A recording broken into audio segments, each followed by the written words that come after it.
Someone says that another dungeon opened yesterday, but it won't be easy to get permission because the association's assessment of the dungeon is above average. Some man nearby in the company of his assistant asks him if it's an S-ranked dungeon, and the other replies that it's A-ranked. The man curses unhappily and says that they're obviously not getting out of there alive, and the other man says that it wouldn't be nice if they didn't clean up the dungeon. The man says that it's understandable, because rank doesn't matter to people, and the other man says that all the credit will go to others. The man immediately blurts out that he doesn't really want to give the dungeon to some Ma Dong-wook, and the other man nervously says that's what he's saying.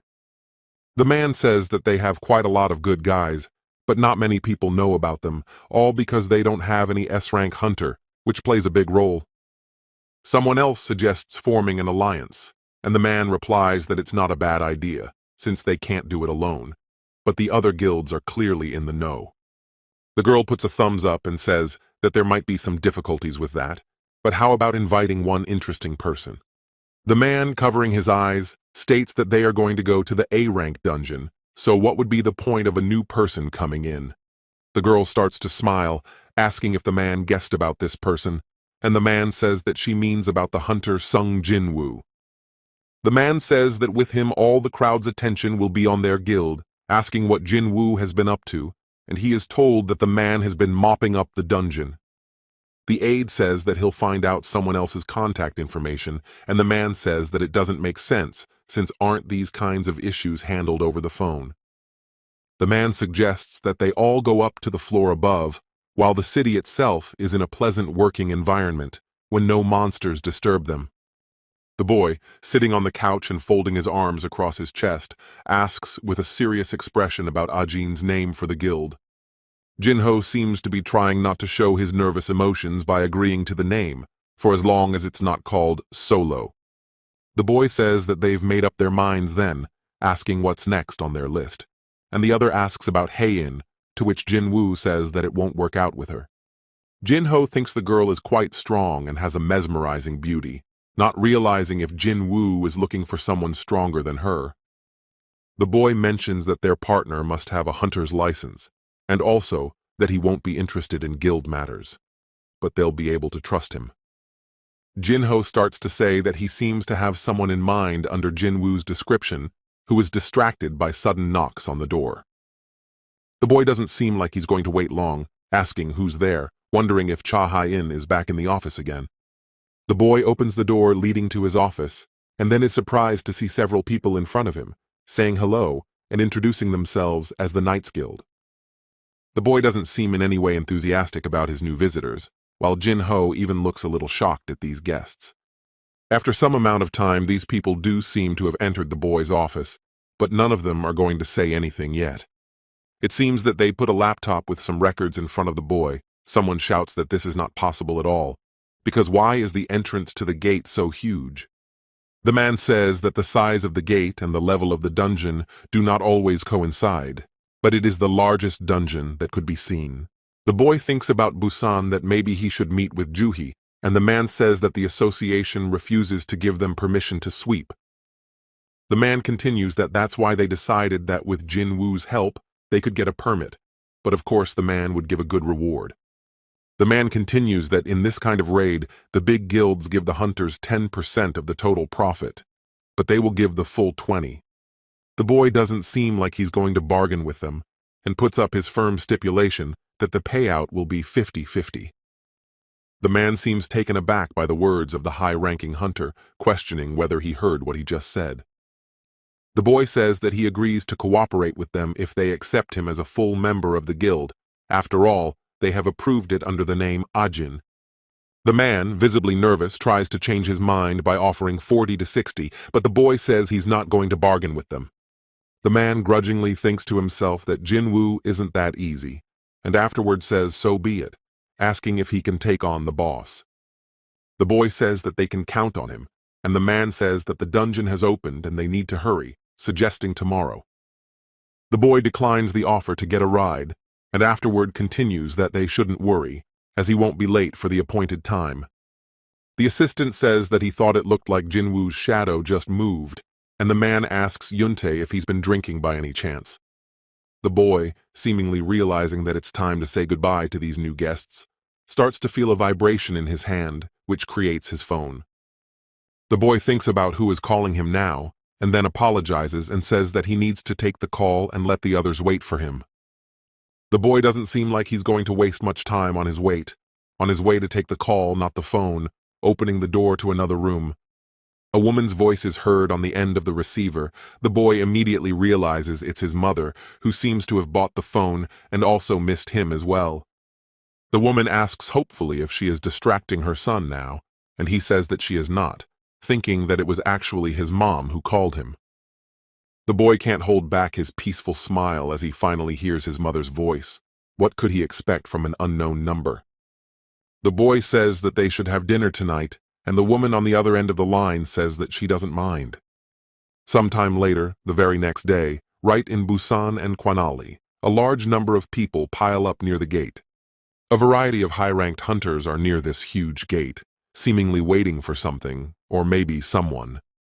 A man in his sturdy armor is holding a cell phone in his hand and talking about how he barely talked the boy into coming here, hoping he wouldn't be late. The man seems a little nervous as he looks at the time on his phone, because in 5 minutes, everyone will have to move out to the gate. The boy, stepping out into the fresh air, thinking that the weather isn't exactly nice, as well as remembering about Jin-Ah and whether or not she brought her umbrella with her. After a certain amount of time, the boy seems to start thinking that it's time for him to move out to this place using the shadow exchange. Some guys are walking around the hallway, someone stating that the weather isn't the best, not understanding why they have to do the art teacher's job. Someone comes to the door and asks how many statues they need to bring in. They are told 6, suggesting they bring in all the statues at once. The boys finally enter the room. Someone makes a comment about the dust, not realizing whether or not the place is cleaned at all. One of the young boys mentions that these statues have clearly not even been used all semester, grudgingly assessing the surroundings. It seems that one of the guys starts to see something not too far away from him, freezing in place for a while, as if gazing ahead. It seems to be the same young man who voices a suggestion as to whether or not it's a gateway in front of them, which is glowing with a bluish hue. Some guy asks why those are trembling so much, for while the gate is closed, there is no need to be afraid. Hunters can enter it, and no one can leave. Some lad asks another what he said about the whole semester there was no one here, for if he was just found, then... After some time, suddenly some boy starts to be clawed by a green hand that appeared, completely making him frightened. A nearby friend calls out to him by the name of Jun-Sok, watching in horror as his friend is dragged inside the gate itself, but there's obviously nothing he can do now. The boy, who finds himself in the dead grip of some monster with a green hand, asks for help immediately before he is inside the gate. The boys in the room look on in horror at what is happening in front of them, for they were in no way expecting such an action. Some terrifying monster looks out of the gate with its red eyes, seemingly having massacred one guy in a horrible way. All that's left of the one guy are bloody stains on the statues that appeared to be broken, and there's a terrifying atmosphere of spirit and fear all around. A powerful monster is breathing heavily, letting out steam from its mouth. In that world, there were predators that have extraordinary abilities. Some say that these predators had no intelligence, but their superior hunting habits allowed them to surpass man himself. A mighty predator emerges from the gate, standing on the ground, and some continue that the alien tart odor of blood and a body of human flesh excites them. Someone says that even though they came here as scouts, they had to suppress their true selves, for the errand is paramount. Someone goes on to say that it was after this that the hunters lurking in the shadows didn't need to look for prey that appeared on their own. The mighty predator stops in the middle of the room, looks somewhere up himself, and vocalizes that someone is right above him. The structure looks like a citadel. It seems that a large number of powerful hunters begin to gradually emerge from this place, and from this gate, one says that he will begin the hunt. One of the mighty predators says that after they put all these people down and take the citadel under siege, then the real hunt will begin. The mighty predator states that he will clear a path for them first, seeming to see some people ahead of him here. Some pretty girl approaches the boy and says that she bought him what he asked for, and the other in turn thanks her. The couple, who have secluded themselves from the others, suddenly notice something amazing in front of them. The boy asks what it is in front of them. The faces of the people in the area instantly change to shocked as they see a powerful predator jumping at them. A large number of people continue to stay near this huge gate, seemingly waiting for their time and permission to enter. The boy seems quite surprised at what he just sees in front of him, thinking about how they look even bigger in person than they do in that video. The boy begins to look at the people here, noticing the gathering team on the right, the extraction team on the left, and someone from the attackers. The boy is surprised to see so many A-ranked hunters here, though not surprising since this guild has the most A ranks. The boy starts looking at all the people here, thinking about something of his own, as he is suddenly distracted by someone's voice that apologizes. A large number of people start showering the boy with compliments, asking about the Dark Warriors and how he summoned them. Some girl seems to immediately ask if Jinwoo is going to lead today's raid, causing his face to change to a surprised one. Some girl cuts everyone off, asking them to stop for a while, and afterward states that they're making Hunter Jinwoo uncomfortable with their questions. The girl introduces herself as Jang Su-Rak, the head healer of the night squad, suggesting that the two of them get along since they're the responsible people here. The boy, seemingly still puzzled by what's going on, voices to the man about not saying anything, and he says that now is the time. As soon as the man approaches them, the company of people squint at him unhappily, and he says that Jinwoo will cover their rear and keep them safe. Some hunter smugly speaks right in the man's face, asking that, are they really so weak that they need someone's protection? The guy goes on to say that doesn't Jinwoo think so? Doesn't he think the Knights Guild is made up of weaklings and they're trying to stop him? The man says that young people are bold nowadays, though perhaps the root of the problem lies in their upbringing, and Jinwoo says that he has a lot of confidence. The man seems to notice that the time is gradually approaching the right schedule, while he holds the phone, and then says that it's time for them to move out. Some of the high-ranking hunters here loudly proclaims that the time has finally come, and everyone should start this long-awaited raid. Some girl is sitting at a computer and voices that someone has called the Hunters Association, where you can go for any help you need. The girl starts to hear a trembling voice on the end of the phone, which says that there are monsters in some school right now, somewhere a dungeon has opened up. The worker in the Hunters Association immediately asks where the person on the end of the tube is right now, while the door lock is covered in blood. A small schoolgirl, having locked herself in one of the stalls of the school toilet, answers with a tremor in her voice that she has hidden herself in the toilet for the moment. The girl bursts into uncontrollable tears, saying that she was with a friend, but he died, and she asks how many monsters she has counted, and if they are close. The girl immediately breaks down into a scream, saying that she doesn't know anything at all because there is so much screaming, and the other girl asks to calm down and listen carefully. The girl says that their hunters are on their way to this school. They will not leave her in trouble, so let her hold on until the end. The girl begins to ask hopefully that she will survive, and the other asks if she knows what kind of monsters these monsters are. The girl demandingly asks to describe to her the appearance of these monsters, what they looked like, and she says that they have a body like a human, but their faces are scary. The little schoolgirl remembers that these monsters had green skin, and the girl's eyes instantly change, seeming to realize who they are talking about. The girl immediately questions if it was actually an orc, and the schoolgirl replies that that seems to be what these powerful monsters were called. The girl immediately yells for the schoolgirl to instantly run away from there, for these powerful monsters can sense blood even from afar. The little schoolgirl instantly screams after hearing it on her phone, throwing the phone away from herself as well as screaming that she doesn't want to die. The little schoolgirl can't contain her nervous breakdown. She screams for someone to at least save her now, and the girl listens to her screams with horror. A large number of students are horrified at what is happening in their school. They are not expecting any monsters to be in their school. A large number of students are running away from this place as soon as they can to save their lives and not to succumb to these monsters and not to die because of them. Some girl asks the guy to stop as her friend is in the school, and the guy yells that the hunters will sort it out, causing them to run faster.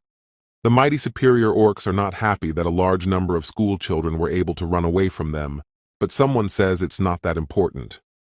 The mighty high orc looks back at the stairs that lead even higher, saying that the others will not escape, wanting to go to the top floor. The mighty superior orc seems to have a thirst for blood, saying that he will massacre all the school children here, hoping that he can enjoy it. The school is in a rather ruined state due to the open portal and the powerful monsters here that want to kill. Some of the school children who are left in this building have managed to make some sort of barrier in the form of chairs and tables, but will that help them? A large number of the remaining school children in this room are terrified of the arrival of the enemies, holding some kind of sticks and chairs in their hands. After a few split seconds, seemingly sensing a presence nearby, the entire barricade of chairs and desks instantly breaks down, allowing entry.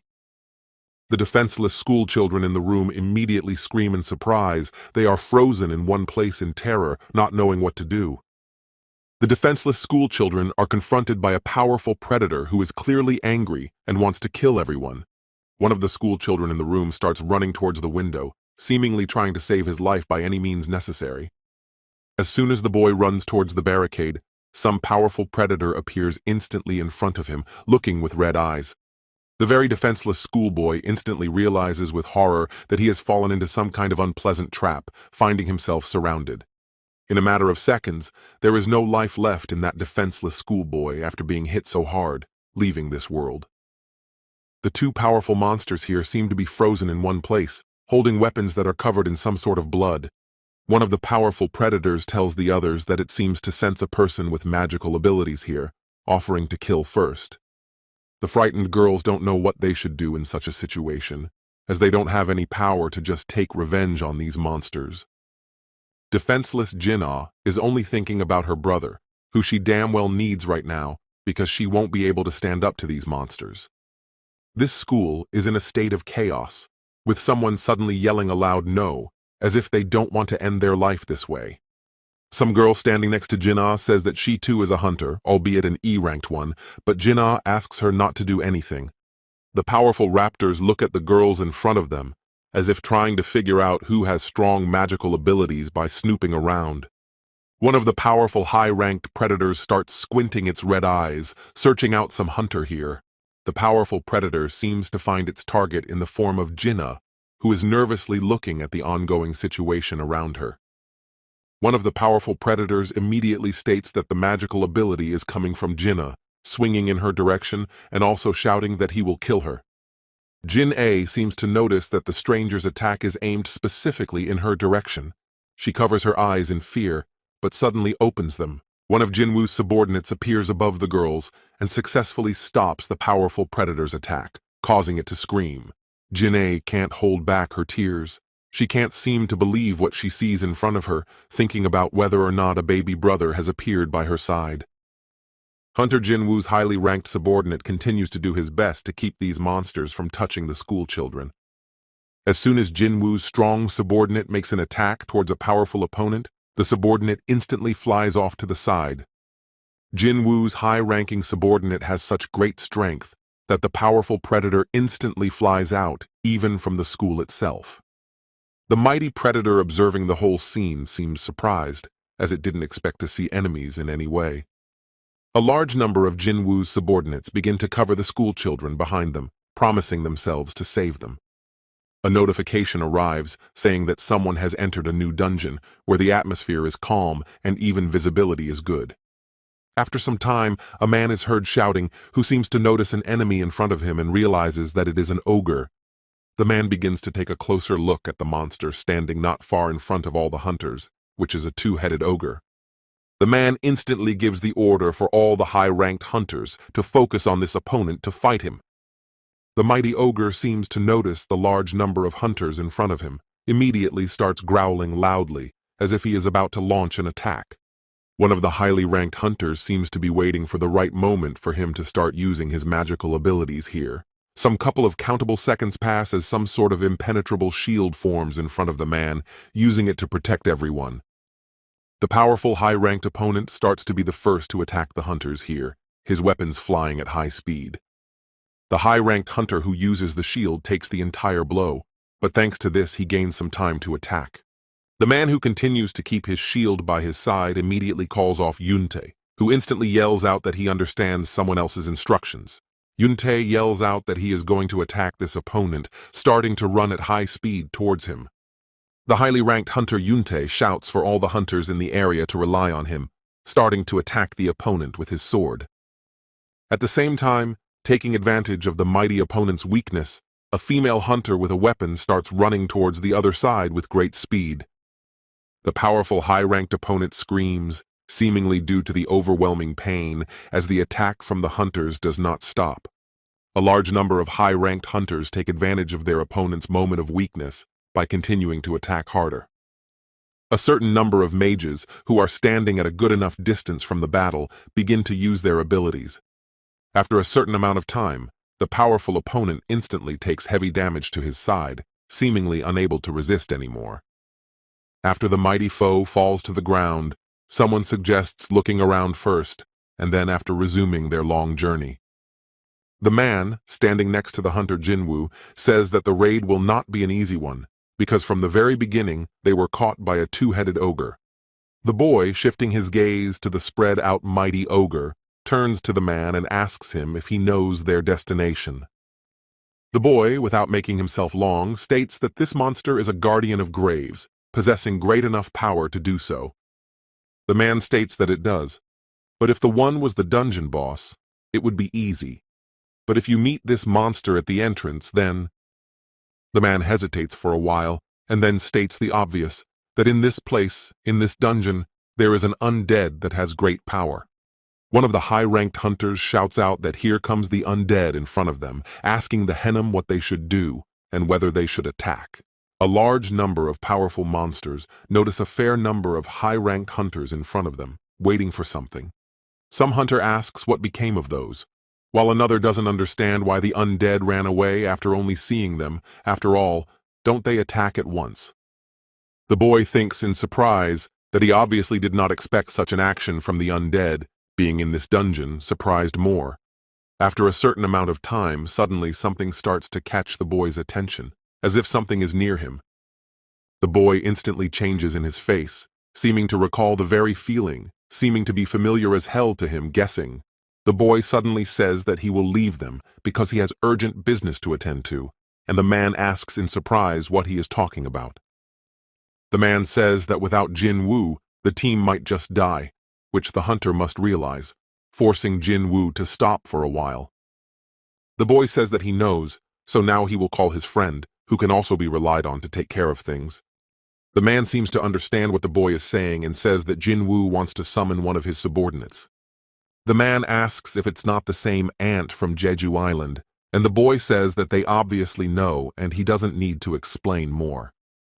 The boy turns to the mighty Beru and tells him to protect people, but to deal with non-humans and do whatever his soul desires. At the same moment, the mighty bear lets out a loud squeal of pleasure, seemingly content with what his lord has told him. The high-ranking hunters present don't seem to be entirely impressed with what they've seen, and the girl says that he's a fool for not trusting the hunter Jinwoo. The boy, having summoned a certain number of shadow soldiers, says that this will be their backup, asking if those 20 helpers will be enough. The man seems puzzled as to what the boy is doing now, trying to stop him, and the girl asks if he would abandon them like that. The boy instantly changes in his look, stating that if that's the way they want it, he can call off his subordinates, but it's better than nothing. The high-ranking hunters in this dungeon realize that this is actually much better than nothing, agreeing with the boy. The boy thinks about how long he has now before his shadow exchange ability is rolled back, realizing that there is still plenty of time to wait. The boy annoyingly thinks about why the skill is rolling back just at this important moment for him, starting to taper off at a high rate of speed. The man doesn't seem surprised by the other's action, stating that the man is seriously gone, and the other asks what they should do, and the man replies that he needs to think about it. The boy runs at breakneck speed, thinking about the fact that the signals coming from the soldiers that he has assigned to Jinnah won't stop.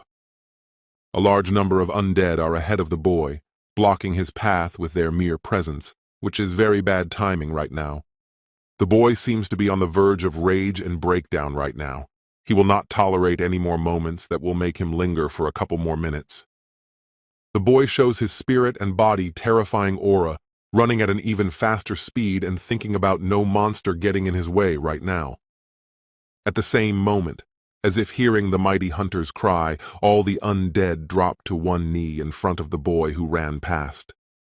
The boy's gaze visibly changes, as if he has seen something shocking to him. He wonders what it is in front of him. The boy thinks about the undead bowing down to him because he seems to specialize in necromancy, which seems understandable. The boy isn't going to waste much precious time, immediately calling out to his flying friend Kaisel, starting to rise from the ground. The boy instantly summons his flying creature. It is only worth it to jump over the undead and straight into the portal. After a certain amount of time, the boy flies out of the blue gate along with the flying creature, intending to get there as quickly as possible. The people near the huge gate are hiding under umbrellas because of the rain that has started. Someone yells for everyone to look up. Someone seems to guess that just now, the hunter Jinwoo flew out of the huge gate on his flying creature, disappearing from sight. The power of the flying creature is so immense that it is in its wings, which can be used to create noise and trouble for opponents. The boy looks extremely embittered and tense at the moment. He begins to vow, addressing the flying creature that he needs to get to his sister. The boy, holding tightly to his flying creature, vocalizes a command to it to fly at the speed it only possesses, immediately bursting into a roar. The mighty ogre looks at something ahead of him with readable fear in his eyes, but he is instantly trapped and spread out before everyone else. A large number of Jinwoo's summoned subordinates don't let up and continue to massacre their opponents in the form of ogres. All the defenseless schoolchildren here can only watch in horror with their mouths hanging open in horror at the scene before them. One of Jinwoo's powerful subordinates is mercilessly clutching the head of one of his opponents, giving him no chance to resist. A special kind of Jinwoo's subordinate, who seems to be in the skin of a bear, appears in the sight of all the people and opponents here. Jinwoo's summoned powerful subordinates massacre these pawns, thus protecting the schoolchildren here. The defenseless schoolchildren here ask with surprise and fear in their eyes that did these creatures save them and will protect them.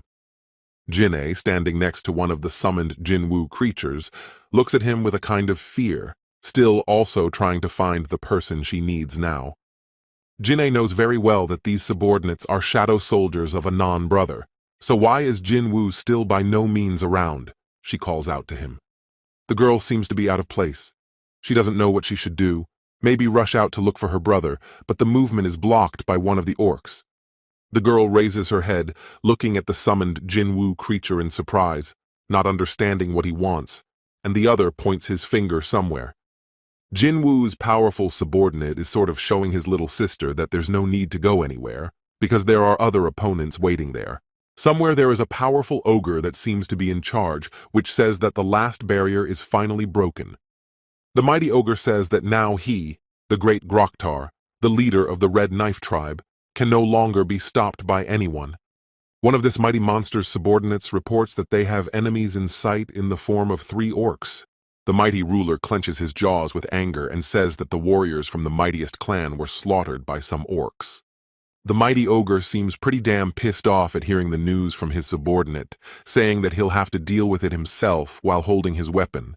The mighty ogre is a rather ruthless opponent for everyone in this school. He says it's time for a real massacre. A large number of Jinwoo's summoned subordinates start crawling all over the dungeon, causing everyone here to freeze in one place in terror. Jinwoo's powerful subordinates have great strength. It won't be that hard for them to massacre their opponents by making a sound. The man looks at these Jinwoo subordinates in horror, thinking that it seems like they need to get out of here soon, otherwise if they pounce on them. The boy tries to get the attention of his Henim, who is thinking about how right now they can't stop the raid, but if they could, what about the reporters? The man seems to be thinking about the fact that even if they are afraid of them, but they can't do that, they just can't continue with this raid that needs to end now. After a certain amount of time, a powerful burr approaches the man, which makes the other one more scared than before. The man feels a large amount of sweat dripping down him. He looks nervously at the mighty bear and says that he scared him, suggesting that he should go. The mighty bear doesn't make any sound. He only looks at the man ahead, who will have to be led inside the dungeon itself. The man doesn't hide his fear and nervousness that he simply can't handle being around such a powerful monster. The man asks with a tremor in his voice if the mighty bear wants to do this, as he suddenly jumps away from him, screaming that he scared him. Mighty Bear seems to think about catching the man to drag him away with all his might, but something stops him. Mighty Bear seems to notice something not too far away from him, immediately distracted from his taunting of the man, thinking to stop taunting him. After some amount of time, the mighty bear along with his army head off on some sort of journey inside the dungeon. The man continues to sit on the cold ground in terror. The hunters approach him and ask if he is all right, asking if they will follow them. A large number of highly ranked hunters seem to gather in a circle to see where their director is pointing. The man says for everyone to look at the Death Knight's head, which is exactly on the floor, continuing that the man massacred him with a single blow. The man thinks about how powerful the mighty bear is, asking about how much the top-grade crystals are worth. A large number of high-ranked hunters are already setting off. The boy asks the headmaster to go along with them and not stand around. There is quite a bloody battle going on inside the school's walls. Jinwoo's subordinates are doing their best to protect these school children. One of the powerful ogres is in front of one of Jinwoo's subordinates, seemingly trying to start his battle soon. A large number of Groktar's subordinates clamor for their ruler to massacre this Jinwoo subordinate, forming a support group. Groktar says that orc tattoos symbolize the number of their victories, which show how many enemies have fallen at their hands looking at their enemy. Groktar seems to be no different from the rest of his opponents in his terrible character. He says that his enemy has killed a fair amount, but is he only capable of doing so? The mighty Groktar cries out to be humored by the orcs themselves, seemingly starting his battle the very first, running towards them. After a certain amount of time, seemingly catching his opponents in a good moment, immediately begins swinging his weapon at the orcs. The mighty Groktar seems pretty damn angry with everything that is going on, saying that if his sword is stopped, so is he. Mighty Groktar shouts that this can't happen. He immediately starts attacking the opponents here in the form of orcs, which he kills. One of the subordinate orcs begins to slowly dissolve into thin air after receiving a deadly attack, revealing himself from a different perspective. Mighty Groktar begins to realize that it seems to be some kind of magic, for no matter how many blows he deals to his opponents, it is pointless. Mighty Groktar thinks about the fact that no matter how many countless times he kills his opponents, they will still come back again. Mighty Groktar suddenly holds his head, thinking about how the voice in his head is becoming more intrusive each time, worsening his condition. Mighty Groktar thinks about the fact that if these creatures are being controlled with magical abilities, then one should definitely kill the caster. Mighty high-ranked Groktar yells about what appears to be a girl hiding behind the back of one of his subordinates. The mighty high-ranking Groktar seems to be thinking about the magical powers that Jinwoo's little sister possesses, ordering her to be captured. High-ranking Groktar yells about how grabbing the girl will weaken her. Also, the higher orcs will generate constantly. Mighty Groktar makes his entire army and brothers attack the higher orcs with particular boldness, gradually dealing with them. One of the boy's powerful subordinates is not going to give up so easily and put his life in the hands of some opponents. Jinwoo's powerful subordinate continues to attack the opponents advancing on him, dealing with them gradually. The defenseless school children behind the girl are shouting for Jinna to be careful, for it seems that someone is getting close to them. After a certain amount of time, the girl is instantly grabbed in the hand of one of the powerful ogres, causing her to be terrified. The mighty Groktar hatefully states that it turns out it was Jin-Ah who summoned these creatures, for he senses her abilities. The mighty Groktar is not going to pity the defenseless girl. He clutches her in one of his hands and hatefully tells her to die. After a certain amount of time, it seems while the mighty Groktar continues to squeeze her, something starts to happen. After a certain amount of time, some sort of loud noise starts to be heard, all coming from the flying monster along with the boy. After a while, the mighty Groktar just can't seem to resist such a terrifying aura, immediately letting go of the girl's hands. The girl instantly falls to the ground, unable to cope with the fear paralyzing her body, and her friend runs up to her, asking if she's okay. As the girls try to recover from the horrific incident, the mighty Groktar seems to start hearing something terrifying to his spirit. The mighty Groktar seems to begin to feel with his entire body, slowly ogling that something horrible is beginning to approach them. The mighty Grokthar, seeming to realize what is about to happen, shouts to his brothers to get down right now. After a short amount of time, seemingly just this very second, the wall instantly collapses due to some sort of collision. The girl immediately falls to the ground again, starting to cough up a large amount of dust around her, still also feeling horrible after what happened. After some amount of time, as if to calm the girl down, the girl feels someone's hand on her head, immediately looking surprised. Next to the girl is her long-awaited brother, who affectionately states that now Jin-ah is completely safe, everything should be fine. Due to the resulting dust around all the defenseless schoolchildren here, no one can see who actually came to them. The mighty Groktar seems to start feeling all the terrifying aura of this person. He keeps trying to gaze in horror at this dust.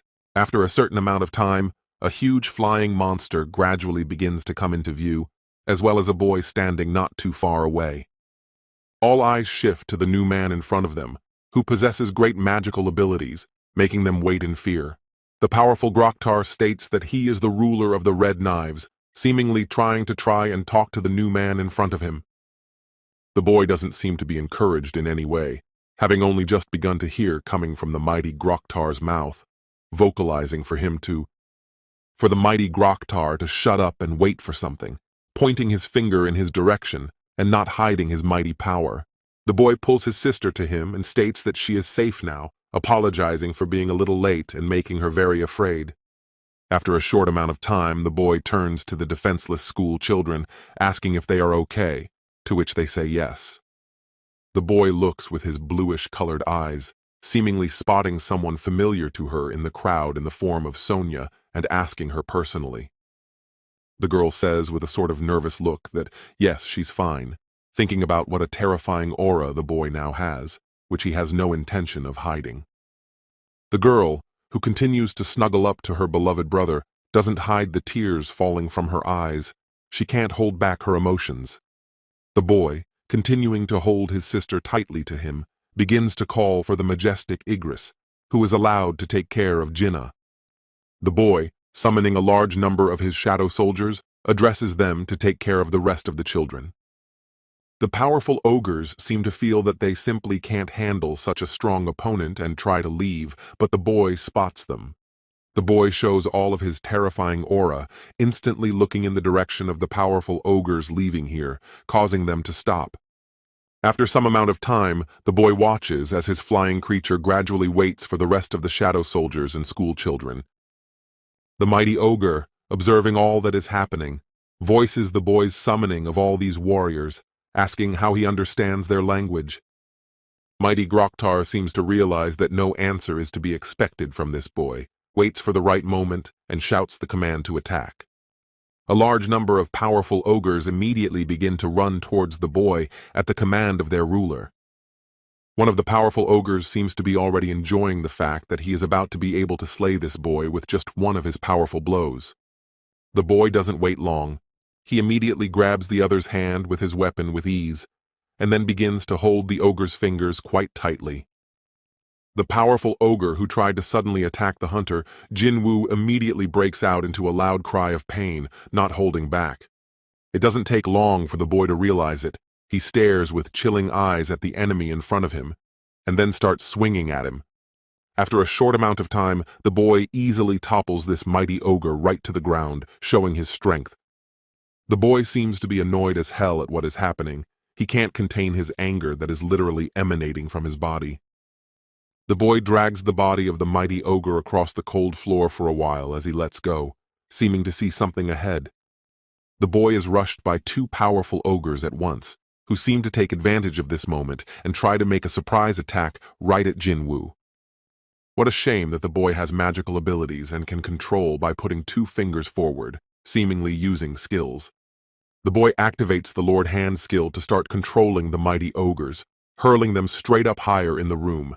After a certain amount of time, once the mighty ogres have risen straight up into the air, the boy begins to squeeze his palm. Literally in the same second, following the boy's movements, the mighty ogres begin to gradually shrink, unable to resist. The powerful orgs, watching what the boy is doing to their brothers, open their mouths in a loud and hateful scream. The powerful orgs begin to scream loudly, seemingly about to snap out of their seats to get revenge on the boy for what he has done. As soon as the powerful orgs snap out of their seats towards the boy to deal with him, they receive various blows. One powerful ogre gets a large number of wounds in his body without even getting contact with another's fist. The mighty ogre instantly falls straight to the ground without being able to counter, because there are simply no arms. The boy, thanks to his magical abilities, easily dispenses with all his opponents, going somewhere to the side. The mighty Grokthar seems to be watching this whole body-horrifying scene, immediately disbelievingly saying what it is. The boy doesn't even let the mighty Grokthar finish speaking, immediately using the Lord's hand skill, instantly showing off his face. The boy's punch is so strong that it easily causes the mighty Groktar's back to start destroying the walls behind him. The boy, performing ruthless actions towards this mighty Groktar, shifts his gaze to the side. The boy seems to be able to see for the first time what is going on inside the destroyed school, how much blood and dead innocent school children there are. The boy continues to hold the stranger's face with great strength, and afterward begins to slowly vowl why the mighty ogres are so eager to kill people.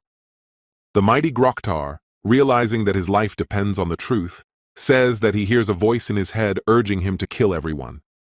The boy looks an extremely terrifying person now, making the powerful Groktar fear more, hearing the question if he wants to kill him. The boy stares with his horrible and blazing blue fire eyes, making Groktar freeze in horror and beg for forgiveness. The boy continues to press the mighty Groktar in every way he can, asking if he can hear that voice while looking at Jinwoo, and the monster can no longer hold back his tears. The boy, after some time of trying to get an answer, states that he is definitely not human to these monsters. The boy looks like one hell of a terrifying monster to the mighty Groktar. The latter states not to expect to enjoy this process.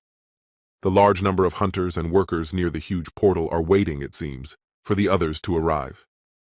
A girl holding something in her hands starts yelling to someone if they know how much her item is worth, seemingly not intending to give it back at all. The girl tries with all her might to resist the ant's eagerness to eat her clothes, shouting that vampire soul crystals are now very expensive. It seems the powerful ant just doesn't want to give the girl her own thing, so it accidentally wounds her right in the shoulder due to a sudden movement. The girl watches with palpable horror in her eyes as the mighty ant moves closer to her as if to taunt her. After a certain amount of time, the mighty ant eats the girl's clothes completely, and then stands, staring back at her. After a few seconds, the mighty ant suddenly brings his paw closer to her and begins to heal her, as he has wounded her himself. The girl, watching Jinwoo's subordinates leave, begins to wonder why this ant's healing skills are better than hers. Some undead appear in sight, seeming to be the most important boss in the dungeon here, staring ahead. A large number of undead are right below their boss. All of them have eyes burning red flames, as if searching among the others for their victim. The high-ranked hunters who have come to this place are horrified to find that the boss seems to be an archlich, and the man says that the one would be tougher than a death knight.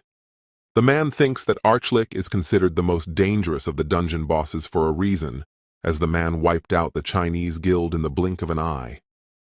The man thinks that thanks to some hunter, this incident didn't turn into a huge disaster, and there's only a bunch of A-ranked hunters. One of the A-ranked hunters yells out that behind them, a bunch of undead are slowly starting to appear behind them and seem to be surrounding them. The man curses and yells that those who weren't eaten by the ants are still alive, and the girl yells that she's going to close the doors now, on the director's command. One of the hunters begins to activate the sacred defense skill to try with all his might to ward off the humans from these monsters. The man thinks about the fact that they are in a nasty trap, because the man thought that without the hunter Jinwoo, they just can't do it alone. The girl next to the doors activated to protect the high-ranking hunters shouts that these gates will be able to hold for 5 minutes. The man visibly starts to get nervous. He thinks about how they really just can't do well against such strong opponents, especially without Jinwoo. Suddenly, the mighty bear comes into view with heavy footsteps, making everyone afraid with his mere presence. The mighty boss archlich of this dungeon looks at Bear, who is a shadow warrior, with a noticeable disbelief in his eyes, making one wonder. The mighty Archlick states that how can the king's troops fight against themselves, addressing this question to Bear, who walks up. The mighty Bear does not wait long. He extends his long arm forward, saying that the king himself has chosen him, but not the undead. The mighty Archlick immediately cries out that this is simply not possible. He does not believe what Bear has said, going on to say that he will report this to the king. Mighty Bear is instantly annoyed by other people's words. He doesn't take long and immediately approaches Archlick. Mighty Bear's punch is so strong that Archlick doesn't even seem to have expected such a sharp fist movement, starting to feel pain. Mighty Bear is not the kind of subordinate who will take pity on any one of his opponents, he says. Archlick talks too much. Mighty Bear doesn't make it long, so he instantly strikes one more time with all his might, but keeps his arm by his side. It seems the mighty Bear finally gets to the item of interest, begins to rip out something green inside the boss with his hands. It seems the opponent in the form of Archlick begins to sense that the mighty Bear is just getting to his prized item, beginning to scream. Mighty Bear, finally starting to hold someone else's green heart in his hands, instantly shreds it with a single hand motion. After a couple of seconds, the undead gradually begin to die one by one because their boss is also dead. The high-ranking hunters in the dungeon look around in amazement as Burr has dealt with the Archlick in one blow. The mighty Bear, seemingly realizing that he was able to kill the real boss himself without putting in much effort, begins to scream. The man, looking at how excited the mighty Bear is about the situation, says that he thought of another man's power, but for him to be that strong. One of the hunters says that with such an arsenal of shadows, Hunter Jinwoo doesn't even need to do anything. His warriors can clean up the dungeon themselves. The man thinks that the boy doesn't spend all his mana on summoning soldiers, but about half of it, so many of Jinwoo's guildmates are no match for him. Hunter asks his Henim to forget about the original plan, to better join Sun's guild, and the man doesn't even know what to say. The hunter says that he was just joking, as Sun's reaction makes him think that he doesn't need them, and the man replies that the law doesn't apply to him.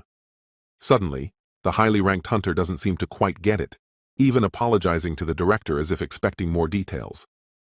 The man states that the rules are the same for everyone, as it takes a group of several people to start a raid, and everyone must abide by that rule. The hunter immediately states that the director is right, as they can give Jinwoo people, which is a win-win, to which the director laughs contentedly. The highly ranked hunter doesn't seem to want to look at all of this in the same fun way, saying, after all, if they succeed, what will others think of it? The man seems to start laughing nervously himself, and afterward gets to the point of telling them that they are a support for Jinwoo. A large number of people have gathered in some sort of sectioned-off area for the rest of the people here, and there's a pressurized atmosphere around. Someone starts to rush into the area, shouting that her son was also in the raid because she wants to see for herself. Some woman who was so eager to get into this place starts kneeling next to her bunk, breaking down into tears at the realization that her son is dead. Some high-ranking hunter asks the others who are slowly coming out of the ruined school if there are any still alive here, and those say there are not. Some man standing in the pouring rain can't hide his despair, for the poor kids were caught at the wrong time. They were just unlucky.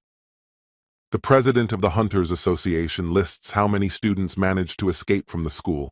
10 were rescued, but here are the rest. The president of the Hunters Association annoyingly states that if they had reacted instantly, maybe they would have been able to escape. The boy holds his phone in his hand while the president reads that Seoul has seen an increase in new dungeons in 6 months, and below are the statistics for the world. The president says that it's not the strangest thing that's happening right now, as there are more people who want to know the level of their awakened abilities.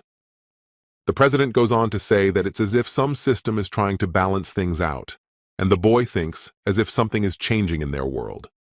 After some amount of time and silence, the boy seems to begin to comprehend something, shifting his gaze to the president. The president of the Hunters Association also looks at the boy and lists the countries, that these are the data of those countries who want to make contact with Jinwoo. The president of the Hunters Association states that he is clearly sure that among all these listed countries, there are those who have done so unofficially. The president of the Hunters Association says that, frankly, the association has no right to stop them, as they are only protecting information about him. The president is well aware that everything depends on Jinwoo's own decision, but he fears that if he decides to leave the country, it will be difficult for them without him.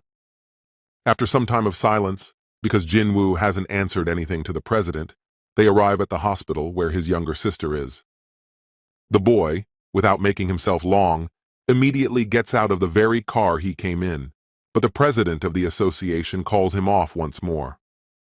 The president of the Hunters Association, it seems, as soon as he notices that Jinwoo is listening to him, then states that they will try to provide him with everything he needs. The president of the Hunters Association seems as if he's asking the boy to stay in South Korea, causing Jinwoo to look surprised in his gaze. The president states that there are 10 S-ranked hunters registered in their country.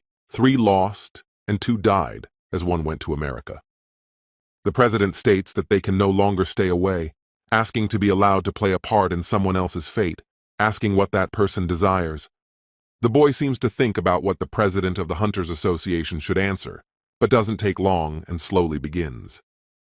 The boy asks a straightforward question to the president about whether or not he would be allowed to go to the top-ranked dungeon alone in such a case. The president of the Hunters Association seems to understand the point of said question, asking that Jinwoo wishes to remove the restriction on the number of hunters. The boy doesn't take long to realize this, lowering his pensive gaze and stating that that's just the way it is. He wants to fight alone. The president says that the restriction was made for the safety of the hunters, as everyone can lose their lives during a raid. The president of the Hunters Association says that he still wants to be alone, seeming to think that Jinwoo isn't really creating a guild just because of that. The boy doesn't seem like he's not going to wait long for someone else's answer to his question, immediately asking if the president agrees to his request. The president of the Hunters Association thinks about having a one-man army, and afterward states that it's certainly difficult and not impossible. Some man looking at a purple-haired girl named Sung compliments her, saying that the girl did a great job, and she thanks him back. Jinho seems to be doing his usual work, but is clearly having lunch and then calls afterward, asking some nun if she'll join the guild. Jinho says that instead of sitting in his father's guild without a care in the world, why don't she join Jinwoo's guild and enjoy the freedom? The girl wonders why Jinho started asking about this, inquiring about whether the boy knows that Jin-hee is coming back. Jinho says that of course he does, since she's his own sister, and the girl replies that he's not trying to lure her into an unregistered guild. Jinho immediately chuckles amusedly and says that if the girl knew who the type was, and the girl asks, wondering, since Jinho is boasting. After a certain amount of time, the boy seems to come to some place, and afterward asks wonderingly if this person is the one. Jinho introduces his cousin named Sung with a smile on his face. She's also an A-rank hunter, and the girl immediately sees Jinwoo. Jinho seems unimpressed by the other's reaction, vocalizing what's so surprising here, since Sung is a celebrity herself, and Jinwoo is surprised to see that hunter.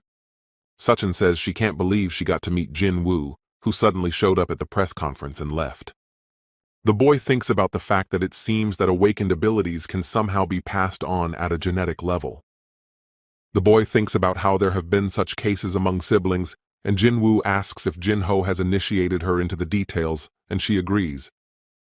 The boy says that she won't be able to get rid of the attention around her after joining them, and she says that's okay, because it's better than the current situation. Jinho immediately tells the hunter that Yoo Jin-sung is his own brother, and the boy guesses that he's the one with the bad temper. After some amount of time, seemingly having thought of something of her own, the girl apologizes, seemingly about to offer Jinwoo something. The girl points her finger at her cell phone and says that maybe they would take a picture for her social media account to update the content.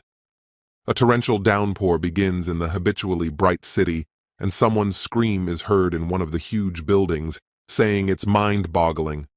Some man says that does anyone really want shadow soldiers to be members of a battle group, saying that this is sheer nonsense. The man is clearly pissed off at what he's heard and yells that no sooner has Jinwoo created his guild than he's already suggesting something crazy. If it's not a privilege, then what is it? The man continues to yell and voice that he can't believe that the association would be willing to do such a thing for a hunter Jinwoo. The president of the Hunters Association seems to be silent for a while, listening to the man's shouting, and then serves up a short response that they're right. The president of the Hunters Association looks pretty damn confident in his eyes. He continues that it's all a privilege. The president of the Hunters Association looks calm for the moment. He states that he takes this opportunity to ask one question to everyone here. The president of the Hunters Association continues that an advanced group of 20 hunters and a group of 1 Jinwoo. The president of the Hunters Association suddenly changes the subject and asks why Nam Junuk decided to take an apartment that costs so much more. Junuk says no comment, and Ko-Gun Hee replies that the reason is because he wants to keep himself safe, which also applies to the citizens. The president of the Hunters Association says that all the different countries are trying to get Jinwoo's attention if he stays in Korea. The president of the Hunters Association continues that whether Junuk wants to continue the situation with Hwang Dong-soo, who just flew to America. The president of the Hunters Association says that if the one thinks that this arrangement is unfair, then the one should know who will save them themselves. There seems to be a phone in someone's hand with a picture of the famous Sushin, who signs it that she's having her first day in the Ajin Guild. It seems that the person looking at this photo was a certain Cha Hai-in, who visibly began to shake in her body clearly due to anger after seeing such a thing. A certain number of high-ranked hunters here are separated from the rest of the people observing this area. Jinho seems to open his mouth in great surprise, vocalizing that he has never seen such a thing in his life, while Jinwoo himself is visibly surprised. Jinho talks about how gigantic the gate is in front of them, and the boy thinks that if Jinho had seen Kwanali, he would have fainted long ago. A large number of reporters try to catch up with Jinwoo this way and that, some asking for some of their time, asking about the dungeons and the guild. Someone in the large crowd of reporters calls out about the boy's relationship with the famous Sushin, but Jinchul approaches him. The boy is the first to ask a question, asking how come there are so many people here, and he replies that the location of the dungeon couldn't be hidden. Jinchul tells the boy to be careful with social media from now on, and Jinwoo finally realizes that he only got burned because of it. Jinho voices the question of whether they'll manage without the crystal collecting squad, thinking it'll be much harder that way, and he says that his shadows will go. Jinchul seems to be using his device to learn other people's shadow abilities, realizing that all shadow soldiers are above B rank and good for mopping up. Jinchul thinks about the fact that for now, those who don't agree with the chairman's decision are the real idiots, saying that the sweep is complete. After some amount of time, seemingly still not finished with the peculiar test of Jinwoo's abilities, Jinchul begins to prepare. The guys watching what Jinchul himself is doing visibly open their mouths in surprise, as they clearly didn't expect this in front of them. Jinchul, who's dressed in strong armor, says that the chairman asked him to personally supervise the dungeon cleanup. Jinchul shows himself in all his mighty glory in front of the guys he's going to clean up the dungeon with, asking if they're okay with it. The boy, looking at Jinchul with his usual expression, briefly replies that everything will be with someone else's permission. Some amount of time passes. Jinchul seems to misunderstand something on the boy's part, looking with a surprised look. Also, after a certain amount of time, Jinchul's facial expression noticeably changes to an extremely surprised, disbelieving one. A large number of the boy's shadowy soldiers begin to attack the A-Rang monster, with Jinchul himself watching. Into the mighty battle itself comes Iron himself, who, not intending to waste time for long, immediately starts attacking his opponent. Jinchul, watching everything that's going on, thinks about how even strong hunters sometimes have a hard time dealing with such monsters. Jinchul's face visibly changes to one that is frightened by the strength of Jinwoo's shadow warriors, saying that his subordinates never cease to amaze. Jinchul seems to notice among the rest of the shadow warriors a special kind that is really particularly good at their abilities. Jinchul thinks about the fact that an ordinary hunter requires a high level of magical ability to strike lightning fast. Each swing of the sword is accompanied by a powerful electric shock. In front of Jinchul, there is that powerful shock. Jinchul carefully observes the other's attacks, seemingly trying to figure out what rank the one is, thinking that the one is far above A rank. Jin Chul, without taking his attentive eyes off of Jin Woo's special shadow warrior, thinks about the fact that he might be able to mop up the dungeon himself. In some other direction from the ongoing battle, one of Jin Woo's summoned ants is holding a large object in its clutches. Jin Woo, noticing this, kicks the ant with force, saying that he didn't allow the other monsters to be eaten, since those are worth the huge amount of money that those create. The boy starts loudly commanding the rest of the shadow soldiers, forcing them to move, for the crystals won't collect themselves. Jin Chul says that it's pretty clear to him now why the president of the Hunters Association asked him to go along with Jin Woo. The very real boss of this high-ranking dungeon begins to appear in front of the boy, it seems, but Jin Woo is calm. The boy stands confidently in front of his opponent, and then gives a command to the system to cancel the summoning of all shadow soldiers except for the mining group. Some amount of time after the boy's words, a huge shadow begins to cover under his feet. Jin Chul questions why the boy did this, since the other monsters could have handled this boss on their own. It doesn't take long for the boy to answer that if he relies on his loyal shadow soldiers too often, The boy fears that soon he will simply lose all his abilities, which he has been seeking for a large amount of time. After a certain amount of time, the boy launches his fast and powerful attack towards his opponent, running down his body with great speed. The boy's gaze noticeably shows his usual bluish color. He seems to rise high into the air to set up his attack. After a short amount of time, the boy, high in the air, literally massacres his boss in flight without any effort. Jin Cheol, who is watching the battle, can't hide his dumbfounded emotions as he opens his mouth in surprise. After a while, the big body of the powerful monster falls to the ground, and a notification says that Jin Woo has killed the boss. Some amount of time passes after the boy has dealt with his boss, and then countless alerts start appearing. The boy is quite thinking about the fact that all of his skills have increased, that he can't even believe it in any way. Now it seems that the shadow exchange rollback time will decrease. The boy is thinking about the rollback time decreasing by 1 hour per level increased. If he puts in the effort, he can do everything. Jin Chul thinks about the fact that because of the strong scales, the Nagi can use it as a shield and as a weapon, but Jin Woo easily pierced it with his daggers. After some amount of time sorting out his skills, the boy walks over to the stricken opponent and gives him the command to rise. After a couple of moments, there is some reaction from the boss of this dungeon. He starts to see another man's arm coming out of his body. The boy thinks about the fact that this monster is in the same class along with Fang, and also their levels are almost similar, but something... The boy, as he examines his new subordinate, thinks about the fact that this monster has shrunk in size considerably, which is rather odd. The boy says that despite all this, there is a strong magic coming from the side of this boss, which seems to be somewhat similar to Fang's magic. The boy thinks about the fact that maybe this monster can also increase in size as long as this is his true appearance, realizing that he has strong guys on his team. After a certain amount of time, the boy receives an alert asking him to come up with a name for the monster, and Jin Woo chooses Jim. Watching the whole situation unfold, Jin Ho thinks about the fact that the boy is making his shadow soldiers out of such strong monsters.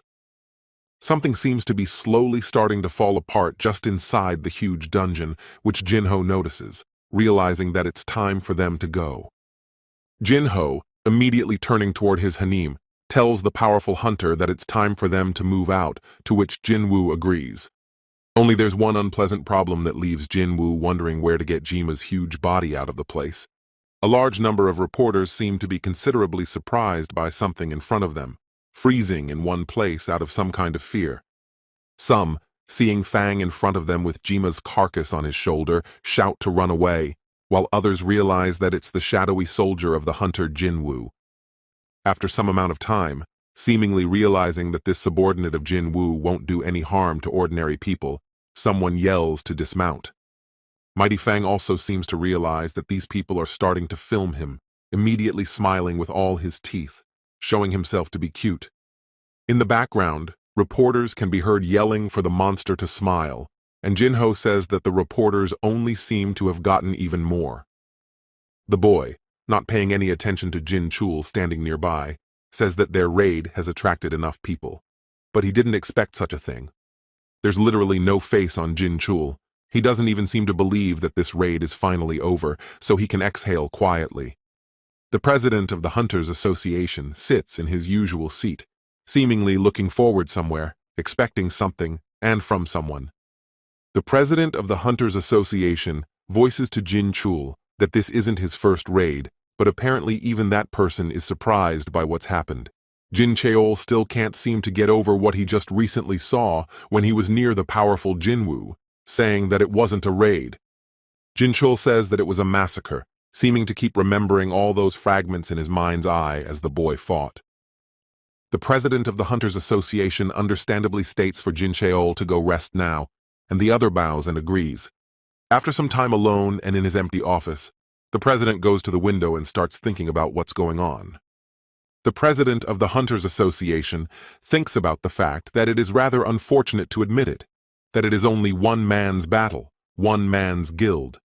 The president of the Hunters Association looks forward somewhere, seemingly starting to smile, thinking that Jin Woo is the guild. He wasn't wrong after all. Looking at everything from the other side and in a completely different country, something incredible seems to be happening right in Tokyo, in the city of Shinjuku. A noticeable strong wind begins to rise in the city. People walking down the street even stop to look up. A certain number of citizens of this country seem to be surprised by something in front of them. One of them asks what is going on. Someone states all the people, cyclists, drivers on the road, none of it compares to that very roar coming from that place. A large number of people stop in the street to look at something horrible above them. Seems to be some kind of magical thing. A large number of heads of huge Japanese guilds have gathered together to discuss a very serious matter that is happening in their country. After a certain amount of time, it seems as soon as the heads of their huge guilds get together, one of them yells out to look ahead. Someone yells, spotting the co-owner of the Guild of Bared Fangs, Sugimoto Reiji, with whom the rest of the high-ranking hunters are with. One of the men in a business suit loudly proclaims that he is the ultimate idiot. The Sugimoto Reiji thing is the head, not the co-owner. Someone states that Sugimoto Reiji was the chain dog of the head of the Matsumoto Association. They monopolized all S-rank hunters. Someone states that if things work out well enough for them, they will manage to become the best guild in Japan, which is surprising. After a certain amount of time, as soon as this group of hunters passed by the others, instantly stop upon hearing this. Not trying to spend much time spending time around these highly ranked hunters, the other people awkwardly walked away. One of the hunters says that those who couldn't squeak before have now lost their fear altogether without Goto-san, seeming to have adapted. One of the hunters says that there are 4 S-ranked hunters each in both guilds, and another says that, do they really believe those will become the best in Japan? Some man is shouting why the association is silent. After all, the S-rank dungeon appeared in the middle of Tokyo. Is this a normal situation? The man keeps shouting, trying to reach everyone here. After all, what will happen if monsters come out of the dungeon? Some old man says that the Prime Minister called everyone to ask such stupid questions, because the consequences are already clear. Some man in a business suit says that everyone is so pessimistic. Doesn't anyone have any plan why they won't find Thomas Andre? Another man with glasses says that don't they have enough funds, which is wrong, and the mercenaries can be counted on their fingers, which is unpleasant. The people gathered here seem to be in deep contemplation. Someone states whether they can gather hunters that will help them with the S-rank dungeon. One of the powerful hunters finally starts to say something, folding his hands in a lock, stating that there is one such hunter. But this hunter won't work for nothing. His name is Tank Yuri Orlov. The man thinks about hiring this hunter. The boy, sitting in his car, realizes that he now has 101st level. With each higher level, he starts to get something. The boy, distracted from the long drive and holding the dungeon key in his hand, thinks about what the 102nd level will be, wondering. The boy gets out of the car and thinks that Jin-ho should safely do everything himself, but he still needs to recruit a few participants. After a certain amount of time, it seems, after enough thought, something catches the boy's attention. It seems that a girl, who is dressed in rather bright clothing, realizes that she is starting to be noticed, immediately feeling the need to leave. The girl makes an attempt to get away from the place as quickly as possible, hoping that she may have never been noticed in the first place, just mistaken for someone else. After a certain amount of time, the boy gets to the girl very quickly and asks her why she is running away from him. The girl is momentarily startled, immediately hearing the question as to why on earth she is heading towards his office, and the girl starts waving her finger somewhere. The girl, seemingly having gotten over her fear, tries to say something about the car in the parking lot, and the boy realizes he couldn't get the car. After a certain amount of time, the boy is about to head towards the car and the girl suddenly says, "Could the boy pay attention to her?" The girl, trying to cope with her countless thoughts about what kind of girl was in the photo, why she was turned down and the other one wasn't, and afterward she reads.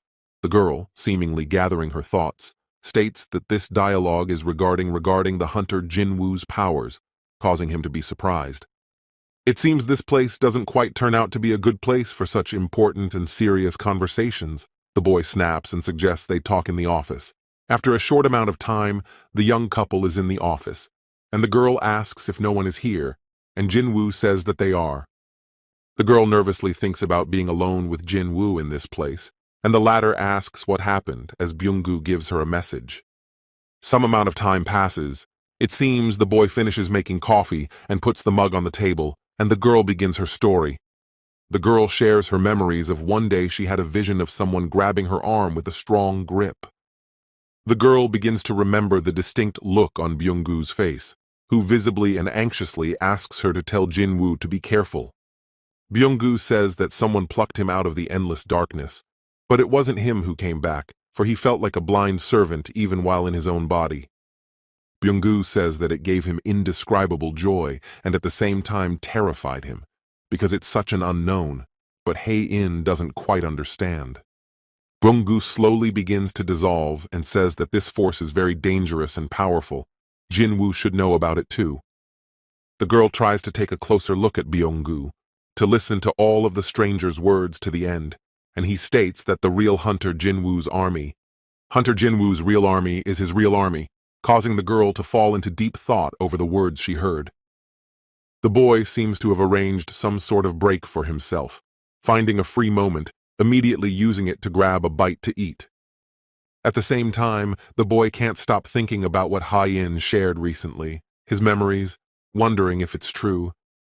The boy thinks about whether it's true or not, but he has a duty to know about the essence of his own power, because it's more important to get to the bottom of it. Jin-ho, watching and eating all this, says that it reminds him of S-Rang's descent into the dungeon, and he tells him to keep quiet. Jin-ho continues that whether or not Jinwoo's shadows can move on their own, it turns out he can trust them to do things when he can't do them himself, but that's not the way to do it. The boy thinks about the fact that the more distance between him and the shadows, the less points, saying that he has no idea what those are doing now. After a while, Jin-ho switches to another topic, asking about the boy's sister, because getting over that is hard. The boy says that she should rest for a while, but she has the strongest shadow warriors around her, so there's no need to worry. The boy seems to suddenly snap out of his deep thoughts, changing his gaze and remembering that he needs to do something. The boy seems to have just recently reminded himself that he should have looked at what his sister was doing while closing his eyes. The boy uses a level 2 effect, sense transmission. He just needs to focus on the shadows to get a view of the area he wants. After some amount of time, the boy tries to refresh his memories and visibility. He sees someone addressing the highness. The boy begins to gaze into his mighty bear, who is holding something in his hands, but is forbidden to do so. The next picture in his eyes changes quite quickly to a sleeping Jin-ah, who is peacefully in her Morpheus realm, resting from what has happened. The boy is able to expand his horizons, now seeing the mighty Burr watching some show on the TV enthusiastically. The boy thinks about Jinna sleeping peacefully to himself, and Jinwoo is slightly displeased, finally realizing that Burr likes dramas. The boy continues to be with his eyes closed, uses his powers, and sees his birth mother, which is in the store. The next picture changes instantly and even very quickly. The boy sees the foreman along with Choi Jung-in habitually cursing to himself. The picture also quickly changes to a completely different picture. causing the boy to notice the water leaking out of the shower, seemingly not quite understanding what this is referring to. A few moments pass before the boy can see the hot showering huntress Cha-Hai-in, who has her eyes covered. Jinho immediately asks if the boy has dozed off, who suddenly opens his eyes and visibly blushes at what he's seen. The embarrassed boy thinks about treating Cha-Hai-in as an apology, and Jinho suddenly draws attention to himself with a question. Jinho says, of the S-rank gate, which has only recently appeared in Japan, they say there's no more than 3 days left before the breakup. The boy thinks about how it's really been that long since they appeared, and Jinwoo says that he has urgent things to do for now. He doesn't know if he should go yet. The boy continues to hold the key that the magical power emanates from in his hands, wondering what the big deal is behind the system's invitation. The boy continues to sit in the same spot, having had a delicious lunch a long time ago, as he suddenly thinks about what's wrong with him. Enough talking. The boy thinks about the fact that there's only 1 day left, after which he can find out the truth, and afterward says for Jinho to go with him if he's finished. The man sitting in the chair says that he is Yuri Orlov, and as everyone here knows, he is the best tank among hunters. The man continues to drink something from the bottle and says that he has read everything that has been sent to him, continuing to answer intermittently that evacuating people is a wise decision. The man continues to voice that is it really true that only 6 S-rank hunters can be mobilized in Japan, to which they reply yes.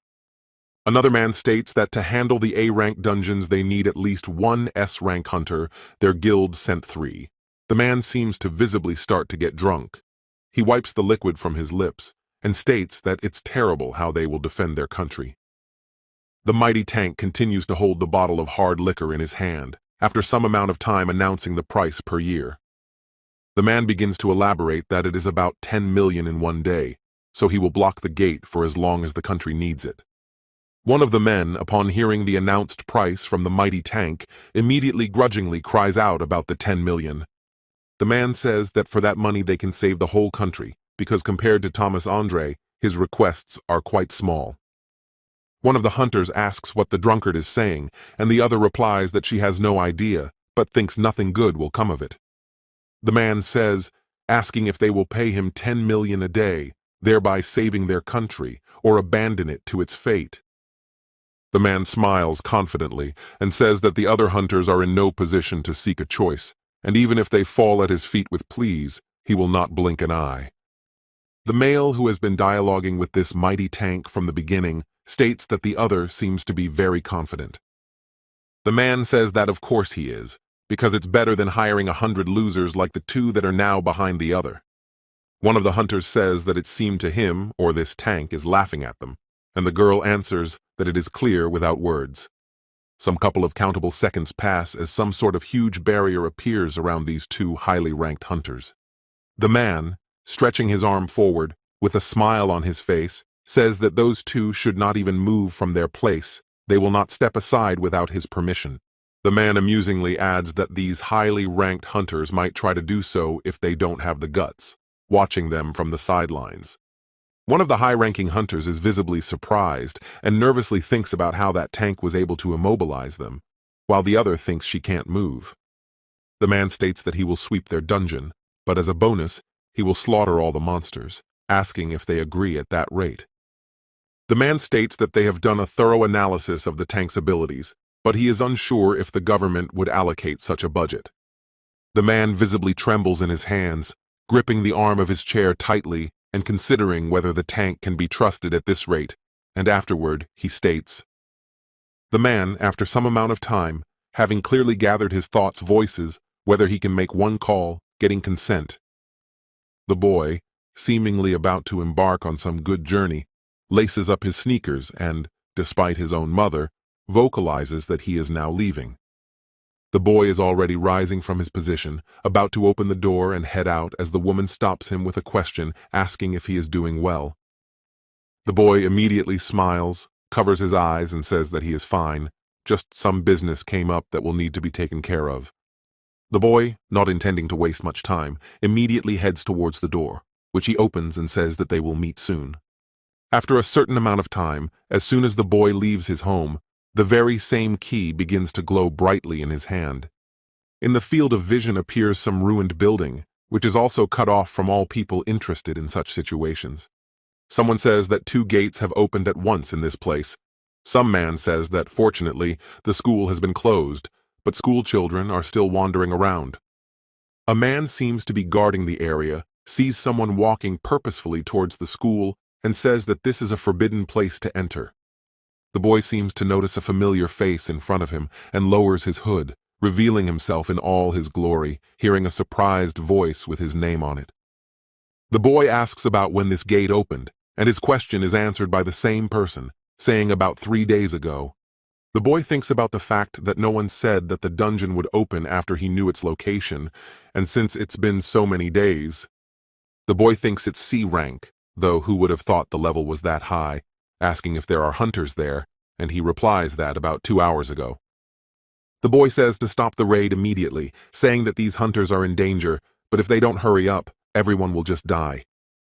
The boy, wasting no time, immediately enters the dungeon, while the other asks incomprehensibly what he means, die. What is really going on? Some kind of gloomy atmosphere is inside this high-ranked dungeon. A large amount of monster remains are lying here. Some number of high-ranked hunters are piled up at the gate.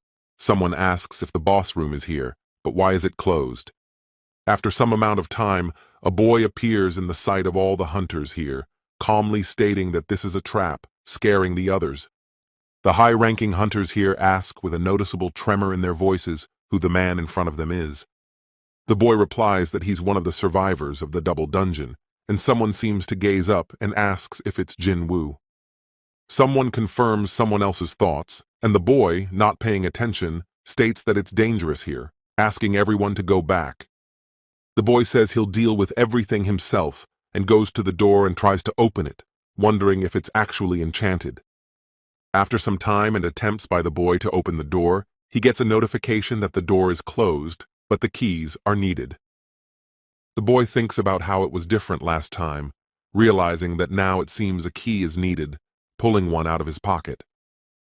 The high-ranking hunters there don't understand how the boy did it, as the doors didn't open in any way at all. One of the hunters apologizes before saying that their guild had already reserved this place for the raid, so he has no right to kick them out. Someone starts yelling from the crowd that since the boy is S-ranked, is he really the coolest? And Jinwoo doesn't respond to that yet. The boy says that it's their right because he won't stop anyone, so since the hunters want to come in, let them come in. After some amount of time, the same man in armor appears in the boy's field of vision, saying that it will be much better this way. Some amount of time later, just as the man begins to walk inside the temple, a notification comes in that a man without a key has entered here. Literally some couple seconds pass after the man has entered this place, as a monster appears from a dark corner, swinging at him. The highly ranked hunter doesn't even have time to react to the stranger's appearance before a hand appears behind him, holding on to his clothes. The boy, having time to react to such an eventuality, immediately pulls the man away from the point of impact, because he could have simply died from the unexpected attack. The mighty monster, seemingly unimpressed that someone has taken away his dinner, immediately stares at them with his red eyes. The boy mentions that there are a huge number of these guys out there, asking the man if he still wants to go in there again. The boy becomes serious and asks everyone to listen to him, continuing that they should just get out of here as soon as possible. And once the hunters are out, have them contact the association and tell them that a double dungeon has opened up, going inside the temple. After a certain amount of time, as soon as the boy leaves, all the high-ranking hunters immediately close the doors after him. A couple of seconds pass as one by one the torches begin to light up with blue flames, illuminating the way. A statue appears in front of the boy, holding a large book in his hands, in which a text unknown to him is written in some language. But this statue is not as important as what is inside the dark doors themselves. Some huge monster is waiting for the boy, and there are many guards around him. The boy, walking around the place with his usual ease and freedom, says that he is in this place again, as he once was. The boy thinks about how things are much different now, remembering those very horrible shots with the unpleasant face, as well as his frightened look as a child. The boy looks around at all that is around him, noticing the same statues, but realizes that they are not monsters or other creatures at all. The boy says that these statues are just ordinary marionettes, stopping at some place with the same usual ease. The boy goes on to state that only some one powerful being possesses some sort of mana, whose eyes are now burning with red flames. The boy, looking with his eyes, which show a bluish color, looks forward somewhere confidently, saying that it is the one who possesses the mana. The boy, continuing to stand in front of some place, says that this creature will continue to hide, keeping its mouth shut. The boy stops at the same statue he saw a short time ago, seems to gaze into it, starting to feel something. After a short amount of time, an ugly image of a smile and red eyes immediately appears, telling him that Jinwoo has finally arrived. Yuri Orlov appears in the field of view in all his glory and attractive smile. Someone yells for him to look into their camera. One of the reporters closest to him asks him if Yuri plans to block the gate, and he says with a smile that it's business as usual. The man says that he will draw a magic circle around the gate, and then the gate will be blocked, after which no one will be able to get out of there. Someone shouts that he can't really deal with an S-rank gate by himself, asking for more comments, but the man says that his magic alone won't be enough. The man continues that he can absorb the magical energy of surrounding objects, but he would just activate the spell, and the barrier would become solid. The man says with a smile that he will save all the people in Tokyo with that action, smiling his smile and saying to make sure everyone remembers it. The president of the Hunters Association says that he doesn't know if Orlov can pull it off, but he's afraid to imagine what will happen if he doesn't. The president of the Hunters Association asks how Hunter Jinwoo is doing, and Jin Cheol statistically says that he's mopping up the dungeon. Jin Chul provides a list of dungeons that Ajin's guild has requested access to, but there might be a disagreement because of this. The president of the Hunters Association says that a small one-man guild can become on par with strong guilds. The president of the Hunters Association says that there won't be a problem with tracking the gate area, and Jin Chul says that he needs to step back. The president of the Hunters Association rises from his chair, glaring that he has an appointment that will cause him to go too, and Jin Chul realizes. Jin Cheol is on the phone, hearing words that they've received an urgent message from a raid site that requires his personal presence. Someone asks if he remembers about the school, and Jin Cheol agrees, while another continues that there's nothing wrong at first glance, but they say that a double dungeon has opened up in the gym of that very school, causing Jin Chul's face to change instantly. Someone on the other end of the receiver didn't seem to have finished their speech yet, saying that there was something else, making Jin Chul's nerves flare up.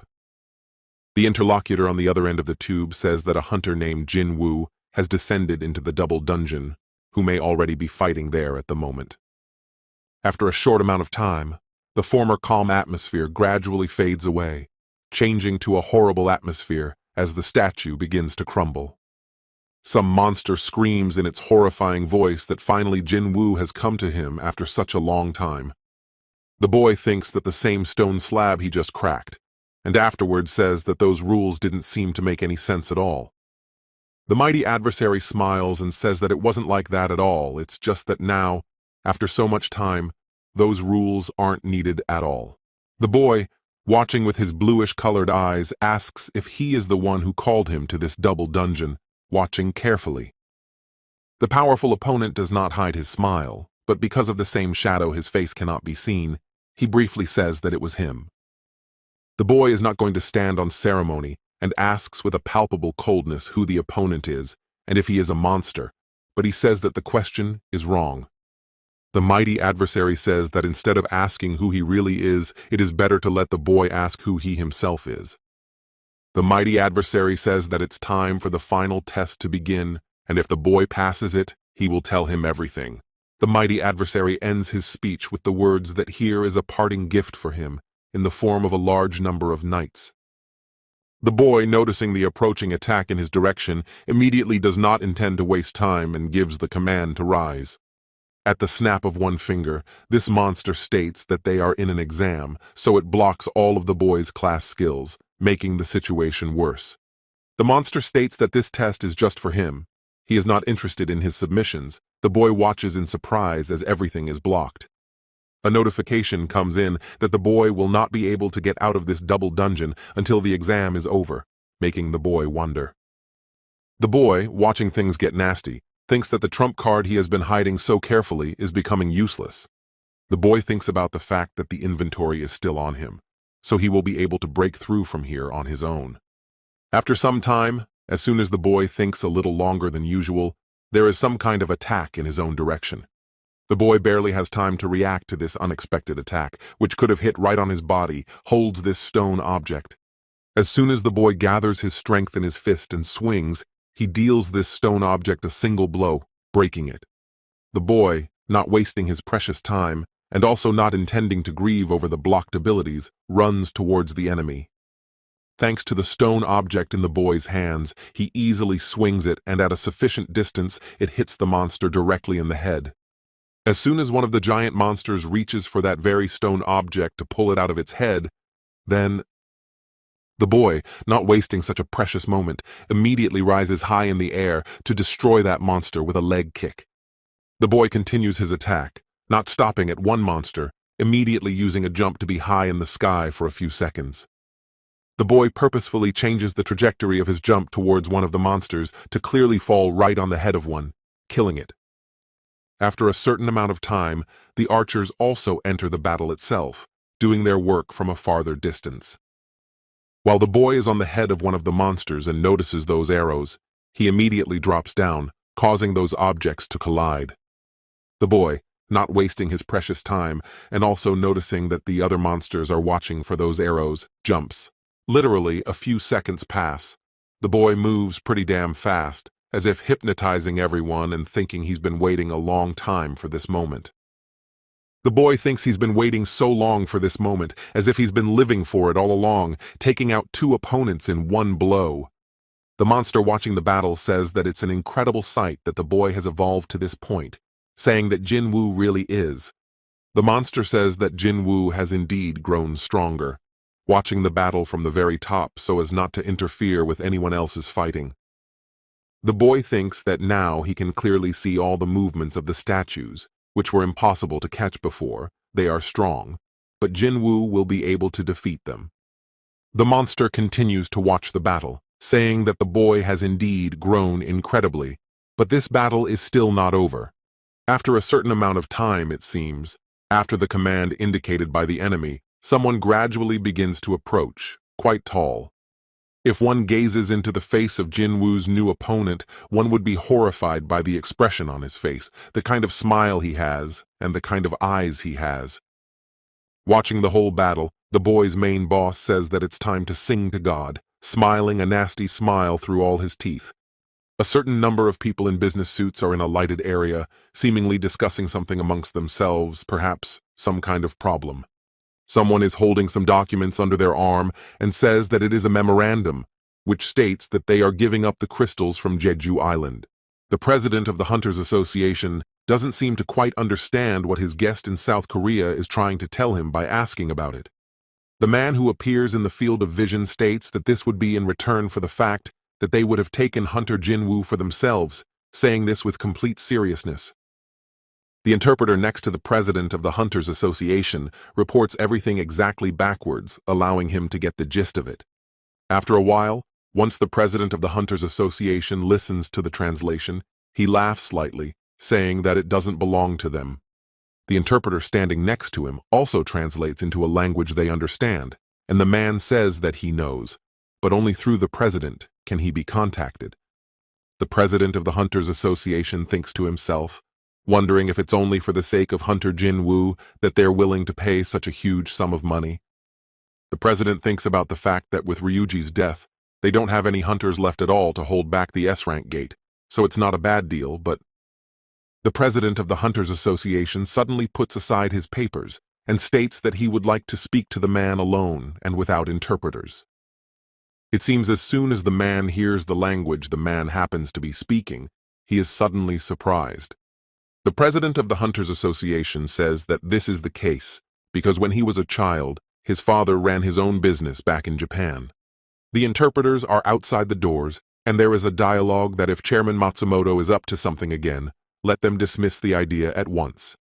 The man says that he doesn't understand what the president of the Hunters Association is talking about, and the man says that they are in a strained relationship with the guild. The man instantly starts shouting, because how can the president of the Hunters Association say such things? And the man continues, which was easy to guess. The president says that this guild was originally together with the Japanese Guild Association, but since Goto Ryuji died, it became harder to manage. The president says that if all the monsters get out of this gate, all the responsibility will fall on the shoulders of this man who changed in his face. The president of the Hunters Association says that Goto Ryuji was the outstanding hunter of Japan, though he didn't agree to this raid right away. The president says that it was the man's fault for taking the naked blades to Ryuji, for it was the man who was responsible for splitting the guild. And now because of this, the man can't control the others, for it is the man who is now responsible for trying to cheat back then. The man starts to get visibly nervous, and the president snaps, stating that it's the missing black box that was in the transmitters that Goto's team used. The president of the Hunters Association seems to be getting visibly angry with all the dialogue going on. He immediately smiles and says, "The president of the Hunters Association states that did the man really think that he would guess such an action, showing rage. The president of the Hunters Association says that it's not even about crystals, it's about ordinary citizens, because the man doesn't care about people. The president of the Hunters Association can no longer contain the rage overflowing his body as he breaks something with a single movement of his hand. A powerful aura emanates from the president of the Hunters Association. A large amount of wind currents appear, making one feel terrified. The president of the Hunters Association says that he is not some heartless journo, because he doesn't need that at all. The president of the Hunters Association says that he is not going to raise the whole country's ears because of one man's bad intentions. There is a real bloody battle going on, in which the boy depends on himself, trying to destroy one opponent. The boy thinks about the fact that there is no end or edge to all these stone knights. They seem to be piling up from all different sides of the place. The boy is distracted for a couple of seconds, and then he sees a huge number of stone knights and something else in front of him. The boy thinks that he will not be able to dodge in such a scenario, so he stretches out his arm to the side. After a while, as soon as the boy starts to use his ability to touch the ruler, he pulls it forward. After a certain amount of time, these stone knights under the influence of magic begin to press together against each other. The boy controls these stone knights with his powers, making them unable to resist. The boy makes them cling to each other so tightly that if he does anything else, the knights explode on the spot. A notification arrives that the ruler's touch skill level has reached its maximum. The boy now has access to the ruler's power skill. The boy, noticing the fire attacks in his direction, thinks that this is quite dangerous because if he gets hit, no skill will help him. Some kind of stone and special monster seems to be looking right at the boy, being with everyone around him, and Jinwoo realizes that he needs to kill it. The boy doesn't seem like he's going to waste a large amount of time, immediately rushing out of his seat with great speed. The powerful opponent seems to notice the other's motives and desire to fight alongside him, immediately setting up an attack in his direction. The boy moves so fast through the air itself that he can only be seen because of the bluish color behind Jinwoo. The boy, who takes off at breakneck speed just to hit his new opponent, doesn't notice anything around him. The boy, looking exactly into the eyes of the opponent next to him, notices that he is about to attack again as his eyes light up. The boy thinks that if he combines sprint and lord power, he will be able to get into his opponent's blind spot. The boy doesn't seem like he's going to waste much time on his thoughts, and immediately starts using the Power Master skill. After a certain amount of time, as soon as the boy uses his skill, he immediately dodges someone else's fire attack. The boy thinks about the fact that although he almost didn't hit his opponent, the combination was outstanding, which is surprising. The powerful opponent didn't seem to realize that the boy would be so fast and would be standing on his shoulder already. The boy, finally getting as close to his opponent as possible, wastes no time and starts using the Chaos Blade skill. A few countable seconds pass as with such a strong skill, the boy finally uses it right on the stranger's face.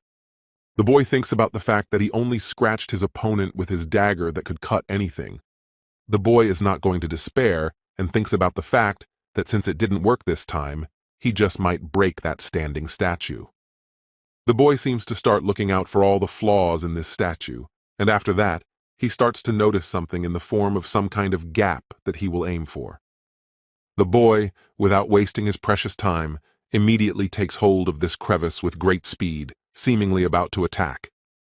The boy wastes no time, looks with his bluish-colored eyes, and then swings for a mighty strike. The boy is not going to spare his strong opponent, uses his great strength to make the blow, shouting that he should break. Watching the whole battle in progress, the mighty opponent amusedly says, "That does the boy think of opposing him?" The boy's blow turns out to be so powerful that his opponent in the form of a stone statue simply cannot stand in one place, collapsing.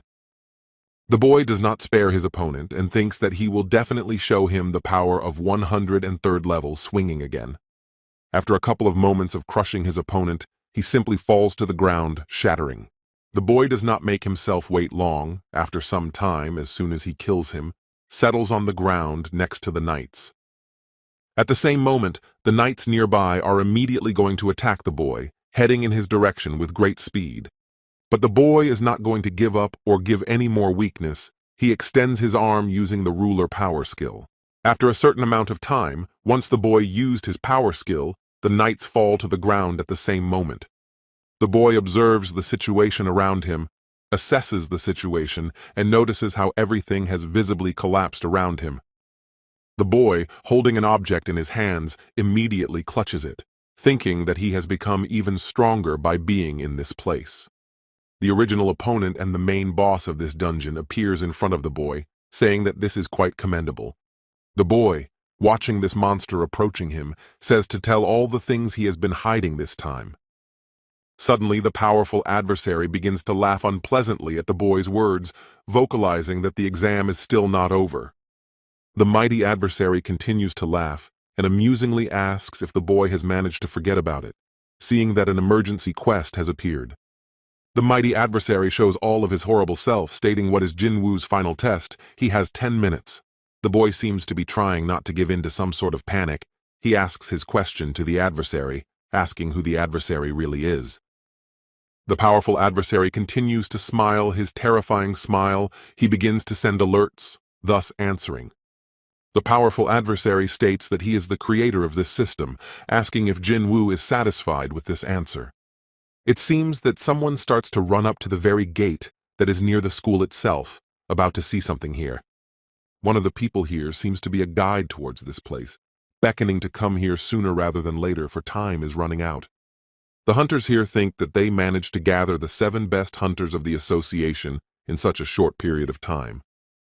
Jinchul thinks that it's unlikely that they'll be able to help Jinwoo in this way, but it's just a safety net. Jinchul starts to walk confidently toward this gate to enter the double dungeon as he suddenly stops very close to the gate. It's as if Jin Cheol can't seem to move forward, he's just paralyzed, and the hunters worryingly ask what happened to him. Jinchul starts to visibly sweat from the overwhelming fear, and he asks the others if they didn't just feel it. Jin Cheol thinks about what the chilling aura is.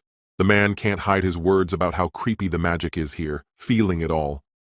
Jin Cheol states if anyone is conducting a raid near them, someone replies that they are, and specifically lists those hunters.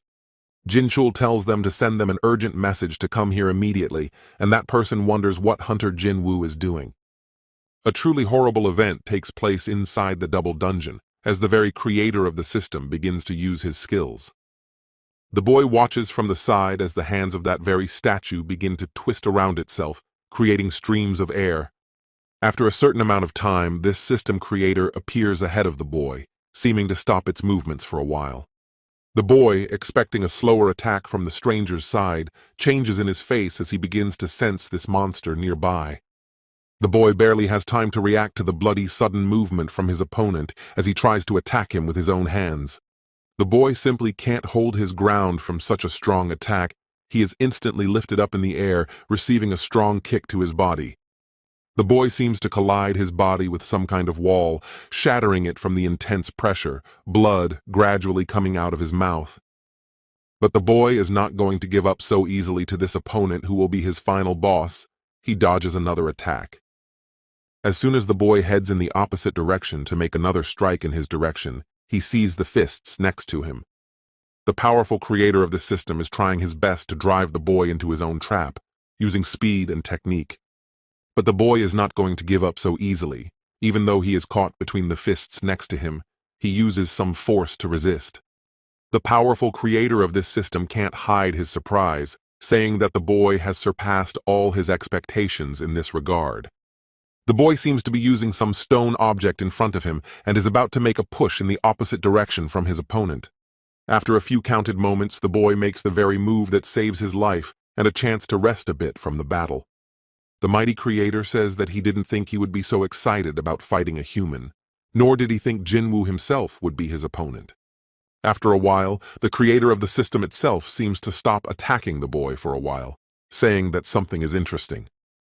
The boy thinks about the fact that this monster called him here as soon as he got his first level, and then says that he has 100 questions. The boy says why and for what purpose he created this system, why he chose him to be a player, and also asks what is going on with their world. The powerful monster says that the boy wants to hear the answers to his questions so badly that he's afraid that killing him won't give him the answers. The boy breaks off into a fast run, thinking that he just won't be able to defeat this monster at such a short distance. The boy, continuing to run in a direction only he knows, extends his arm out to the side to begin activating the Power Lord skill. The powerful creature seems to realize what Jinwoo wants to do, glaring at him for wanting to attack him so stupidly from afar. The boy thinks about the fact that the creator might be using the same skills as himself, realizing that it just doesn't make sense if that's the case. The mighty creator begins to smile, saying that it makes no difference whether the boy defeats him or not, but the creator's answer has long since been predetermined, pausing in his movements, except that the atmosphere around him visibly begins to change. The mighty creator pulls out a large number of weapons behind his back, saying that everything was clear from the moment he created everything. The boy says that if this monster created this entire system, then how could he give Jinwoo such immense power by holding a dagger in his hand? The mighty creator says that it wasn't him who chose the boy, for he didn't like the boy at all, for he only created and let the system go. The powerful creator of this system is not shy to be straightforward with the boy who is now opposite him. The mighty creator is talking about how he made this perfect project himself, and the boy is thinking about the fact that time is getting short. The mighty creator rises in the air and states that until the timer counts down the last minutes of Jinwoo's life, he will fight him. The mighty creator doesn't seem like he's going to spare his opponent. After a high jump, he simply drops to the ground. The mighty creator, as he gets closer to the boy, begins to attack with his weapons in all different directions while he is near.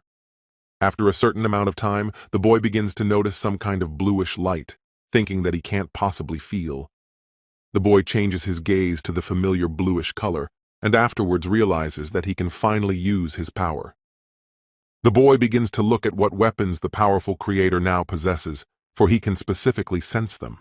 The boy looks closely at what kind of equipment his powerful opponent is using, what kind of weapons he has in his hands now.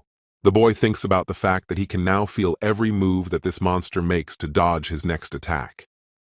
The mighty creator visibly changes his face to one of surprise, wondering if the boy dodged when he hit with all his might.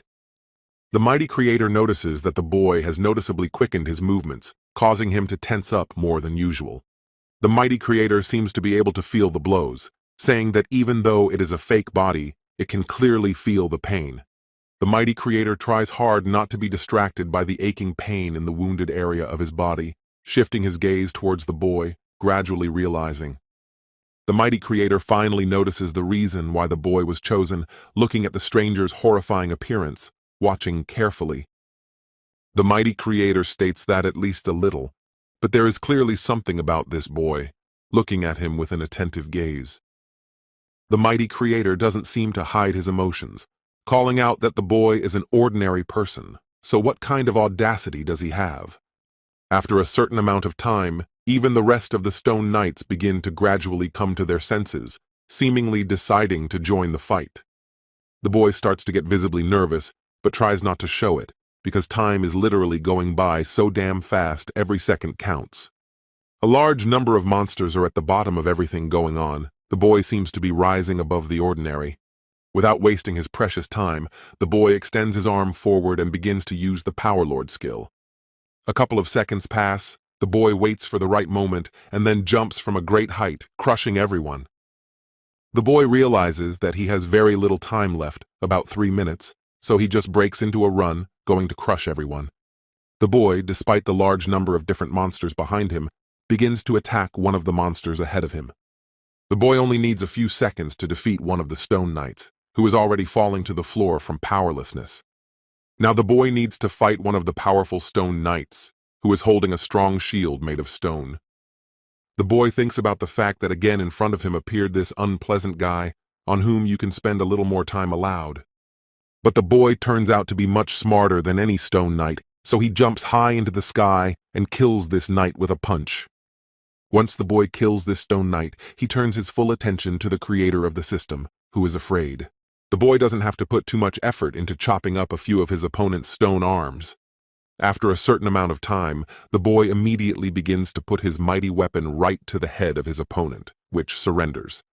The mighty opponent can no longer move in his position. He is inside some sort of recess, saying that the exam is over. The powerful creator of this system can extend his finger forward as if to point somewhere straight ahead, saying that all the answers are inside Jinwoo. The boy doesn't quite understand what his adversary means by interjecting, but he notices some new alert ahead of him. The mighty creator says that the boy's choice is now right in front of him in the form of an alert, asking if he wishes to receive data collection. The boy continues to stare at that very same alert in front of him for a while, thinking that this is the moment he has been wishing for. The boy is not going to waste much time. After some amount of time, he immediately states that he is going to accept the data collection. After some amount of time, there is some sort of bright flash, as if to move Jinwoo to another place, for all the data has now been obtained. The boy is some kind of white shadow. He can now observe the horrible atmosphere and a large number of someone's army. The boy, looking at the whole happening picture from the right angle, is surprised to think about how many monsters are here. These monsters are very different. Each of them has red eyes, but those look in different shades, with different physiques. There are also special kinds of these powerful monsters that have horns, as well as different defenses, but they are all looking somewhere. The boy seems to be watching all these monsters and wonders where they are all looking so intently and at what. The boy seems to immediately try looking in the same direction that a large number of monsters are so keenly looking at, noticing a strange sky. Jinwoo, with a readable surprise in his eyes, thinks about it being a black sky overflowing with monsters. What on earth is it? The boy looks at the large number of all sorts of monsters, realizing that there are ice elves, high orcs, goblins, and giants among them. The boy thinks about the fact that if all of these dangerous types of monsters get out of this place at the same time, all of humanity will come to an end. The boy thinks about the fact that the real enemy of all these monsters here is much higher than people think. The boy, watching everything that is happening with his own eyes, finally begins to realize exactly what is going to happen to mankind. The boy looks carefully at something happening ahead of him. It seems to be this revealing picture that he is greatly surprised by. Something quite white and large begins to gradually emerge from this black sky. The boy realizes that a bloody war awaits everyone. The boy thinks that in order to defeat the enemy in the form of silver warriors, the monsters decided to unite together and try to win. The boy begins to realize that this is how the bloody war began, accompanied by the continuous clanging of metal. The boy says that the spells flying out of his mouth were followed by furious screams of pain, realizing that the silver warriors were strong. The boy begins to look at the whole ongoing battle with his own eyes, saying that when it already seemed that the monsters were about to disappear, the messengers of heaven, who had been pouncing on their enemy, gradually began to retreat, which seems so damn strange and incomprehensible. The boy seems visibly puzzled by what he gradually begins to see in front of him, his gaze reading a gradual realization of everything. The boy begins to gaze at who gradually appears in his field of vision, a strong aura emanating from him, and it is the monarch's domain. The boy, watching everything happening with a different gaze, thinks about the fact that if it was the one who summoned these shadows. The boy seems to be looking for the monster he is interested in among the many other monsters. The boy begins to realize that it means that the same warrior in black armor is the Lord of the Shadows, showing his strong appearance. The boy realizes that now the monsters were not afraid of death, for surrounded by darkness, they were simply building up their strength much more than they appeared to be. The boy, watching everything that happens from the outside, thinks that these monsters have no end and no edge, and if compared to his army, the latter is simply insignificant. The boy realizes that those who have just fallen are coming back to life to fight their opponents in the form of silver warriors. The boy continues to watch the bloody battle, realizing that it is now that the battle between light and darkness begins. The boy can't take his eyes off the horrific event taking place. He realizes that even the earth has shuddered from the might of these two sides. The boy looks at the monsters that continue to slay their opponents. It is stated that the war has been heating up more and more each time. The boy, with a readable wonder in his eyes as he watches all this battle, begins to realize just how powerful the Lord is. The shadow soldiers are adamantly destroying the silver warriors they turn into their subordinates. There was a storm where the Lord was. The boy, as he continues to watch the mighty Lord, says that the victory of the monsters means the victory of their Lord as well. It seems some high-ranked hunters are already near those doors. Someone asks if they can open them. Choi Jung-in says that the magic here is quite powerful, asking if Jinwoo is behind the doors, and Jin Chul says that he is. Haein thinks that this magic doesn't belong to Jinwoo in any way, but then who does, since he wants to help the boy with all his heart? Jin Chul thinks about the fact that Jinwoo recently said that he couldn't clear the double dungeon, so why did he come back here again? Jin Chul thinks about the fact that it was for a reason, noticing the doors start to open in front of them after a certain amount of time. A few moments pass as Choi Jung-in asks loudly and nervously what it is, clearly shocked by what he's seen. A certain picture appears before the high-ranking hunters in the form of a ruined room. Choi Jung-in continues to not understand. Jin Cheol, finally seeing the picture in front of him, says that it just can't be, because these statues and deities seem to really exist. After a while, the powerful system creator is surprised by the arrival of the new people, asking how they came to be here. The powerful system creator says that he didn't think he had called any other people here, beginning to say that this is a very unexpected encounter. The high-ranking hunters are visibly getting nervous, some not understanding how the monster can talk to them, as they have their own language. The powerful creator of the system begins to tell these high-ranked hunters to be quieter, so as not to wake up the king, who is busy. One of the hunters present incomprehensibly interjects about which king they are talking about, noticing Jinwoo standing not far away. One of the high-ranking hunters notices Jinwoo's hunter and asks in a confused manner what is going on with him and why he is standing like that. After a few seconds, the powerful system creator manages to kill several hunters with a single blow. Noticing such an action on the part of the powerful system creator, Hae-yin is visibly nervous, seemingly not quite realizing the situation. The powerful creator states that he doesn't want weaklings in this place, as he needs someone as a sacrifice for his king.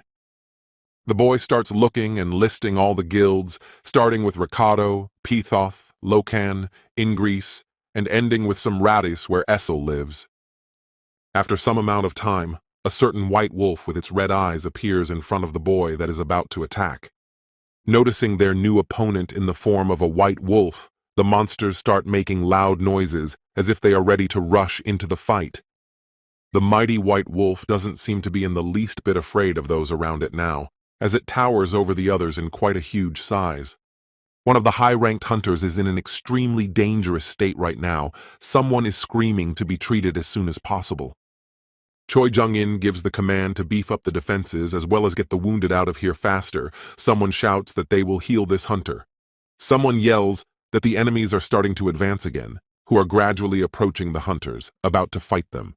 After a certain amount of time, one of the enemy's voices who will be able to stand after a battle with his real puppets. This speech is continued by the powerful creator of the system, saying that he will give him a rare opportunity to see the birth of a king. The mighty creator continues that if, of course, any of the high-ranking hunters survive here, for the warrior is about to attack. After some amount of time, seemingly noticing something amiss, the mighty Choi Jong-in yells for everyone to retreat.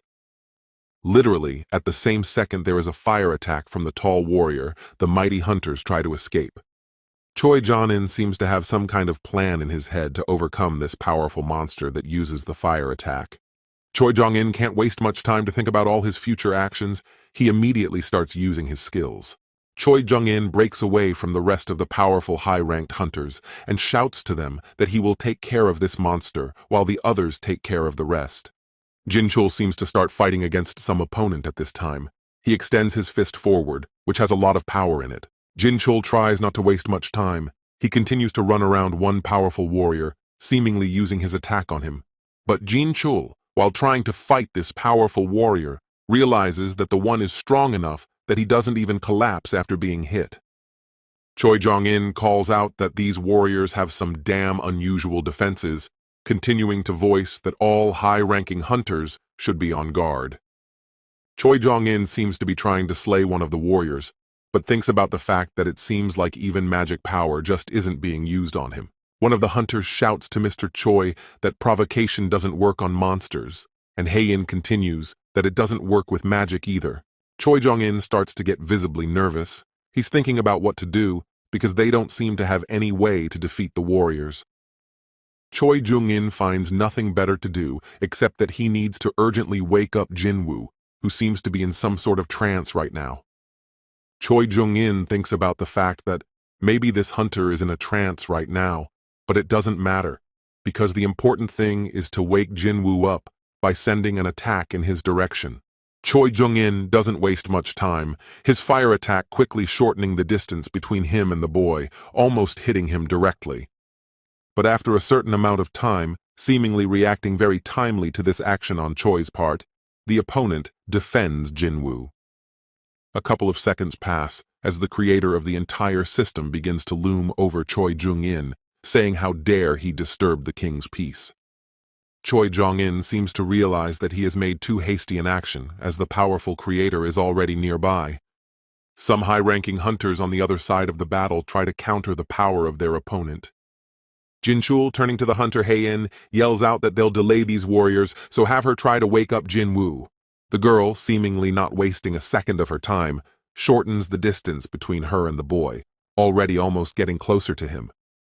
The girl seems to already be able to make out the boy's face, which is considerably stained in someone else's or her own blood, thinking to wake him up. The boy, seemingly being on the battlefield as an observer, is rather dumbfounded by what he can now see in front of him. A large number of shadow soldiers are fighting against these monsters. Even the ruler himself is in this battle, fighting one monster. The boy thinks about the fact that this ruler already has so many warriors, but he continues to replenish his army, realizing that he would lack mana if it were him. The boy watches one of the high-ranking monsters massacre this ruler's shadow warrior, but there is no end in sight to this power.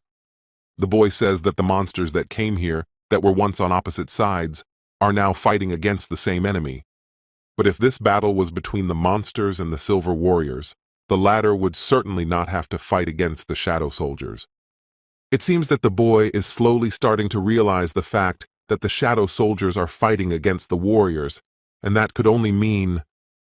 It could only mean that there was some kind of internal conflict, looking at everything happening already with different eyes, realizing that this was something of an amazing occurrence. The large number of weapons thrust into the bodies of the monsters show the flag of one of the sides above, and here, the shadow soldiers clearly have the advantage. The overlord slowly begins to approach the last survivor of this battle, the warrior who is the main opponent. The lord says that they have finally been able to put an end to this bloody war, bluntly asking the other why he betrayed him. The powerful opponent seems to realize that he no longer has any chance at life, vocalizing that he wanted to kill him so badly. The mighty lord insists on his question. He wants to hear a sincere answer and last words from the lips of this adversary. But the opponent sitting at his feet begins to seemingly recite some sort of spell, causing the lord to tense up more than usual and make a single movement. It doesn't take much effort for the lord to lift his opponent by the neck right up in the air with that one movement. After a certain amount of time, as soon as the lord continues to hold his opponent by the neck, the other one's gaze noticeably changes. The other's opponent seems dumbfounded at what he can see in front of him, which is clearly happening to him for the very first time in his life at all. Suddenly, the enemy's face begins to change to one of satisfaction, and he does not hide his smile, realizing that the Demon King is Baran. The enemy wonders what the Demon King is doing here, and the Lord extends his hand covered in a large amount of blood. Suddenly the boy finds himself in the shoes of the very lord of his shadow soldiers, marveling at how he couldn't notice it before. After a short amount of time, the boy moves his hand to the side of his heart, where a noticeable purple light is now emanating. The boy can feel the way the purple light begins to fill his body as it gives something away, perhaps some kind of power to the battle itself. The boy continues to stand in the same spot, seemingly trying to comprehend what is really going on, and who he even is. But the boy doesn't need to ask himself many questions, he already has the answers.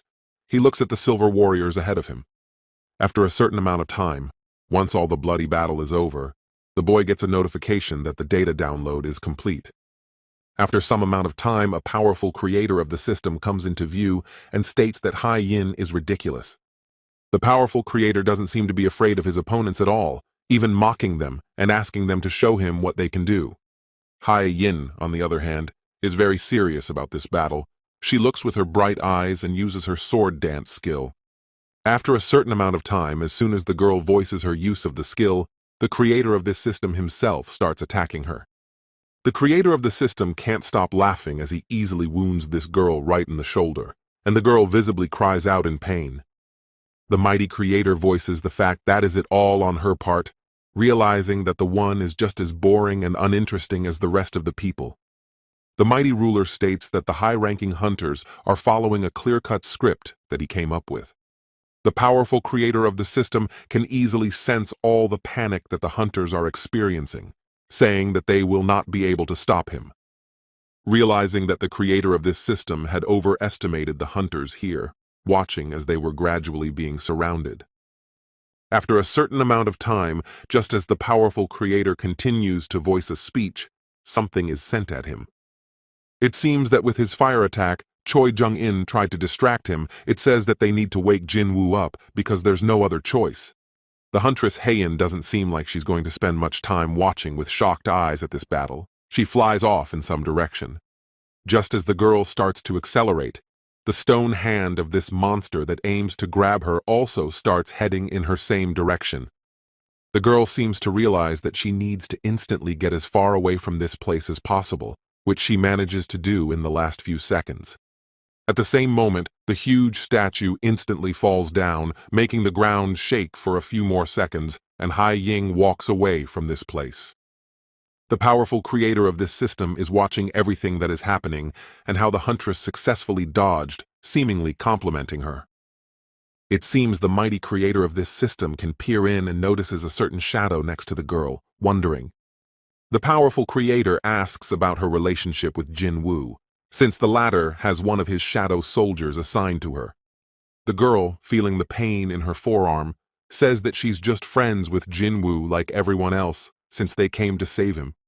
The mighty creator continues to smile and realizes that these hunters are here of their own free will, giving just her another chance. The mighty creator says that the king's birth will take place in these chambers today, and he will let her see it all with her own eyes. The powerful creator makes the girl shift her attention to her allies, saying that as far as the rest of them are concerned, all these high-ranking hunters would be of no use to them. The mighty creator would deal with them personally, just to keep them out of the way.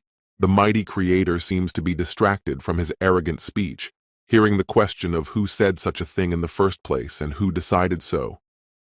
Literally at that very second, just as the mighty creator turns his gaze to the side, Jinwoo appears, destroying his face with a single punch. The boy seems to have just come out of a deep trance. He can't help but stop breathing confusedly, looking exactly at his opponent. There is a murderous aura emanating from the boy at this very moment. He is asking his creator with a readable anger in his eyes what he has done to him. Jin Cheol, who is watching the whole battle taking place, can't hide his surprise, and also his mouth just opens. On the other side of the battle, Choi Jung-in seems to be able to breathe out calmly and relieved because the boy has finally come to his senses. The girl observing the whole scene can't help but stop watching this battle. She looks at everything with readable amazement. There is a tangible killing aura coming from the boy. All the hunters here can feel the power of Jinwoo at this moment. The boy can make the mighty creator of this system gradually start falling right in the air with a single strike. The mighty creator of this system falls straight to the ground, destroying the ground around it and leaving dents. It says that Jinwoo is not a king. The mighty creator of this system questions why the boy in front of him now and not the king, why the one is alive after all. The boy, listening to the powerful creator's speech, thinks about the black heart and the huge mana flow of the enemy. The boy thinks about the fact that the black heart was clearly not part of the creator's plan, and it should have at the very least just destroyed Jinwoo. The boy thinks about the very memories, which are only a small part of it, and afterward states that the creator was against him as a player. The boy tries to get to the truth by asking about what the player is, what the powerful creator of the system wanted to do to him. The powerful creator of this system is in a readable panic. He doesn't seem to know what he should do in this situation. The powerful creator of this system breaks down into a loud scream, telling the Shadow Lord that he is not going to get away with this so easily. A few moments pass as the boy begins to use his magical abilities, displaying a large number of daggers. And these daggers are swiftly heading towards the powerful creator of this system, who can't hide his fear. The powerful creator laughs nervously and says that Jinwoo has exceeded his expectations, realizing why he was chosen as a player. A certain number of high-ranked hunters, who have been observing everything that has been going on, begin to notice some sort of movement from the direction of the statues. The high-ranked hunters can't hide their excitement at the large number of statues, even the ones that were just standing. Even the statues that were just standing there all this time start to move, causing everyone here to tense up more than usual. The creator laughs and says that if Jinwoo kills him, there's no way those statues will stop, offering him the choice to come to his senses from his hasty actions. The mighty Jinwoo looks with his cold eyes and says, "What if he can kill two birds with one stone?" The mighty creator of this system laughs and says that if the boy does kill the very real creator of the system, then the boy amusingly sidesteps the mighty creator and asks that if he does, he will become an Erang again, smiling. The boy says that he wondered what would happen if he killed the creator of an already working system. Nothing would happen to it after all. After a certain amount of time, once the boy starts using his terrifying aura, the system slowly starts to glitch. After a while, as soon as a powerful adversary tries to do something, a notification comes up that the login for the administrator is blocked. The powerful creator of this system can't believe what's happening. He doesn't quite understand what happened. Why the system? A couple of seconds pass, and the boy says something that he himself once thought a lot about while looking at the enemy. The boy continues to stand in front of his enemy, showing all his terrifying aura in front of him, making him fear even more. The boy realizes that now he needs to take over the entire system, looking with his cold eyes, showing that he won't care if he kills him. The boy voices that it seems the powerful creator's system isn't so perfect, causing his opponent to scream loudly. The boy only needs to take a few blows to defeat his own opponent, causing him to just gradually disintegrate before his eyes. The powerful creator of this system, though already in a dying state, still has something to say to the boy. He says that when the pillars of fire appear and rise up into the sky, the boy will surely be overtaken by a long-awaited death. The boy, with his back to his defeated opponent, does not feel any fear after his words, saying that it will be as it pleases him. The hunters outside say that it's been an hour since the guild members entered the place, but if they go in, they'll obviously be in trouble. After a certain amount of time, it seems that a large number of those very high-ranked hunters gradually begin to be seen. All of the high-ranked hunters are visibly shabby in their appearance. Some are in trouble and appear to be injured. Some hunters are thinking about the fact that their country's top guild members are in such a terrible state, not realizing what happened there. Someone asks about whether they are members of the Bravo Guild, asking for help to help carry the bodies of the dead out of the dungeon. The boy thinks about the fact that it wasn't the real body of the creator, the one clearly in another place, since he never got answers to his questions. Jinchul says that about 20 top-ranked hunters died. It would be scary if those monsters came out. Would Jinwoo confront them himself again? Jinwoo thinks that although he asked the Bravo Guild to send a message to the association, but still, so many hunters died. Jinchul says that their department is monitoring all the actions of S-rank hunters, but he's the one who decided to seek help from another guild. Jin Cheol looks at the large number of corpses that are covered in a white cloth that is gradually turning red. Jin Chul turns to the hunter Jinwoo to ask how he knew about the double dungeon opening, looking at the boy. The boy, turning away from Jin Chul, tells him that the double dungeon itself drew him here, as if it were calling to him. Jinwoo says that he received a message that he needed to come here, but he can't show it to him, because it was all just in his head. Jin Chul thinks to himself that it's unlikely Jinwoo would joke about this, since so many people have died. But this hunter is so hard to understand. After a while, the hunter Hei-in herself comes up to the boy, excitedly asking him how he's feeling. The boy, noticing the stranger's presence beside him, turns his head slightly to the side, slowly beginning to say that he might be a little tired, but the boy can barely stand on his own 2 feet after such a bloody battle, showing some weakness. Some few countable seconds pass. Before the boy can even finish speaking, he immediately falls to the ground from helplessness as they run up to him. A large number of cars loaded with the highest grade crystals drive off in their own direction. Some amount of time passes as these loaded cars unload the entire load in a place set apart from the others.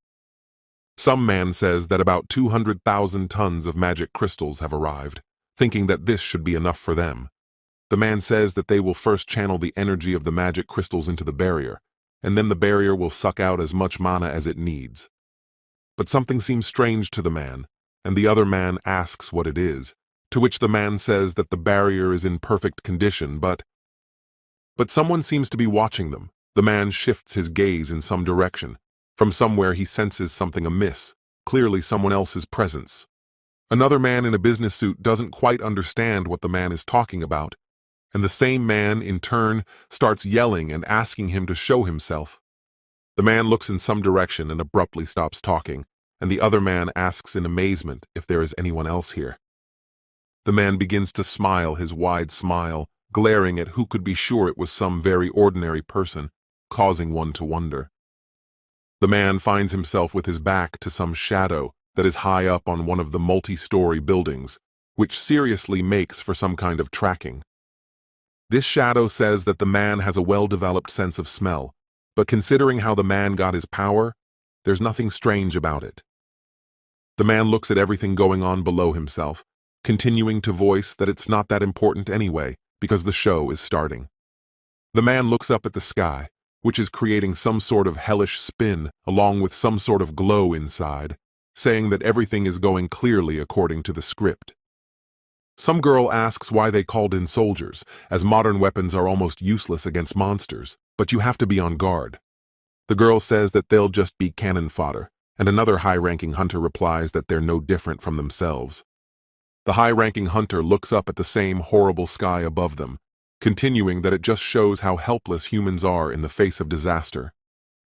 The man struts down the road beside his assistant, not hiding his exclamations of admiration, for if all goes according to plan, he will mop up the gate. The man states that it would be cool for the rank of S-rank hunter, already holding the alcohol in his hands and continuing that he needs to relax. The man, drinking the alcohol, asks how many S-rank hunters are here, and there are 15, realizing it's a small crowd. The man asks where the Americans are in general, and the man replies that more S-rank gates have opened in Maryland and all over the world in general. The man begins to think about how these listed countries just don't seem to have enough high-ranking hunters to mop up. After a certain amount of time, while the man is thinking and talking about something of his own, then another young man cries out in horror about the gate. The young man draws the gate and Yuri Orlov's attention to the gate, stating that this high-ranking gate is beginning to open, revealing Uzis. Some amount of time passes. The boy seems to have been lying on the bed for quite a few hours as he suddenly opens his eyes. The boy seems to realize that he is now in some sort of hospital, immediately rises from his position, holding his hand over his face. Some time passes, and before the boy can even recover from his sleep, Jin-ho enters the room. The boy asks the other boy in surprise what happened, and he tearfully asks why he's only waking up now. Jin-ho goes on to say that everyone thought it was as if the boy had died, since he'd been dead for 3 days, and Jinwoo asks again in surprise. Jin-ho says he was very worried, and the boy thinks he's pretty well exhausted. and it's been a long time since he's had a real rest. But what seems to be most important is that the boy just can't forget those very moments spent in the double dungeon. The boy begins to think that if he slept for 3 whole days, then obviously something could have happened, immediately changing his outlook. It doesn't take long for the boy to ask about what happened, and Jin-ho doesn't seem to quite understand why he's asking. The boy decides to clarify for Jin-ho about the S-rank dungeon that had still recently appeared in Japan, making the latter realize the question. After a certain amount of time, Jin-ho just turns his head to the side, seemingly realizing that something bad needs to be said. A large number of high-ranked hunters and some battle-trained humans stare in horror at something ahead of them. One by one, huge monsters or giants begin to emerge from that very S-ranked dungeon, ready to begin their battle now. The high-ranked hunters look on in horror at what is happening in front of them, someone shouting, "Why are the bosses from the dungeons above A-rank coming out of there?" A mighty tank around a large amount of high-ranked crystals looks at everything and says, "It's bullshit." Mighty tank Yuri Orlov, seemingly as confident in himself and his powers as usual, shouts to his opponents to attack. After a certain amount of time, a barrier begins to appear around the city itself, which is where this portal with monsters is located. Without wasting his precious time, one of the high-ranking monsters that came out of the dungeon starts trying to destroy the barrier. The mighty tank starts laughing and says that he didn't think he would encounter A-rank dungeon monsters here because they obviously wouldn't be able to break through his barrier. But only a mighty tank named Yuri Orlov thought so, because in front of him appears a special kind of monsters. Literally in a couple of seconds, Yuri's face instantly changes to full of fear, eyes widen with horror before him. The man is only afraid of what he sees in front of him, so his barrier gradually begins to weaken and show nothing for opponents. In a couple of seconds, all the opponents can gradually go beyond the barrier, which was created by Yuri Orlov. There is a kind of calm atmosphere in the room. The good weather is right in this city. But Jin-ho is slowly saying that that particular raid in Japan failed, as Jin-ho says with a palpable sadness in his voice, and the boy looks somewhere off to the side, thinking of his own. A gray-haired man seems either upset or confused, and he exhales heavily, holding his forehead. The man says that he seems to have fallen asleep again, asking how much time has passed, and the other man says that it would take him a little longer to get to the hospital. The deputy says that he has 2 pieces of news. The first is that one of the people who fell asleep has awakened, and the man asks if it's about people with sleeping sickness. The man says that it is, and that person turns out to be a woman who is the mother of the hunter Sung Jinwoo. The gray-haired man thinks about the fact that the boy can cure, and even such a disease, saying that it is understandable. But what about the second news? The assistant is not going to spend much time explaining the second news, saying that he has guests, gradually opening the door. A lovely woman appears in all her glory, asking with concerned eyes about what happened to the man. The hand of some high-ranking hunter begins to shake visibly, as if unable to withstand such pressure from his opponents. Yuri Orlov appears in his own guise, showing all the emotions that only exist on this earth. He is visibly dumbfounded by what is happening. The man seems to realize that for his life comes a bitter end. He simply flies towards the open mouth of one of his opponents. This powerful opponent simply enjoys eating such a high-ranked hunter in the form of Yuri Orlov, immediately smiling with all his teeth. A large number of very different tanks begin to shoot at their target in the form of huge opponents who do not stop attacking them. These tanks and structures seem to have tremendous firepower, and they relentlessly attack at their opponents who attack like this. Something bloody battle is going on in this city. People are in utter confusion and fear of what is happening here. Some hunter says that these weapons are useless against the magical monsters, asking what are they waiting for? After all, it is time to deal with them. After a certain amount of time, once one of the hunters states that it's time to attack, the rest of the hunters come out for their hunt. Some high-ranked huntress looks at her opponent with a cold stare, thinking about the fact that she needs to take away his sight. The huntress doesn't take long. After a certain amount of time, she immediately flies high up and begins her attack.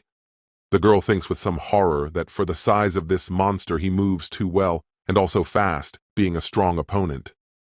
Some voice comes from above, saying that they are broadcasting from Tokyo, Even from this height, you can see the horrible sight below everything.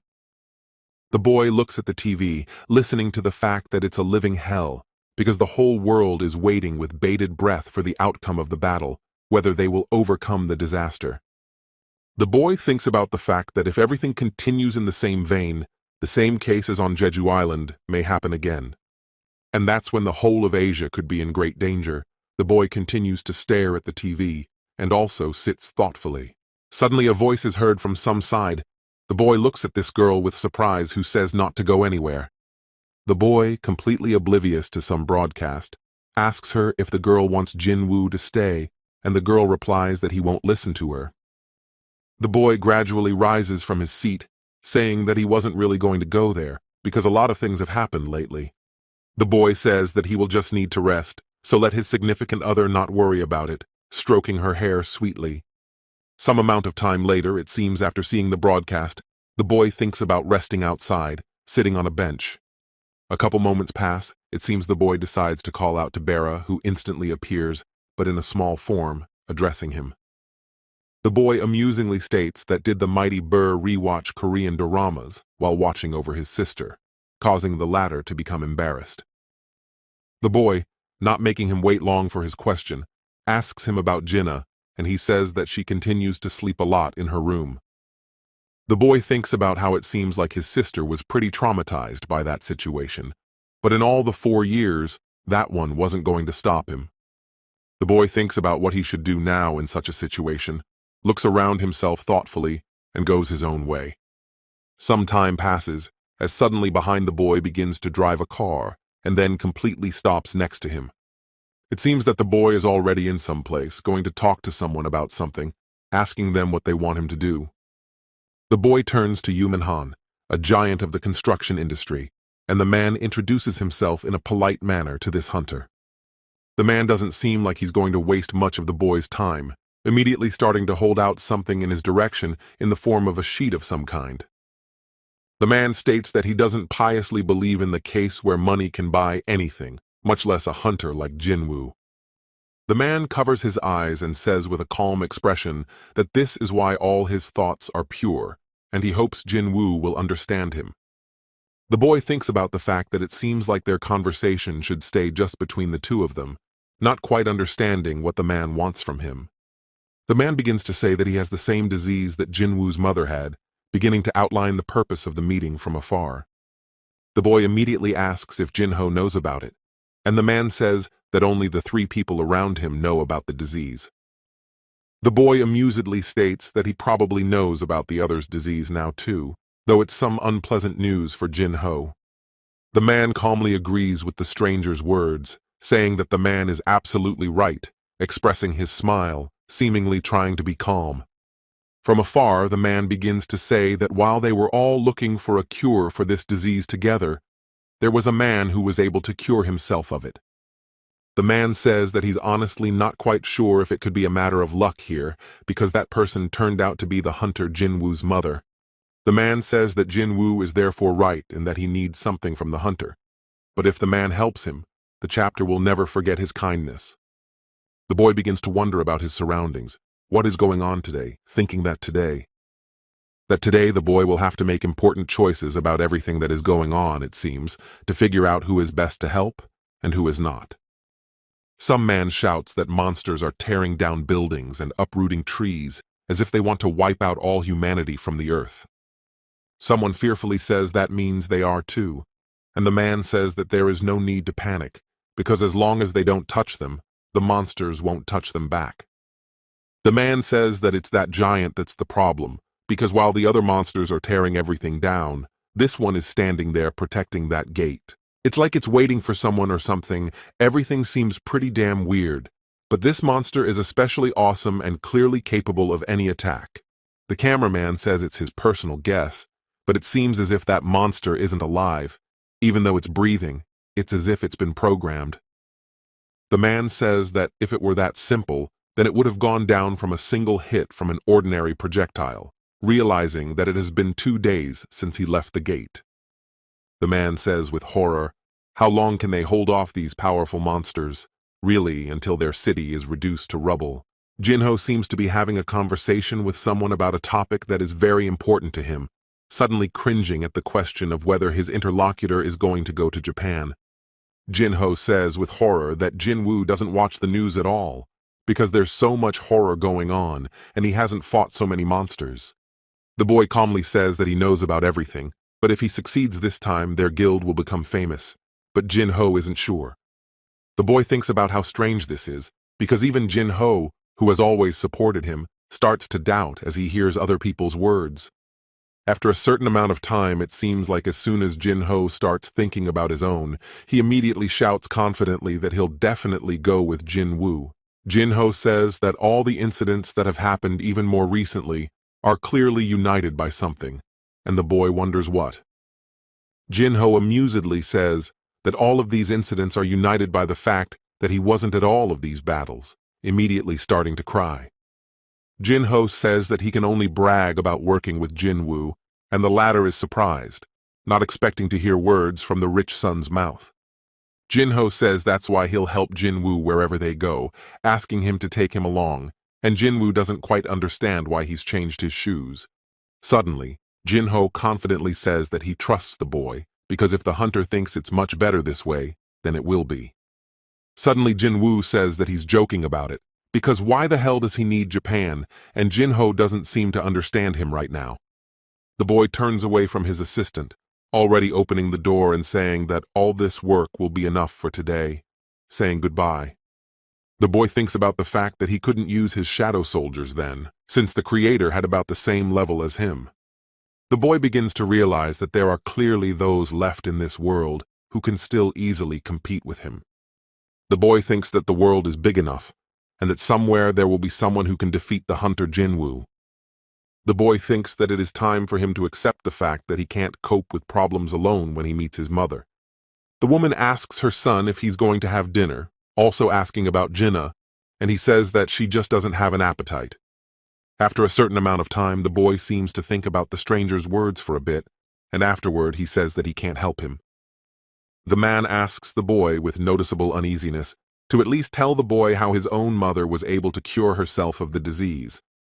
The boy, lowering his head and sternly addressing the chairman, says that he would not have kept silent in his place if he had known the answer to his question. The boy doesn't make himself long. He simply rises from his seat, hearing a chagrined, "I see," from the man, and Jinwoo says goodbye. The boy leaves the stranger's office after a short amount of time, and afterward faces his back against the wall, exhaling heavily. The boy says with his eyes closed that it's still his dear man's father in the person of Jinho, which is very sad. The boy thinks about the fact that he doesn't know what kind of man he is, and what kind of goals he pursues, because maybe he isn't sick at all. The boy thinks that the amount of the holy water of life is very limited, so he must spend it all wisely. The boy thinks that the offer was unexpected, but unfortunately he is not interested in it, and since he has to make a choice, then... The boy decides to enjoy the taste of the food his beloved mother has prepared, covers his eyes, and after a while calls out to her. The boy tells the woman that he will definitely be back soon, seemingly finishing up with this delicious meal that the woman has arranged for him. The boy thinks about the fact that it is true there are those who are stronger than himself, but that doesn't mean he needs to stop. The woman, standing with her back to her son, tells his son that if something happened, his dad always ran headlong to the call, even while eating. The woman voices to her son that she will help him pack for what seems to be a long and unplanned trip while the room is quiet. In the barely lit room lies Jinna, seemingly in some sort of bad shape or just lacking some sort of strength. After some amount of time, Jinwoo enters the room, offering his little sister something to talk about, and she briefly says that she wants to sleep. The boy, despite other people's words that the girl would like to continue her sleep, settles down on her bed and thinks about where to start. Some amount of time passes, as the boy is really thinking about the upcoming dialogue, as she suddenly says that she almost died recently. The boy seems to realize that he has said some crap and not at all what should have been appropriate for this conversation, immediately looking back at her. The boy nervously says that he didn't mean it, because it's a common thing for him, but this time it was quite dangerous, because he almost actually died. The boy calms down and says that he was able to survive, and he is grateful to his fate that he can still go home. The boy assures the girl that he will definitely return home safe and sound this time too, stroking his sister's hair. The boy continues to gently touch the girl's hair and briefly thanks her, not yet saying the reason for his words. But the boy continues to voice that he is thankful that his sister is worried about him and wants him to stay while Jin-Ah holds back tears.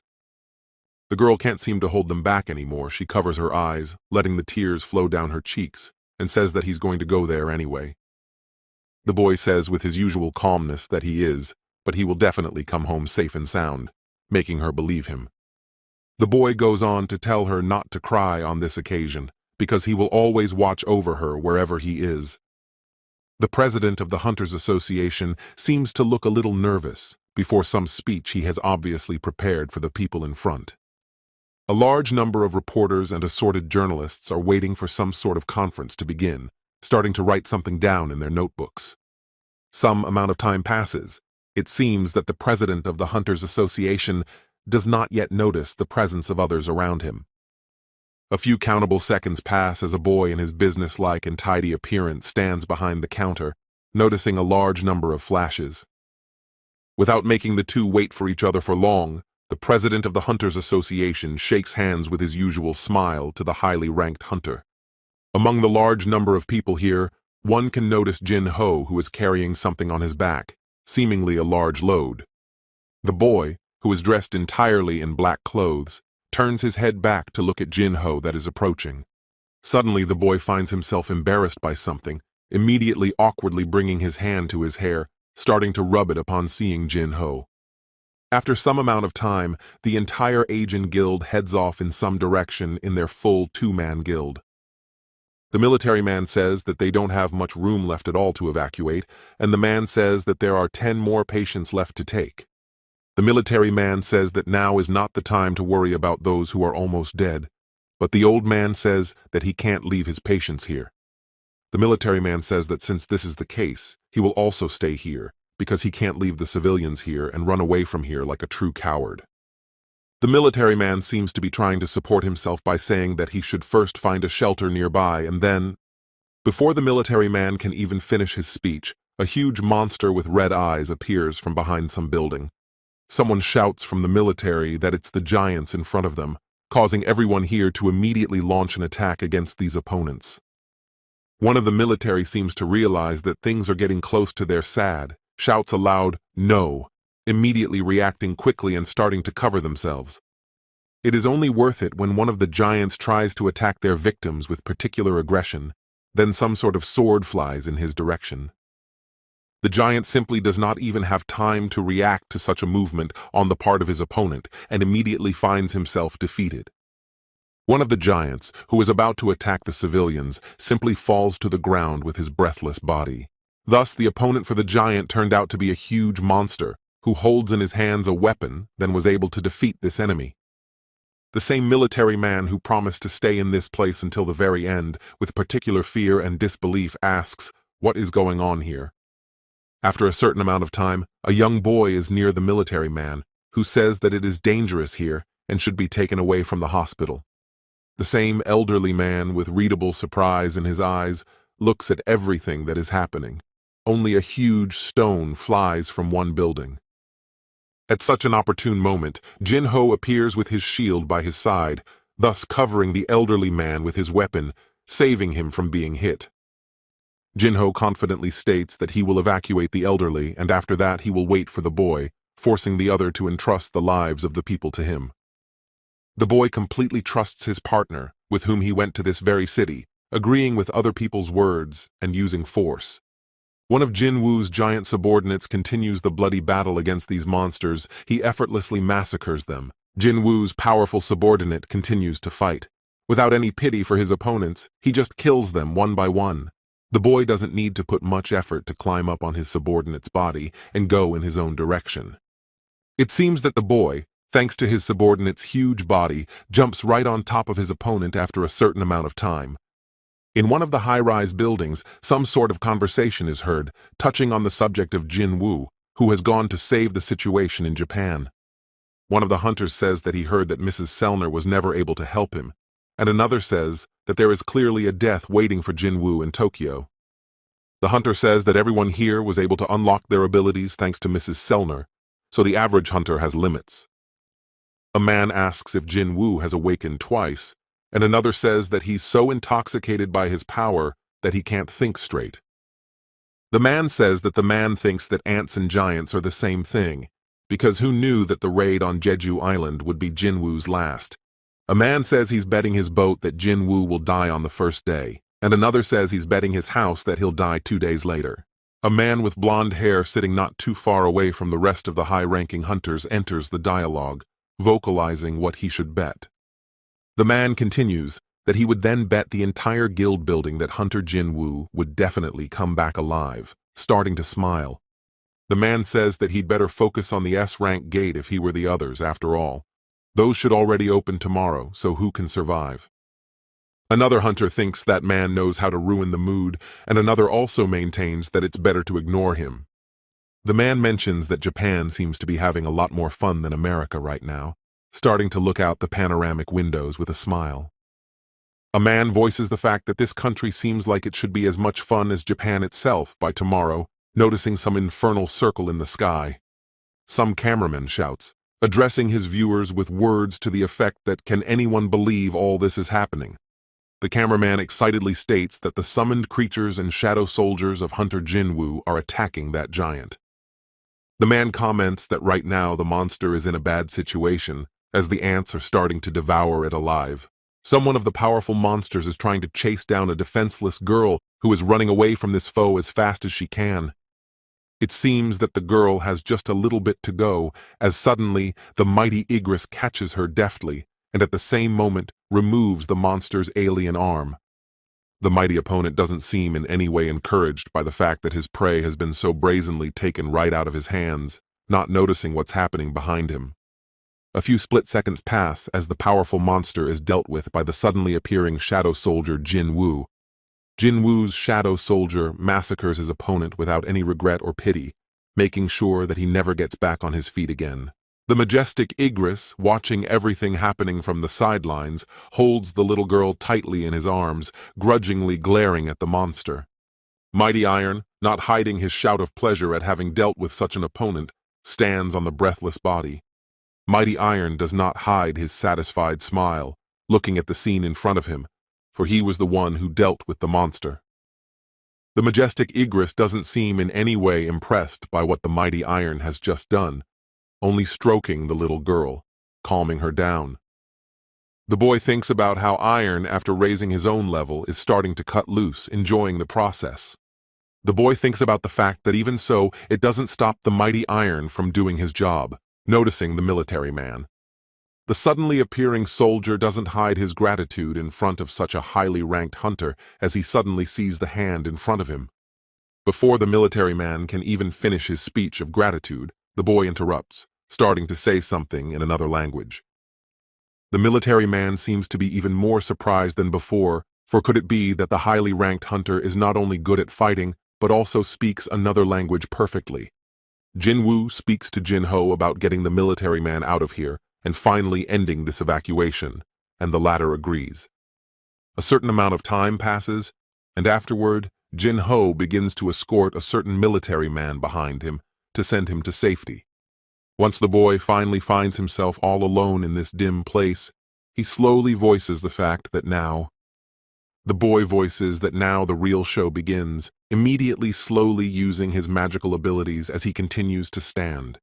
The boy doesn't take long. He looks with his violet eyes at everything going on around him and gives the command to rise. Some worker seems to achieve the result he wants and afterward shouts out some Nagoyashi stating that the return was successful. There is some commotion in the visitation. Someone is saying that the corpse of some giant has been discovered. Someone is shouting that the return has been successful. The man in the room, where there is quite a loud noise, is surprised to hear that Goto was right. The man goes on to say that it was the same look he saw at the airport, remembering the boy and his violet eyes. The man says that he's met countless hunters, but there's a lot to see in Jinwoo's hunter's gaze. A man with some fear and nervous demeanor meets Jinwoo and states that since this is an urgent matter, they need to get started now. The man says that the giants are now heading towards Osaka, continuing that they are asking Jinwoo to take care of Osaka's defense.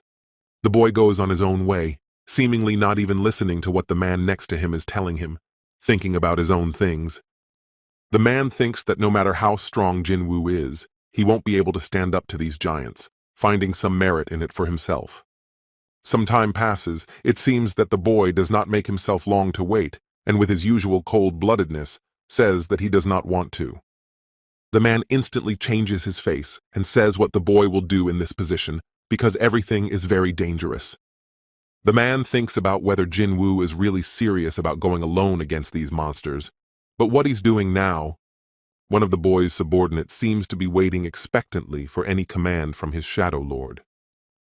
The boy stands pensively in the same spot, holding his chin with his hand as he continues to ponder on all sorts of things.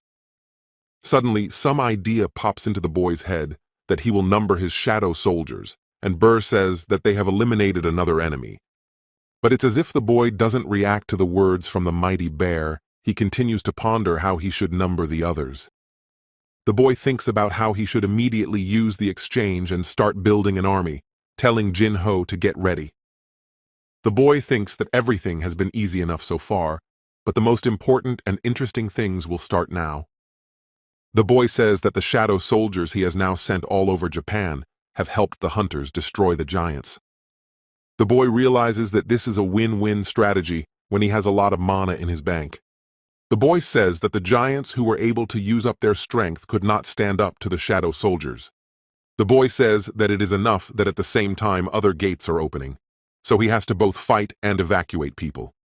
The boy looks at what is happening in front of him, what a ruined city on the 7th day after the dungeon rupture. The boy calmly struts around the ruined city, looking around himself along with Jin-ho, who is nearby. It seems that after a certain amount of time, they come to some sort of ruin. Jin-ho says that it is the truest ruins, to which the latter agrees. After some amount of time, while the boys are thinking about something of their own and looking at the horrible atmosphere, someone suddenly distracts them. The boy asks about Mrs. Hanakawa if there are any other hunters here, and the girl says that there are almost no other hunters in Tokyo. The girl goes on to say that it's impossible to even calculate the damage to the city right now, and the monsters have scattered around the world. The girl states that there are 16 S-ranked hunters involved, and of the survivors, there are 2 groups of 6. The girl says that among the dead are Yuri Orlov, Hanzawa Goki, and Lucas Hoyle. Each monster is a high-ranked opponent. The boy thinks about the fact that if 3 S-rankers died, the A-rankers are unlikely to win, and the TA states that there were 30 giants. The girl says that there weren't enough people to defend Japan, but thanks to Jinwoo, most are wiped out, and the rest are dealt with by the hunters. The boy, after some time analyzing all the things that the huntress passed on to him, begins to realize that it seems that the most interesting enemy is the monster that continues to guard the gate. The boy begins to look at the ruined city, which is still burning with hellfire, thinking that he has already seen it somewhere, but he can't remember where. The boy thinks about the fact that there was no fire in that place, but the same devastated city, as if it was the abode of the real devil. The boy thinks about the fact that if all of this was intended by the system, then what was the creator trying to say by making this catastrophe? The boy thinks about the fact that this creator has already died and disappeared without a trace, but now there is no way to know if his body was even real. The boy clenches his palm into a fist and thinks about the fact that even if this was a hint of the future, he needs to prevent all these disasters from happening. The boy thinks about the fact that he doesn't want to shake in front of an enemy he can't handle, saying that everyone should be all in and it's time to get started. The girl, looking at the hunter Jinwoo with noticeable surprise, says, "What about the others?"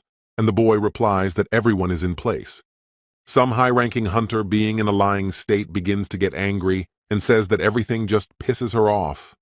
A nearby high-ranking hunter says that pisses her off or not, but that she should be happy that this whole disaster is over.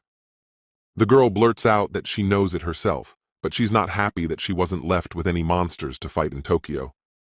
The girl can't handle her overflowing anger in her body. She punches her tattooed arm straight on the ground, making different sounds.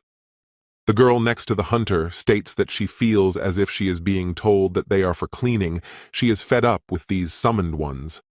A large number of summoned shadow soldiers are on the high ledges of this ruined city, allowing Jinwoo to see. A couple of counted seconds pass as a mighty bear begins to be seen behind the boy's back, right high in the sky. The mighty bear doesn't take long, landing right next to Jinwoo a couple seconds later, and Jin-ho is surprised to see it. The boy even seems surprised at Mighty Bear's arrival himself, vocalizing that since they're back here, it must have been a good job. The mighty bear doesn't take long, instantly lowering his head and saying thanks to his ruler. Suddenly, the boy turns to Jin-ho with words for him and Lady Hanakawa to step back a bit, looking at him. Some amount of time passes. Once the boy gets the fact that these people have moved farther away, then he starts to use the command. You don't have to wait that long for the system to react to the new shadow soldiers that are slowly coming into view. Some amount of time passes as his new army consisting of these monsters appears in front of the boy. The boy, being on a hillock and watching the new army forming in front of him, raises his hand upwards, attracting attention. The shadow soldiers don't have to wait long for the next words from their ruler. The boy immediately shouts out, vocalizing to begin the attack. The boy has a huge number of various subordinates and shadow soldiers in his domain, all of whom have tremendous power. The boy summons such a huge number of very different subordinates just to fight this powerful enemy. The entire huge army of the mighty hunter Jinwoo wastes no precious time and moves purposefully towards the monster. The mighty monster guarding this gate immediately gradually begins to react to the approach of its enemies with strikes. The powerful enemy gradually starts to use its large weapon to kill its enemies with a few movements. But Jinwoo's subordinates and shadow soldiers are so many that it seems that the more the mighty monster moves, the less the result will be. The boy, looking at his enemy from the side, thinks about the fact that it is simply a terrifying power because he killed 100 enemies with one blow. The boy says that the strength of this enemy is simply huge, and from him comes such a magical power that even wants to run away.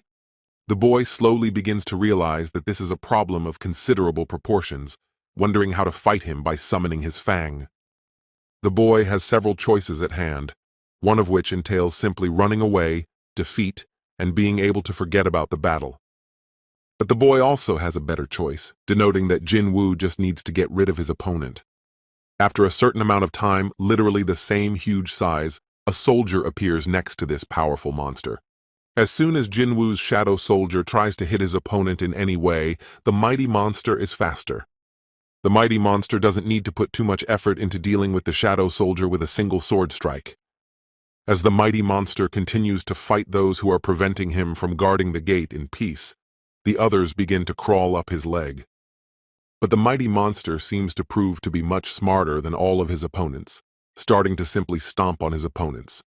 Watching the whole battle going on, the mighty bird just can't contain himself, wanting to leave to fight at once.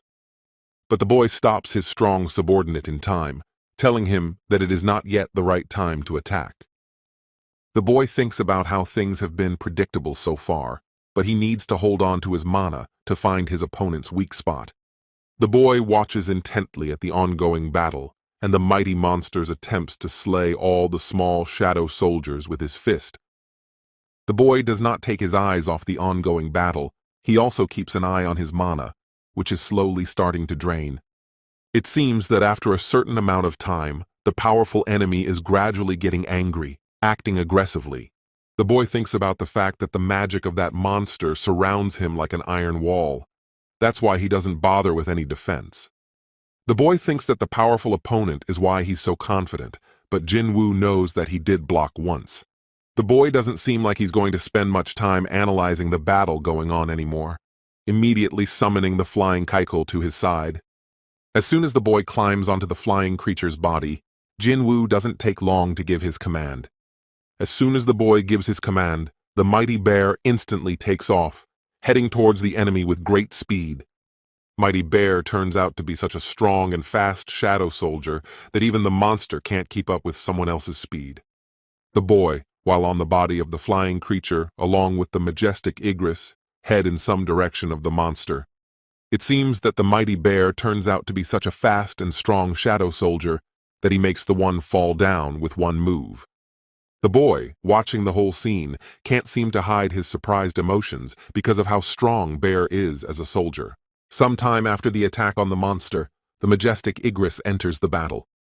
The mighty monster seems to be in some surprise at what is happening, clearly not ready for such strong opponents.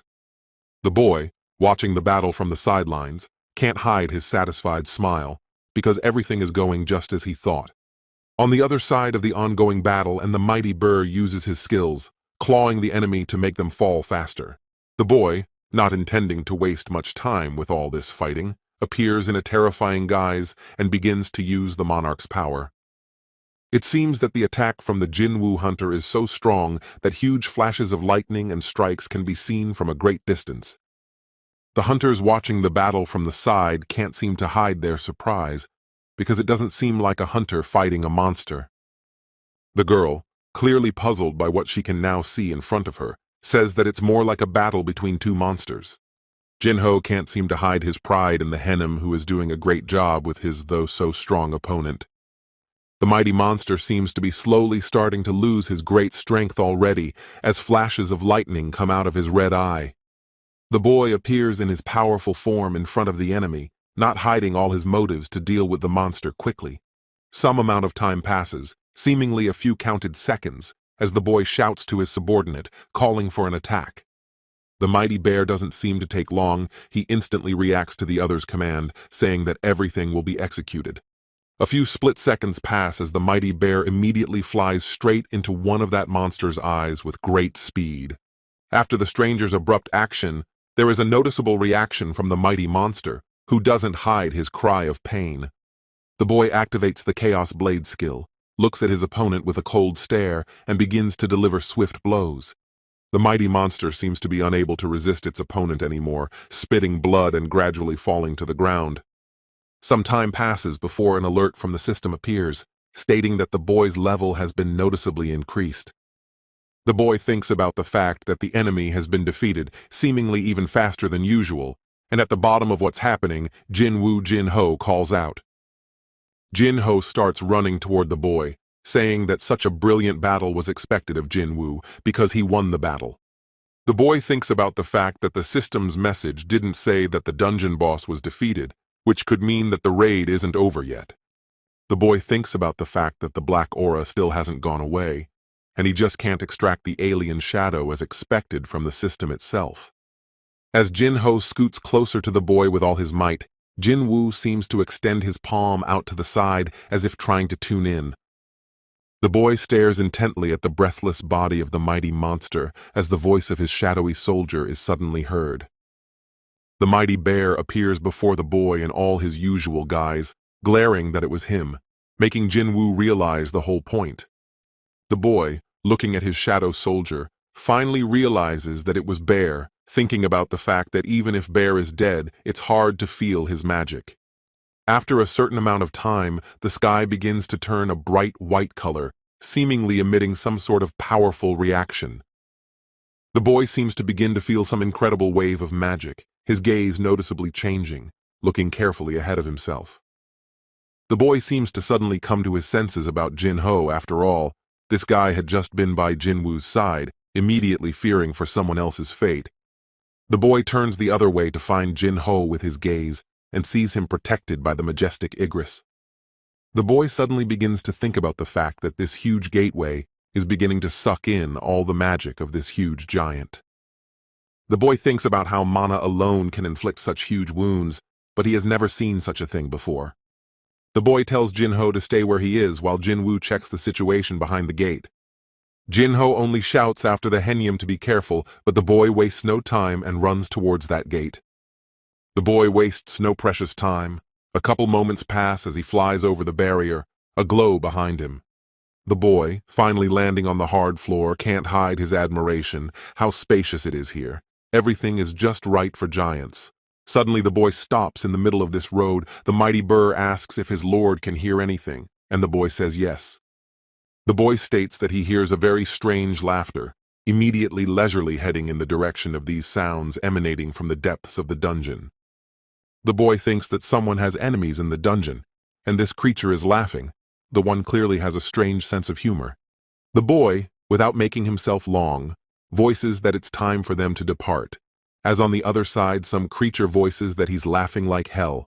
The monster screams that all these nefarious rulers, he clearly feels some guests have come to his dungeon, not afraid to say it out loud.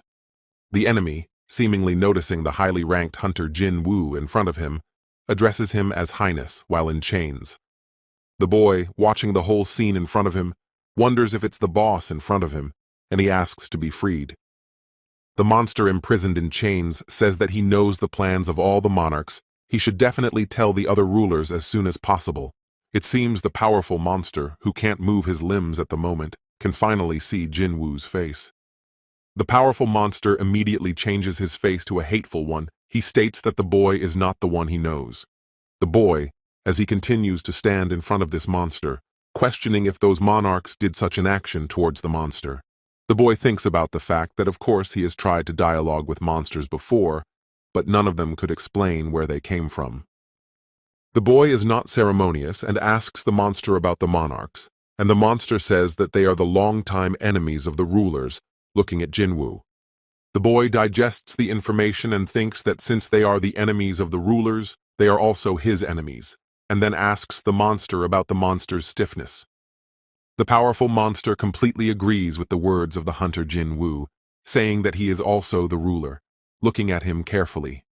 The mighty ruler says that perhaps the monarchs and other rulers are already coming for Jinwoo, but the boy doesn't have the strength to resist them. The mighty ruler says that Jinwoo will need more power to win them over, and then asks him to release him because he will help. The boy says who is going to help whom, if the monster will help the man, asking if the monster offers to take his word for it. The mighty ruler begins to smile with all his teeth and says that it seems that he will have to make the boy believe. After some amount of time after the ruler's spoken words, it is as if this monster begins to read a spell. A large number of alerts come up saying that the ruler is using the skill oath of loyalty, after which they will not be able to lie to each other. The boy begins to scrutinize and read the text that is stated inside the alert, thinking that the one is the king of giants. The boy seems to stand like that for a while, contemplating all sorts of actions, but finds nothing better to do other than agree to the proposal. The powerful ruler begins to ask the boy to release him, for he will help the hunter, and the boy agrees, but is hard of speech. The boy begins to realize how this whole system and oath actually works. He can't even utter the slightest lie to this ruler. The boy tries to formulate his thought into a speech and states that how is it that a monster can freely conduct his dialogue, unlike other monsters? The mighty ruler doesn't seem to quite understand, interjecting, and Jinwoo states that it's the monsters that come out of the gate. The mighty ruler realizes that the boy is talking about the chaos dwellers, and after continuing that, he too has a question: how can the boy put him and the chaos dwellers on the same level? It seems that such a question offended the ruler a bit. He says that those who get out of the dungeon are the soldiers of the defeated army, caught by the ruler's army. The powerful ruler continues that it is only natural that the inhabitants of chaos have defects after so many years under their influence. The monster states that he is the king, for unlike them, he was able to keep his sanity, he kept calm for years, and then Jinwoo appeared. The boy says about the army of lords, whether they are the same knights in white armor and with huge wings behind their backs. The mighty ruler briefly announces that they are the very same. They are called the warriors of the monarchs. The boy asks for what reason the monarchs send them. But the boy understates again, and afterward changes the wording of the question to why the monarchs send their monsters. The powerful ruler says that didn't he tell the boy that they are preparing for war, because they are going to turn the planet into a battlefield. The boy says he doesn't really understand, because aren't they sending monsters to this place to turn the earth into a battlefield? The mighty ruler says that the reason for this is simple, and it is that the monarchs want to breathe magic into the human world. The mighty ruler states that if the monsters coming out of the gate is a disaster, then the release of magic will be a better event, which is what everyone thought so. The mighty ruler continues to list, stating soul crystals, mana stones, items that are filled with magic. The mighty ruler says that the spilled blood of those with magic in them is the best way to bring power where there was none to begin with. And for this the monarchs have decided to use the prisoners. The ruler continues that the concentration of magic on this planet is growing because of their blood. The ruler says that magic has strengthened this planet, but the plan of the monarchs is to create a world that will not collapse under the onslaught of their power. The mighty ruler says that this war is considered the second war between the rulers and the monarchs, a fierce and bloody war. The mighty ruler confidently states that the human world will soon become the ultimate hell, causing Jinwoo's eyes to change. The mighty ruler briefly states that they have no time at all, for once word of their meeting becomes known, the others will not stand idly by. The boy says that the ruler had it in his mind before that Jinwoo was their target, but doesn't understand why, and the boy replies that Jinwoo really doesn't know anything. The powerful ruler says that the power that Jinwoo has is not his, but the fact that he has that power means that the original master of the power betrayed the ruler. So the boy has become an enemy to the monarchs and the ruler. The ruler continues that he swears, because he will fight Jinwoo, but will the hunter be able to help him? The boy states that when he wants to win someone over to his side, he simply turns them into his shadow soldier as usual. Mighty ruler says that monarchs and rulers gain immortal bodies, because even if you kill him, you can't extract his soul from his body. The mighty ruler says that even so, he can become his soldier, asking if that's reason enough for Jinwoo to free him. The boy thinks about the fact that he's figured out this situation, but for some reason he feels somehow uneasy, as if he's missing something serious. It seems that the powerful ruler can't wait to free himself from these chains. He asks the boy to do something. But the boy doesn't seem to be in a hurry. He asks him if the mighty ruler will be on his side, and he says he will. The mighty ruler says that if the boy helps him, he will be sure to repay the high-ranking hunter in the same coin. After all, this is the deal that is binding between rulers, Jinwoo thinks for a second. This monster is blocked out by some kind of shadow. Perhaps it's some kind of illusion, but the boy begins to gradually approach the chain-locked monster, seemingly about to ask something else. The boy shows the seriousness of his question, turns to the ruler and says that he is on the side of the people. But for some reason, the powerful ruler doesn't answer Jinwoo's question, sensing something amiss on the other side. The boy doesn't show an ounce of regret for this powerful ruler, asking if the one is silent because of this oath. The boy says that the stone on the stranger's neck is very strange. Perhaps the one hears the monarch's voice that makes him kill people. The boy does not give in to any of his emotions. He says that perhaps it is better to pretend that their deal never existed in the first place. A few moments pass as the boy wounds the ruler with his weapon, saying that it would be very dangerous to let him live. The boy continues to stare at this powerful ruler with his icy eyes, saying that this is what could turn into a disaster. Some time passes as the mighty ruler says with gravity that Jinwoo was wrong, for the catastrophe is the hunter. As soon as the boy turns the other way, the wounded mighty ruler opens his mouth, seemingly trying to attack. The mighty ruler flails from side to side, seemingly from the pain overwhelming his body, while Jinwoo moves around easily enough. It doesn't take the boy long. Some amount of time passes as he once again begins to throw a few punches at the monster. The monster bends in half and says that the fiercer the battle between the humans and the inhabitants of chaos, the more the world will be a battlefield. The powerful ruler states that after that, everything the boy is trying so hard to protect will simply burn in the flames of war. The boy looks with his violet eyes at the mighty ruler and says with certainty that this will not happen. The boy seems to stand by the mighty ruler for a while longer, and then comes a notification that he has defeated the dungeon boss. After that, another notification comes saying that the boy has eliminated one of the 9 rulers, and the same is the ruler of the Lehigh Giants. The boy says that it is quite a pity that he could not get the shadow soldiers, but he will consider this item in his hands as a kind of trophy. Some amount of time passes after defeating the boss of this dungeon. The remains of the ruler just burn in flames. Jinwoo's level has increased. The weather outside is so sunny, there is not a single cloud in the sky. There is quite a friendly atmosphere going on all around, which can't help but smile. It seems that one of the helicopters lands on some area with lots of green grass around, and people gradually come out of it. Some man in light clothing for such sunny weather rests his shoulder on the door and says that he didn't expect to meet anyone here. A man says that they haven't seen Mr. Deputy and Ms. Sellner in a while, and another says that they have something to talk about. A man states to some girl that no one is to go near his own room until the two arriving guests have left the place. The man asks about what brought them here and this far, but if it's because of another S-rank dungeon, he's not going. Ms. Sellner starts to say that she didn't come here because of this incident, as they have a more serious problem, drawing his attention. One of the people in the place seriously starts to say that Mr. Chris is seriously going to be killed by someone soon. Chris turns to Ms. Sellner, saying that he understands and thanks her for her kindness, but they are not in a relationship to joke around like that. Chris immediately changes to a horrified face, showing different emotions and asking about who else here is going to kill who. Ms. Sellner doesn't seem surprised by the other's reaction, only covering her eyes and beginning to voice that she had a dream recently. The woman continues to sit with her eyes closed, and afterward says that in this dream Chris was surrounded by everything. It was several male silhouettes.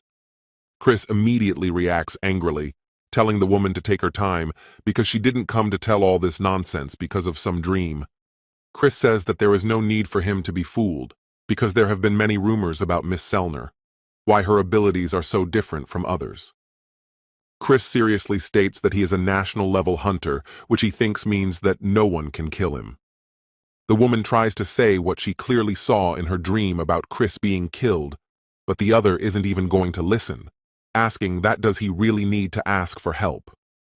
Chris says that do they really think there is a person in the world that can protect a national-level hunter, not realizing what the point of that is. After a certain amount of time, the woman seems to reflect on other people's words, and afterward glosses over the fact that there is one such person. The woman seriously glosses over the fact that this person might be a Jinwoo hunter who might be able to protect a national-level hunter. A powerful and highly ranked national-level hunter named Chris seems to be starting to remember what this Jinwoo looks like. Moving to some other place where there is some sort of circling going on, and also a glow is seen in the distance. Something strange is going on here. The boy thinks about the fact that he made the right choice when he killed the king, because there was a suffocating aura emanating from him even when he was shackled. The boy says that if such a monster had gotten out, it would not have been a good thing, but it is good that he realized it in time.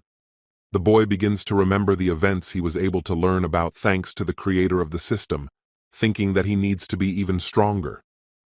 Someone says that the news saying that all the giants were exterminated quickly spread around the world with good events.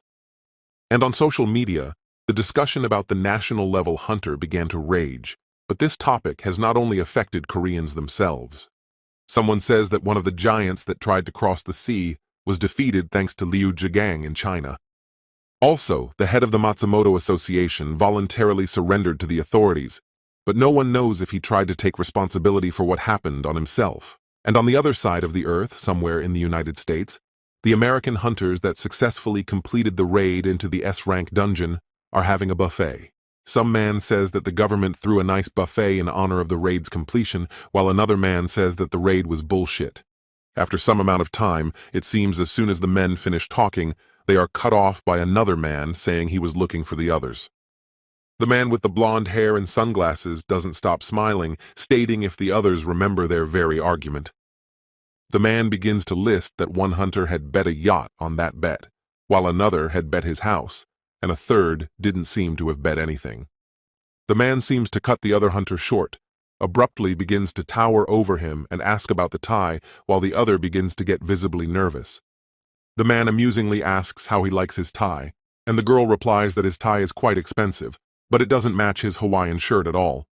The man replies that he thought so, at the same moment tossing his tie aside, and the girl says that they have bigger problems.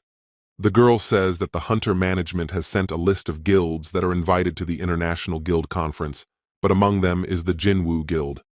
The powerful hunter seems happy enough about this news, because it means that the boy will soon be coming to America. Jinho shouts somewhere off to the side, saying that his henam are so cool, and Jinwoo says that except that giant has added to his fighting power. The military men on the sidelines don't hide their surprise at what's happening. They open their mouths and don't understand how this can be possible. if this is Jinwoo's ability. Jinho rather thinks that, naturally, those who have never seen Jinwoo's ability will be shocked to the point that their mouths will drop open. After a certain amount of time, it seems that just as Jinho begins to ponder, he is distracted by the very same girl addressing him. The girl asks Jinho to come over to her, because it seems that someone on the phone call wants to talk to Jinho, thus surprising him. After a short amount of time, as soon as the girl voices some sort of call, Jinho takes the cell phone in his hand and says hello briefly. Jinho suddenly sees a boy walking by and apologizes, saying that he needs to go back to Korea, and Jinwoo asks if everything's okay. Jinho voices that he doesn't know exactly, but he apparently has some problems at home that will need to be taken care of. The same girl politely says that she'll take Jinho to the airport, and the same girl says goodbye to the boy, saying that they'll meet up soon. Jinho is inside the helicopter, seemingly thinking about that very call, because his mom's voice hasn't shaken so much yet. Apparently something's wrong. Jinho tries to calm himself down and tries not to think about that phone call, because it's probably nothing serious, which is hard to believe. After some amount of time, it seems like even a few hours, Jinho finally finds himself at the international airport. Jinho, while inside the airport, hears the voice of one of the men saying that a car is already waiting for them, asking them to follow him. The man says that in such a difficult hour, Jinho should hold on and be strong, since he'll explain all the details on the way, but the guy doesn't quite understand. Jinho asks about what it could mean, and the man replies that it's too hard to explain in 2 words. They need some time. The man says that Mr. Yu Menhan, who is also Jinho's father, is now in the last stage of this disease. Jinho, seeing through the huge glass the way his father is lying on the bed, immediately becomes nervous, and the man tries to calm him down by saying that it's not allowed there. The man says with sadness in his voice that hunters who can't control their magic shouldn't be allowed near Menhan. Jinho can't seem to cope with the grief that gradually fills his gut. He says that he is a useless son after all. After some amount of time, the boy is handed some kind of folder. He asks what it is, and the man says that the chairman was working on it before his coma. The man says that he thought that maybe this folder was something the chairman would look for once he wakes up, but it seems more necessary than Jinho right now. Jinho thinks about the fact that it seems to be exactly what was passed down to him from his father, the very clippings of articles he liked. The man sadly says that these are the contests and competitions that Jinho participated in, as well as his brother and sister, the chairman who collected it all. The man goes on to say that the chairman even collected Jinho's latest accomplishments, allowing the man to see the new photos. The man glosses over the fact that the chairman never said anything that Jinho didn't like, causing the other to gradually shed tears. The man seems to find nothing better than to suggest that Jinho go to a quieter place, their ancestral home. Jinho seems to be about to head towards home together with the man, as he suddenly starts to feel something behind him. Jinho doesn't seem to let it go unnoticed, immediately turning his head back as if trying to catch a glimpse of someone's presence. This is also what the man notices, only looking at Jinho, asking what has become of him and why he stopped midway through. Jinho doesn't seem to find any answer to the other man's question, after a certain amount of time thinking that he just imagined it. After a certain amount of time, the boy's figure in all its glory seems to gradually begin to appear in the air and in pieces. The boy amusingly states what it is about Jinho's tears, which gradually begin to hurt his heart as he ends up in the hospital. Some amount of time passes. The boy seems to realize that he needs to use the holy water of life for this particular man. Some woman begins to get out of her car as soon as it stops in front of some building. The same woman in turn is clearly in a hurry to get somewhere. There is no emotion on the woman's face other than sadness. She has her eyes downcast and is walking in the right direction, not tuned into positive emotions. The girl seems to be hurrying in her own direction. She needs to meet someone, but suddenly her attention is caught by something. The girl passes by some young man, looks at him carefully, and thinks that she seems to know him. Some gray-haired man seems visibly surprised by what is happening, as if he has just cracked his eyes open and seen this light. The girl seems to have come to this particular gray-haired man. She doesn't hide her tears and calls him Daddy with surprise. The man asks if he is awake, and the doctors say that it is absolutely incredible because he has come out of the last stage of sleeping sickness. It seems that as soon as the boy does what he has planned, he can only smile until no one notices him, and then he is going to hide. The boy turns out to be unnoticed, so he calmly walks around the deserted street with his hands in his pockets and enjoys the weather. The boy gradually moves away from this hospital and says that it's a little early, but wishes Jinho a happy birthday. The boy says that maybe he should go back to Japan to finish his business there so that his soul will be at peace.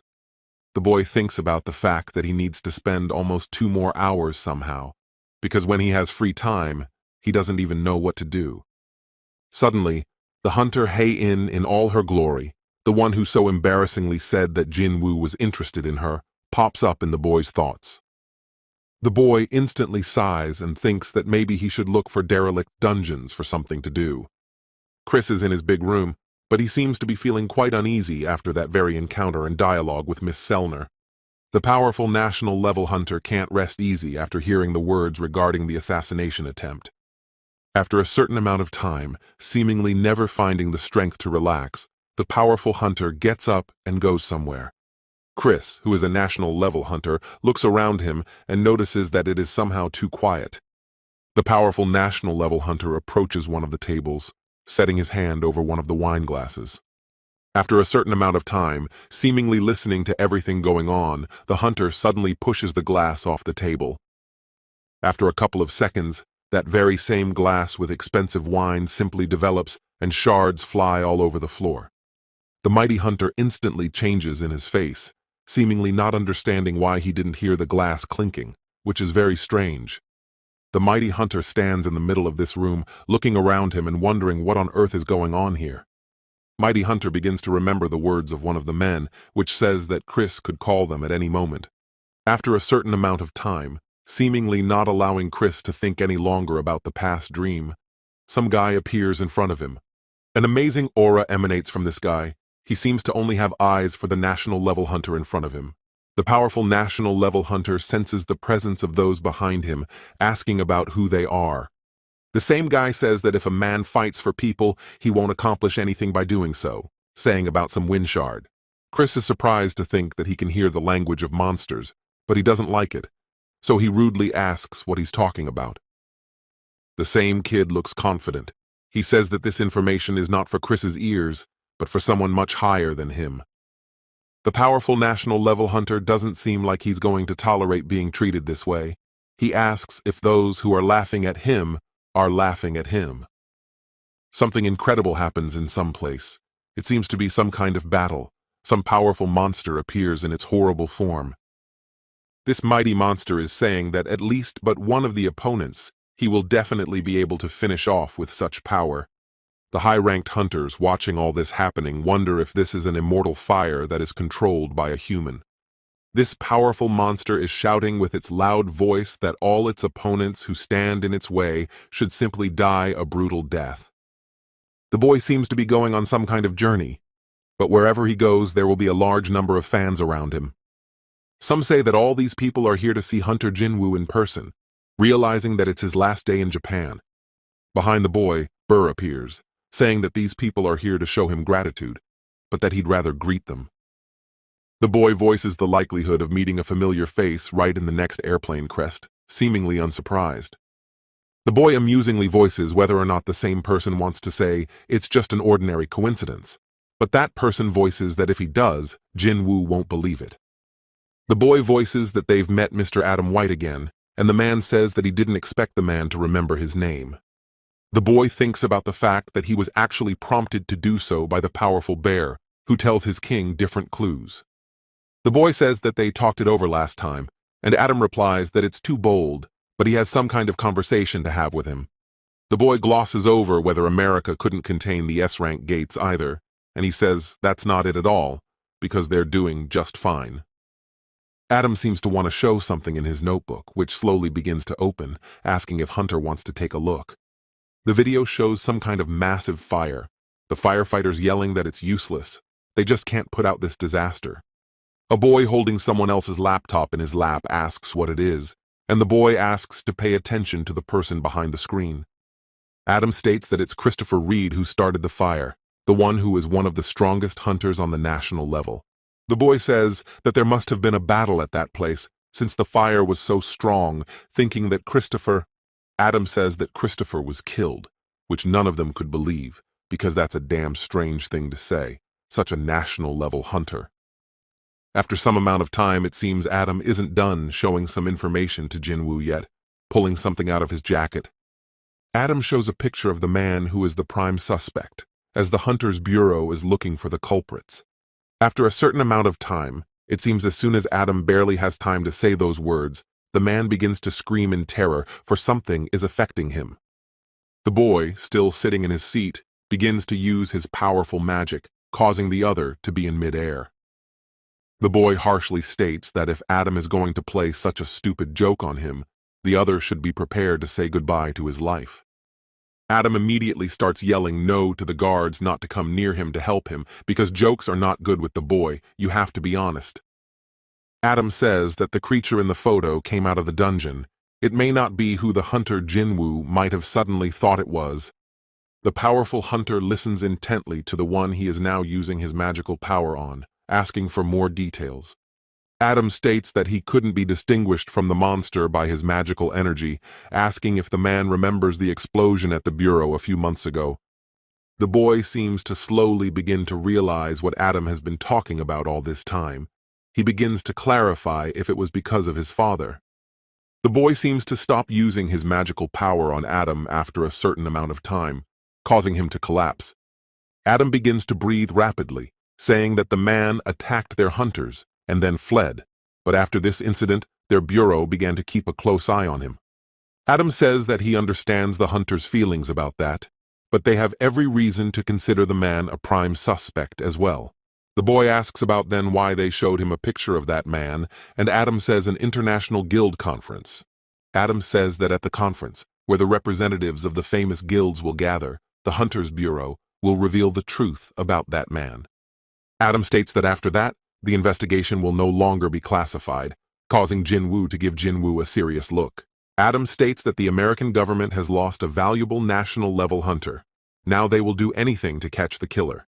Adam says that the guild wants to continue to maintain a friendly relationship with Jinwoo, so they wanted to warn him about it all in advance.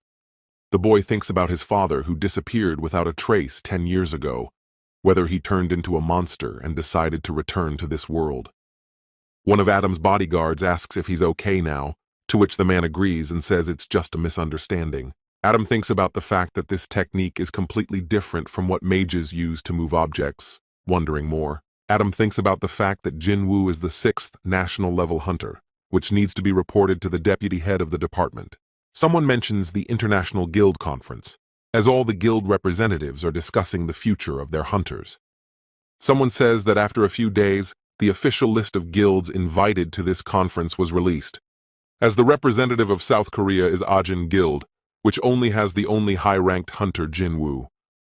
However, the fact that one hunter was able to single-handedly straighten out the other guilds was the main argument in Ajin's favor.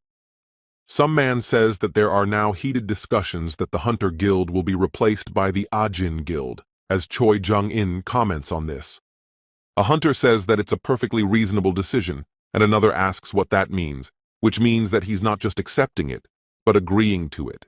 Choi Jung-in sincerely voices that this is exactly how he thinks about the case, and he covers his eyes and smiles as he thinks about his own. The man mentions that Ajin's guild is literally made up of one person. Doesn't that confuse the hunter? Choi Jung-in responds by asking if that hunter isn't Jinwoo himself, since he's powerful enough as it is. Choi Jung-in continues that if they compare guilds in terms of number of people, then Sung Jinwoo could replace 100 of those hunters.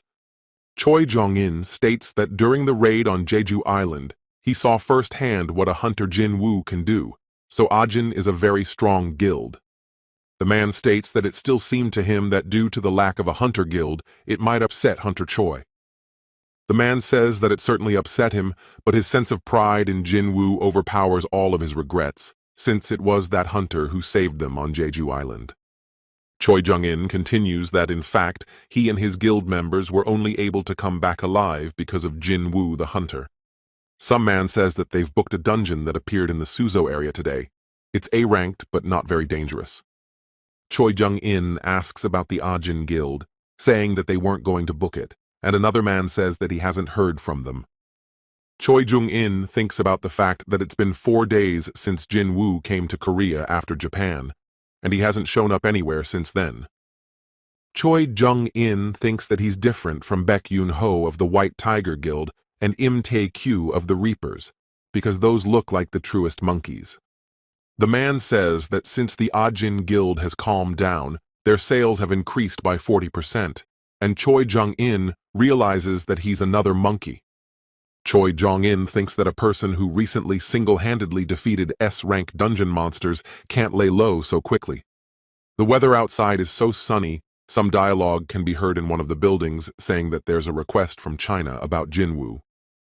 The president of the Hunters Association clarifies if it's about Jinwoo's personal information, and Jin Cheol says that no, not at all. Jin Cheol says that they're asking for official raid data and news articles, and the president says that's right, because they won't give extensive information about him. The president asks why China is so suddenly interested in Jinwoo, since they made it clear that the latter wasn't interested. Jin Cheol says that it wasn't the Chinese government that requested the information on Jinwoo, but it was a personal request, which the president interjects. Jin Chul states that it seems that Jinwoo's hunter was interested in the Chinese 7-star level hunter Liu Zhigang. Jin Cheol states that China has its own system for evaluating hunters' abilities, because clearly it's a different country. Jin Chul says that the highest level is marked with 5 stars, only Liu Zhigang's ability is rated at 7 stars. The president asks if Liu Zhigang is interested in Jinwoo the hunter. Jin Chul asks if they didn't fight together against giants. The president thinks about how it seems like some sort of strongman acquaintance, and afterward says to tell him no, you can write something superficial. The girl seems to report to some man ahead of her that the powerful hunter Sung Jinwoo will arrive tomorrow. A man with blonde hair looking out the panoramic windows asks about the fact that is it really going to happen so soon, as if time has flown by. After some time seemingly cutting off the man's thoughts, a voice is heard somewhere in the doorway, asking if he was called here. The man turns around at the voice coming from behind him, wondering what people in Hollywood are like, which, by the way, the man's arrival is right on time. The man turns to face his guest and says that he has an urgent conversation to have with this arriving man. The man, who is dressed in as much summer clothing as possible and is also wearing light slippers at the moment, states that he will be brief. The man shows himself in a sort of terrifying aura, looks intently at his interlocutor, and says not to touch Sung Jinwoo. The man seems to whisper the name of his interlocutor, who is called Mr. Huan, who has no face on him, as if he's visibly frightened. The man states that he knows that something happened between Jinwoo and his brother. The man doubts, and at the same time wants the truth. Mr. Huang seems unimpressed by the dialogue going on. He instantly changes his gaze as he tries to get a word in. As soon as Mr. Huang opens his mouth, in an attempt to say something, the man immediately thrusts his hand forward, cutting him off. The man smiles through his teeth and says that he doesn't remember letting Mr. Huang say anything. The girl, standing and watching the whole squabble between the men, seems to be begging the other to stand still and do what the other does. The girl thinks about the fact that there aren't many people out there who are capable of threatening national-level hunters, but among them is the dangerous Thomas. The girl thinks about the fact that, in fact, Huang Dong-su is just as obsessed with hunting as Thomas is, watching the men from the sidelines. The man voices that Mr. Huang should by no means touch Sung Jinwoo, suggesting that the other should go on vacation during the conference. The man starts to smile his wide smile and asks if Mr. Huang can obey him this time and not make a mistake. The man seems to scoff as much as he can, taking advantage of his high ranking and calling out to Mr. Huang again, who says that of course he will comply with the request. Once the high-ranking hunter gets the desired response from Master Huang, he allows the other to leave in the desired direction. The girl approaches the man and asks if the man will really listen to him, and the hunter states that he is not foolish enough to believe Mr. Huang's words. The man addresses Lola, saying that until Jinwoo leaves America, let her keep an eye on Mr. Huang, watching closely. The girl asks about whether Mr. Huang would like that, and the man says that whether he likes it or not, it's better than dying. Some guy asks why there are so many reporters here, and someone says that it seems that the hunter is coming to America. A man says that this hunter is apparently already here, and another asks that maybe they should say hello to him. The man states that it would be nice to make connections with such a strong hunter, as he suddenly changes in his face. The other man asks if the man would go in the direction they want, and the blonde-haired guy asks if he sees something. The white-haired man seems shocked at what's happening and what he sees in front of him, wondering if Jinwoo isn't calling servants from somewhere else. The white-haired man is disbelievingly thinking that does the powerful hunter Jinwoo just walk around with the servants like that. The white-haired man thinks that with so many, it's easy to believe why Jinwoo is going to go to war on the States. Jinho asks the boy if he sees any familiar faces here, and he says he doesn't, but one foreigner keeps staring at him. Jinho says that maybe that person just wanted his autograph, and then says that why would Chief Woojin be here? Suddenly Jinchul comes into view, who seems to be feeling bad and slowly voices that he's been assigned to guard the hunter. Jinho scoffs in every way possible and interjects what he said, since he didn't realize who he was going to guard or what purpose he was here for. The boy suddenly draws the attention of the others by coughing and saying that he thinks someone has come to greet them. After some amount of time, as soon as the boy speaks in regards to some people, one man appears in front of them. The boy says that he thought he heard that the man was in charge of Asia, and White says that until recently that's how it was, but now he's in charge of Jinwoo as well. White says that they'll send everyone but him to the hotel, and the boy addresses Jinho about going first. After a certain amount of time, seeming to get the boy's attention, the boy cautiously asks if he could go with them. The boy seems to start wondering for what purpose the man is addressing him with such a suggestion, wondering if it's about his father. The man awkwardly says that this conversation won't hurt Hunter Jinwoo in any way. Didn't he tell him about the things that are being said about him in the United States? The boy bluntly asks if what they're going to talk about is classified, and the man says that some items are classified. The boy, already in the car, asks about where they are going, and the man replies that to the building in charge of hunters. The man says that they are running out of time. Since Christopher is dead, they need to strengthen America's fighting power. The man states that the details of Mr. Christopher's death are unofficial. They are working hard to find a worthy replacement. The boy briefly asks if he is one of the contenders for the position, to which the man agrees with a nod of his head. The man states, as Jinwoo surely knows, that the value of a runestone is proportional to the power of the magic monster. The man states that the raid, which was a huge disaster for the humans and became a historical event that one wants to forget, is all because of the Kamish dragon. The man goes on to talk about the runestone that was pulled out of this dragon. They want to find the master of this powerful stone.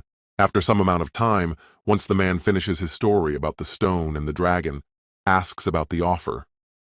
Suddenly the boy starts talking about the photo, asking him to zoom in, for he wants to see the first picture, demanding the man.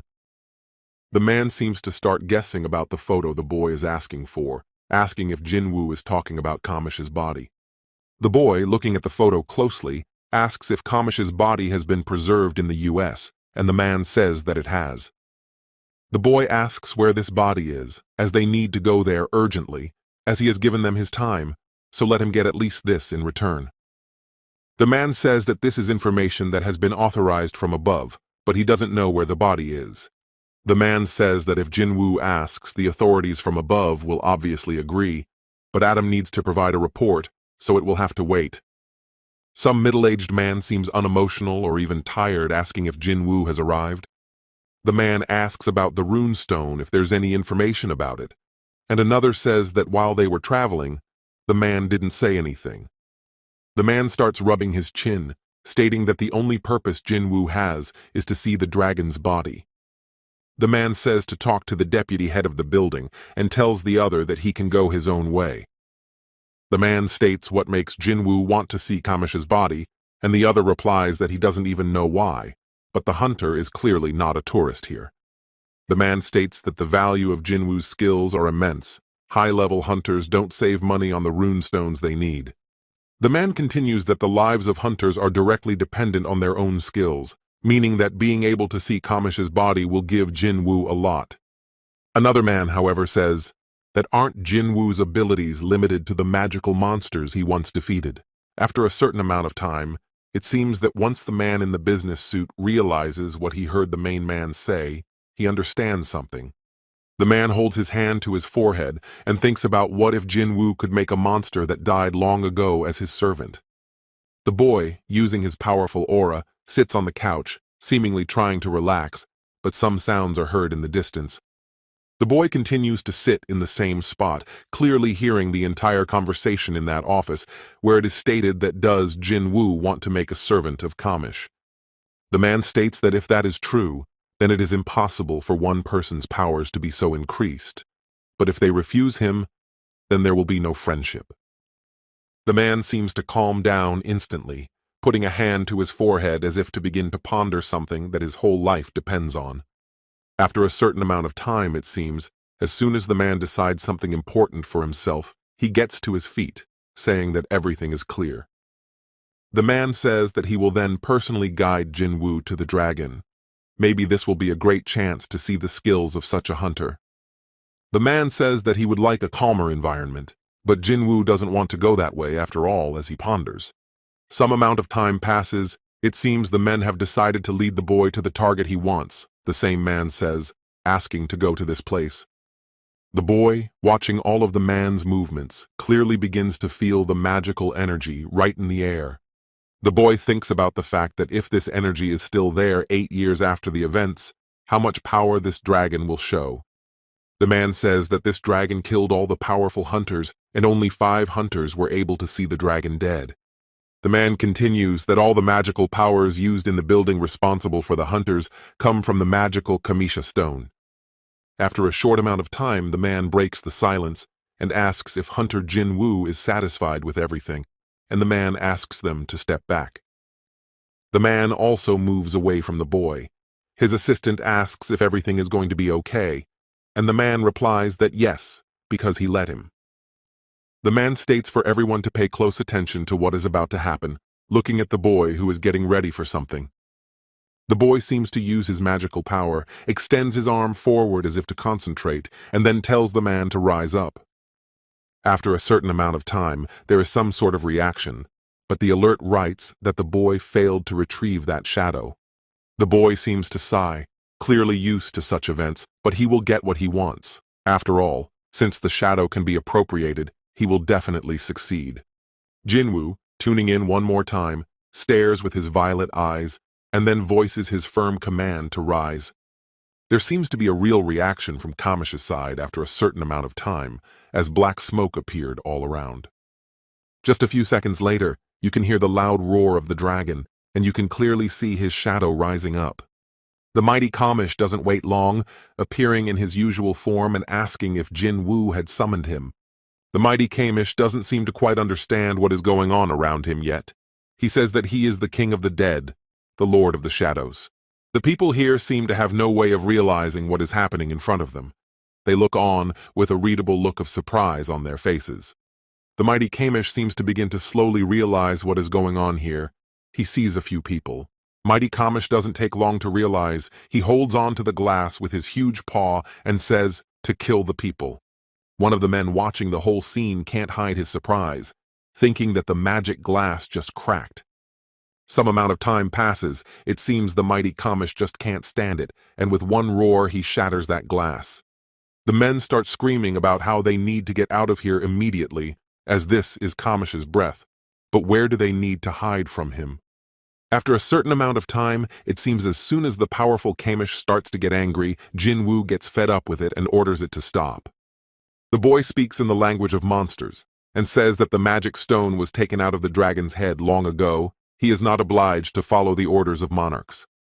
The people here are horrified to realize that the boy is now speaking in the language of monsters, and another says that he himself does not understand what is happening. The mighty Kamish says that this is what it feels like when the Lord of Shadows himself calls to him, causing the monster to marvel. Some amount of time passes as the mighty Kamish voices that the pitiful servant of the Dragon King will serve him.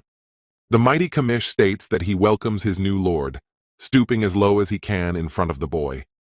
The boy walks up to him and touches his muzzle, asking him what kind of dragon king he is, and he says that he is, because he served the king of the wild dragons. The boy thinks about how much rage comes from this mighty dragon, because he is on a whole other level than the others. The mighty hunter thinks that the dragon Kamish is truly an incredible creature, and he starts wagging his tail. The people here seem to fall out of the real world completely. Someone asks if the dragon is really wagging its tail. The mighty Kamish continues to be in this position in front of his ruler, showing him all his subservience. The boy thinks about whether this dragon is one of the 9 rulers the system has shown him. As some time passes, suddenly the mighty Kamish tells his ruler that he will have to say goodbye to him. The mighty dragon says that they met too late, so he slowly begins to disappear into thin air. The boy thinks about how even with the power of a Shadow Lord he can't get around these 8 years, screaming about the system. The mighty dragon bows his head to the Lord, vocalizing that he is damn jealous of those warriors who serve him. The mighty dragon tells his lord that there are 4 other people who have borrowed power from the monarchs that he needs to watch out for. The mighty dragon seems to begin to speak his last words about how it was an honor to meet the new king. Some amount of time passes, and the very former shadow of the mighty dragon simply vanishes into thin air, leaving behind a body. The boy sees a notification that the shadow has been returned to oblivion, and further attempts to retrieve the shadow will be pointless. The man approaches Mr. White to relay his apology to the department head, and he will provide assistance to the place. It seems that even though some amount of time passes, the people here cannot hide their very surprised looks. The powerful hunter seems to be unable to put down what happened to this dragon in any way, slamming his fist on the wall without holding back. Jinchul seems concerned about what's going on with the high-ranking hunter, asking him why he hasn't been answering his phone. The boy, habitually shoving his hands into his coat pockets, glosses over the fact that he'd just been where there was no network for a while. Jin Cheol asks about the fact that the boy apparently saw Yu Jinho, since the latter said he'd come out to answer his call. Jin Chul says that Jin Ho said that the boy was waiting for him at the office, and Jin Woo says that he just came from there, which he says he's carrying. Adam enters the dialogue saying that Mr. Yu Jinho isn't on the guest list, and Jin Chul says that the vulture hunter personally promised to see him off. Adam states that the vulture hunters have a close relationship with the management, but they aren't authorized to act on someone else's behalf. Adam says that the best thing to do is to contact the vultures directly, and the boy thinks about the fact that he has a completely bad feeling about it. Some girl at the computer says that some vultures have taken Ajin's guild deputy, which is odd. The girl asks if Jin Woo knows anything about it, and Adam says that he doesn't, because while the hunter was in control, someone introduced himself by his name. The girl looks serious, for the case is actually not a simple one, and afterward replies that they'll try to find out as soon as possible. Adam suddenly cries out, glaring to Mr. Jin Woo that the vultures said they will find out everything, they just need to wait for news. Adam seems to have been on the phone for so long that the former faces around him just disappeared as if they had never existed at all.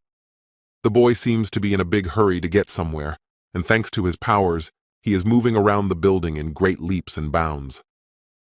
The boy thinks that this is his mistake, because he used the shadow exchange to protect Chairman Menhan, but didn't put guards at Jinho's side. The boy thinks with horror that if something terrible happens again, like it did with his little sister and the unexpected monsters at school, then it seems that the boy has no time at all. He, without wasting a single second, makes his subordinates rise up, giving them his command. In just a few counted seconds, dark smoke begins to appear around the boy, showing that his shadow soldiers are here. The boy, not wasting his precious time, immediately gives a short command to his subordinates to find the right person. Literally, not much time passes as a huge number of shadow soldiers begin to spread across this country. That same blonde-haired man, with a large number of bodyguards by his side, is looking forward somewhere. The mighty hunter, gradually taking off his sunglasses, states that eventually some man has made a mess of things. The mighty hunter can't seem to contain the rage that is gradually overflowing his body, vocalizing about Huang Dong-su. The mighty hunter orders that they find him before Jin Woo gets to him, no matter what it costs everyone here. The mighty hunter says to be sure to find Hunter Huang Dong-su, while some kid gradually loses strength from his body. The boy is perched atop one of the many buildings, seemingly looking somewhere ahead as if searching for the right person. The boy can easily hear any dialogue coming from nearby, but it doesn't fit him. All this talk is for nothing. The boy wonders if this man has left the city, but Jinho is a D-rank hunter, and ordinary people would hardly overpower him. The boy thinks about how the most important thing is that the kidnapper left him one clue about the scavenger guild. The boy realizes that if this type belongs to the scavengers, it's none other than Hwang Dong-soo, but to find out the truth about his brother's death. After all, it was in that raid that only Hunter Jinwoo and that same Jinho survived. The boy remembers someone's face in a rage. The boy thinks about the fact that exactly what Woo Jin-chul once warned about happened, remembering all those very past fragments. The boy thinks that he doesn't regret what he did back then, but if he had left another soldier by his side, it wouldn't have happened. The boy thinks about what he should do in this dangerous situation. Things are getting extremely bad, because if something happens to Jin Ho. Some amount of time passes after saying the order to the powerful hunter. The man asks if they found him, but gets a denial. The man thinks about how Dong-soo has had enough of life. Even though he's an S-rank hunter, he must realize that he's still a long way from Jinwoo. The man keeps thinking that since Mr. Hwang was going to do this from the beginning, he obviously knew that the hunter would get involved. The man thinks about whether he's been too soft on hunters lately, and then starts calling Laura, asking about the situation. The girl, being on the road, says that she managed to track all of Mr. Hwang's movements for the last month. The girl finds some suspicious place, and the man says to immediately send all the guys there as well, and the girl agrees. Suddenly the man's look changes, and he asks his question to the girl about how she managed to convince the people from the bureau to cooperate with them. The girl says that if they don't find Dong-suk, they'll probably run into Jinwoo, whereupon all the members of the scavenger guild become active. The man suddenly asks about the fact that isn't directly everyone, and the other says that they even canceled the raid and the hunters went to one point. The man thinks about the fact that since the scavenger guild has come forward, it means that Thomas is behind them, so they got a tough job. Some kind of horrible atmosphere is in the dark room. Somewhere in the distance there are a number of people who are bullying someone. One of the men is looking at some defenseless kid who doesn't even show signs of life, asking if everything is going to be okay. The man, from whom a horrible aura emanates, says that everything will be fine since they won't kill him, but he wants to find out something. The man thinks that Thomas asked him not to touch Jinwoo, but he wasn't going to mess with him from the beginning, because there's still a man to answer the question. The man thinks about the fact that if Jinho tells all the things that happened in the dungeon, then he will definitely let him go. He just needs to.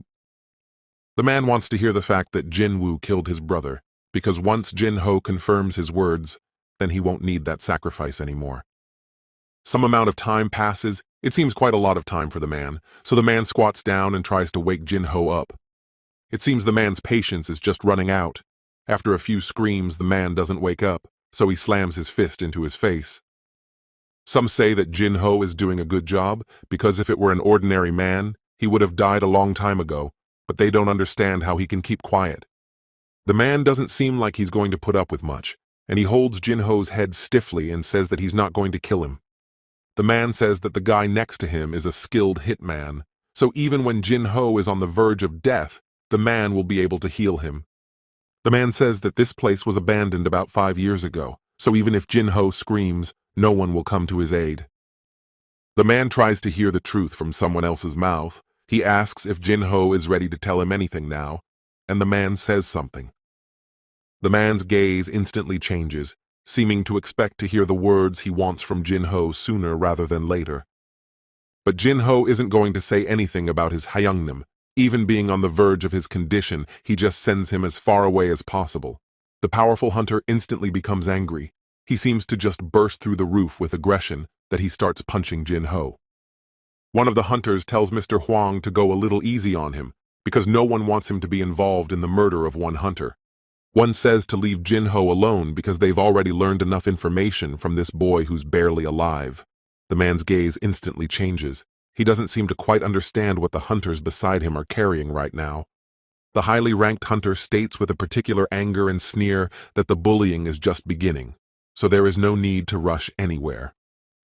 After some amount of time, the attention of all the hunters here is caught by the sudden appearance of an orc. One of the hunters says in amazement that some kind of dungeon rupture has happened somewhere nearby, and the hunter is distracted by Jin-ho. Someone states that it is quite an interesting sight, and indeed does this powerful orc become afraid as soon as he saw them. The high-ranked hunter doesn't seem to have any common-sense thoughts with him. He is about to make a strike with particular fury, saying that this is no time for jokes.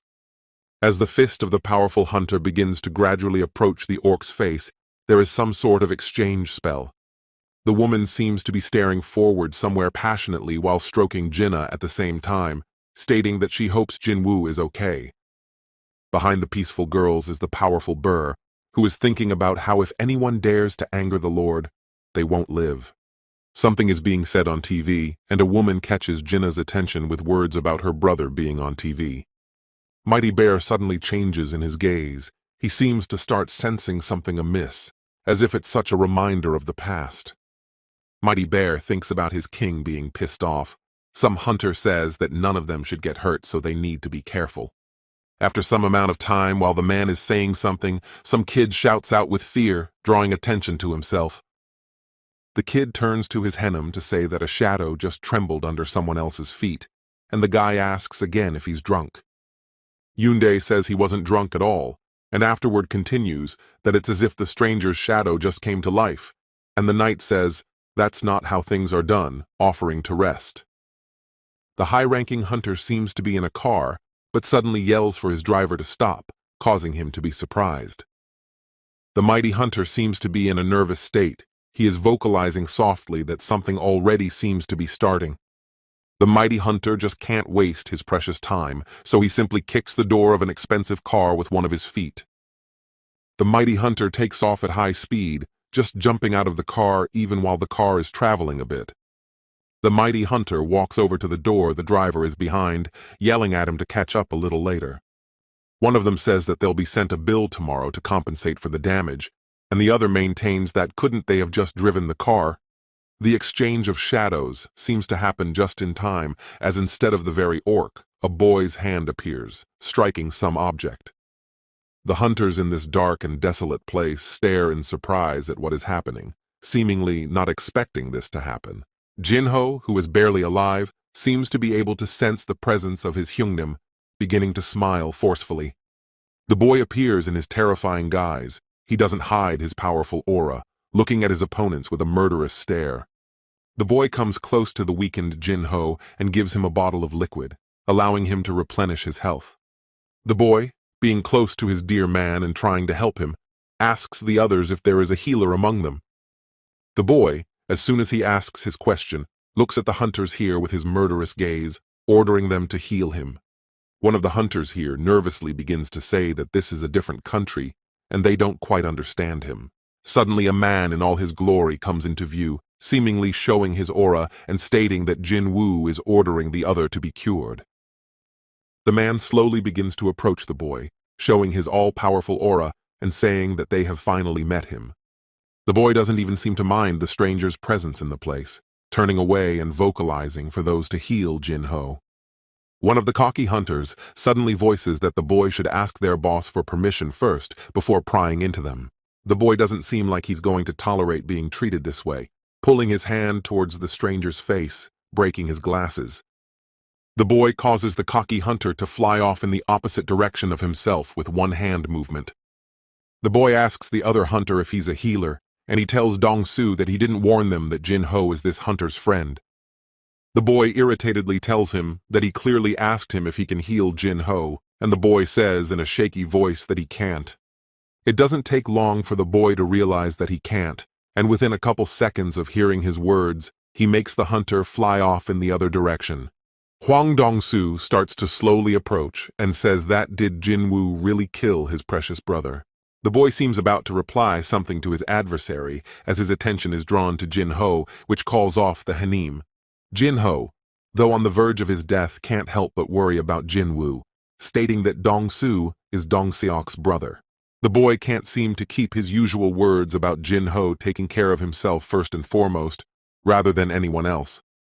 After a certain amount of time draws Dong-Su's attention to him again, asking him something about whether he killed his own brother. The boy seems already annoyed by the same question from this man, so he tells him to go to him and ask. As soon as the boy says such a provocative phrase, Dong-su instantly becomes enraged and tries to attack Jinwoo. But the boy easily dodges the attempt to hit him so vigorously, showing that Dong-su just missed. With a single movement of his hand, the boy summons large air currents, causing the other to fly in the opposite direction. The air currents were so strong that the man simply can't resist them, slamming straight into some wall with force. The mighty Dong-su simply finds himself in the unfortunate position of allowing himself to be approached quickly enough, which is what Jinwoo plans to do. The boy, not wasting his precious time, stares with his dark eyes at his opponent, gradually getting closer. The boy, literally in a few small jumps, is next to the man, grabbing his head with his hand, planning to do something. The boy, as if maddened, begins to make blood drip in different directions from himself with a single movement of his hand. Suddenly, the same blonde-haired man comes into view, who is quickly there and asks him to wait. The man states that he warned Dong-su not to mess with Jinwoo, asking if the man is still alive. The boy briefly states that the man is still alive, and the man continues that their conversation will be short, offering to let the man go. The boy says briefly, asking the man what and if he is in any way unhappy with this turn of events, taking his mind off his business. The man confidently says that, in that case, their conversation will be over, showing the seriousness of his words, as if to make him think. The boy briefly says that as he pleases and then, without making himself wait long, makes Dong-su just fly off in the air. It seems as soon as the powerful Dong-su is in the opposite direction of the others, thinking that everything is fine.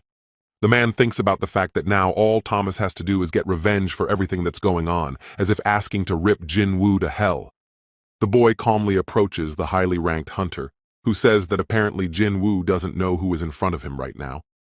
The boy stares with his angry eyes at the intruder of his peace, saying that he doesn't care who he is. The mighty hunter thinks that he understands the boy, for if he had known him better, he would not have rushed headlong into battle. Someone says that Thomas Andre grew up in a poor immigrant family, so many people treated him with contempt. Someone goes on to say the story about Thomas that despite all this, the heavens gifted him with a superior talent that everyone dreamed of. Thomas always demonstrated his innate abilities in battles and saw his strength change from his opponent. It was as if Thomas was the epitome of strength, power, and authority.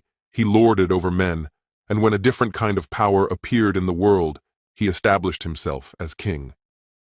Thomas crushed those who stood in his way and those who looked with contempt, forced to crawl on their knees before him, which is cruelty. The powerful hunter named Thomas seems to be gradually losing all his patience, pulling his hand forward and thinking of the one penning everything on his stupidity. It seems that after a certain amount of time, a large number of bodyguards also drive up to the scene of the battle, which is in a panic. There are also high-ranked hunters near this abandoned place as well, who seem to be watching everything that is going on. Just as the bodyguards are about to head towards the upcoming battle, something incredible starts happening all around. A bloody, tremendous force crushes a large number of vehicles, causing those to flip in the air and making the ground shake. Thomas Andre in all his glory appears in the field of vision of the people here, who seems to be trying to block some kind of impact. The regular humans and high-ranking hunters here begin to inquire as to whether or not Thomas is okay right now. But Thomas, apparently in no mood to dialogue with these people right now, walks past the bodyguards, which is panicked. The boy turns to his majestic egress to tell him to take Jin-ho to the hospital, and the doctors are obligated to save his life. Some amount of time passes as after the words are said, Jinwoo sends the majestic egress with Jin-ho to Kaizeli. After some amount of time, as soon as the mighty hunter has stepped outside the building, there is an army behind him. The boy doesn't take long either, as after summoning a large number of subordinates that stand behind him. Mighty Thomas can't hide his crazy smile. He says, what better than a good battle? The man thinks about how he doesn't care about Dong-su's ambitions right now, because at this moment, there is only one way to restore honor. The powerful high-ranking hunter tells the boy that if he admits his own mistake, he will spare him. It doesn't take long for the boy to do so, Literally a couple seconds later, he shows his middle finger with his tired appearance. The mighty hunter can't hide his rage at being treated this way. He sneers insults through his teeth because he is stubborn. The mighty hunter starts to show his aura and then says that he will make Jinwoo regret everything that has happened. The boy differs from this powerful hunter by his calmness, briefly telling him to come closer, but he reacts aggressively. Some time passes, when suddenly the mighty hunter shouts a command to the others to raise their shields. Behind the boy there is also one of his strongest subordinates, whom he calls Fang, who is waiting for someone else's orders. The powerful hunter looks at all of the boy's subordinates and says that they will not have a chance to win. Some amount of time passes, it seems. As soon as things quiet down a bit, someone begins to quickly descend to the ground behind the others. And that someone becomes Thomas, who seems to have some sort of plan with him as to how he should win over the mighty Jinwoo. A large number of Jinwoo's subordinates easily massacre the mighty Thomas's army, showing their strength. The boy looks at what is going on around him with calmness and his usual coldness, as if he did not expect anything different from his allies. Some amount of time passes as suddenly a powerful hunter appears in sight, flying at a great speed. It seems to stop this mighty hunter. One of Jinwoo's subordinates starts to get out in front of him to interfere.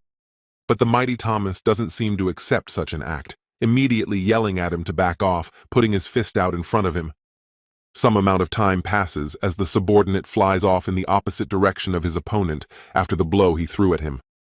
The powerful national-level hunter seems to be trying to regain his breath, but doesn't realize where the Jinwoo hunter went. Some amount of time passes, it seems. While the powerful hunter is distracted, Jinwoo also appears beside him. It doesn't take long for the boy to realize. A couple of countable seconds pass as he brings his fist forward and strikes his opponent.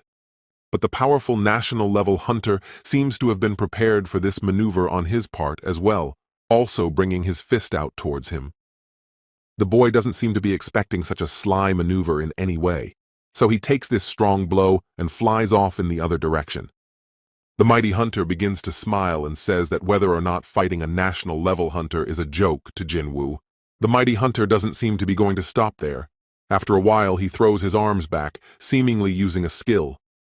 The boy wonders in amazement if the mighty hunter has a skill like telekinesis, which he wasn't quite prepared for. The mighty hunter doesn't take long, continuing to use telekinesis and saying, "Let Jinwoo feel the difference in strength." But the boy doesn't panic. He is habitually in a calm position, looking confident and putting his arm out in front. It seems that just by the boy using his skill, the mighty hunter completely succumbs to the other's attack. The mighty hunter wonders in amazement if Jinwoo is going to break him in a way that is out of bounds.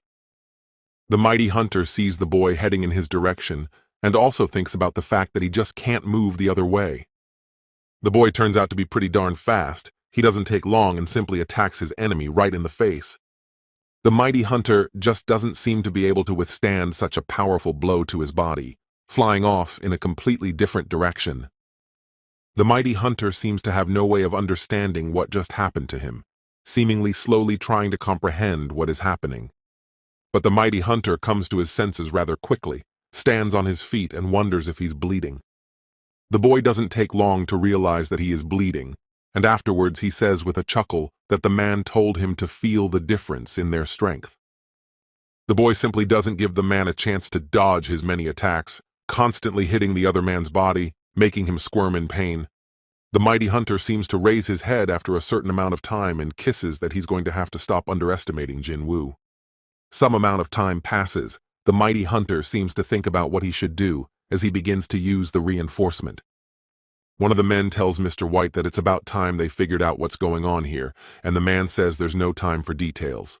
Suddenly, the driver's look changes to a serious one, and he says what is going on here, because as an ordinary citizen, he obviously doesn't understand.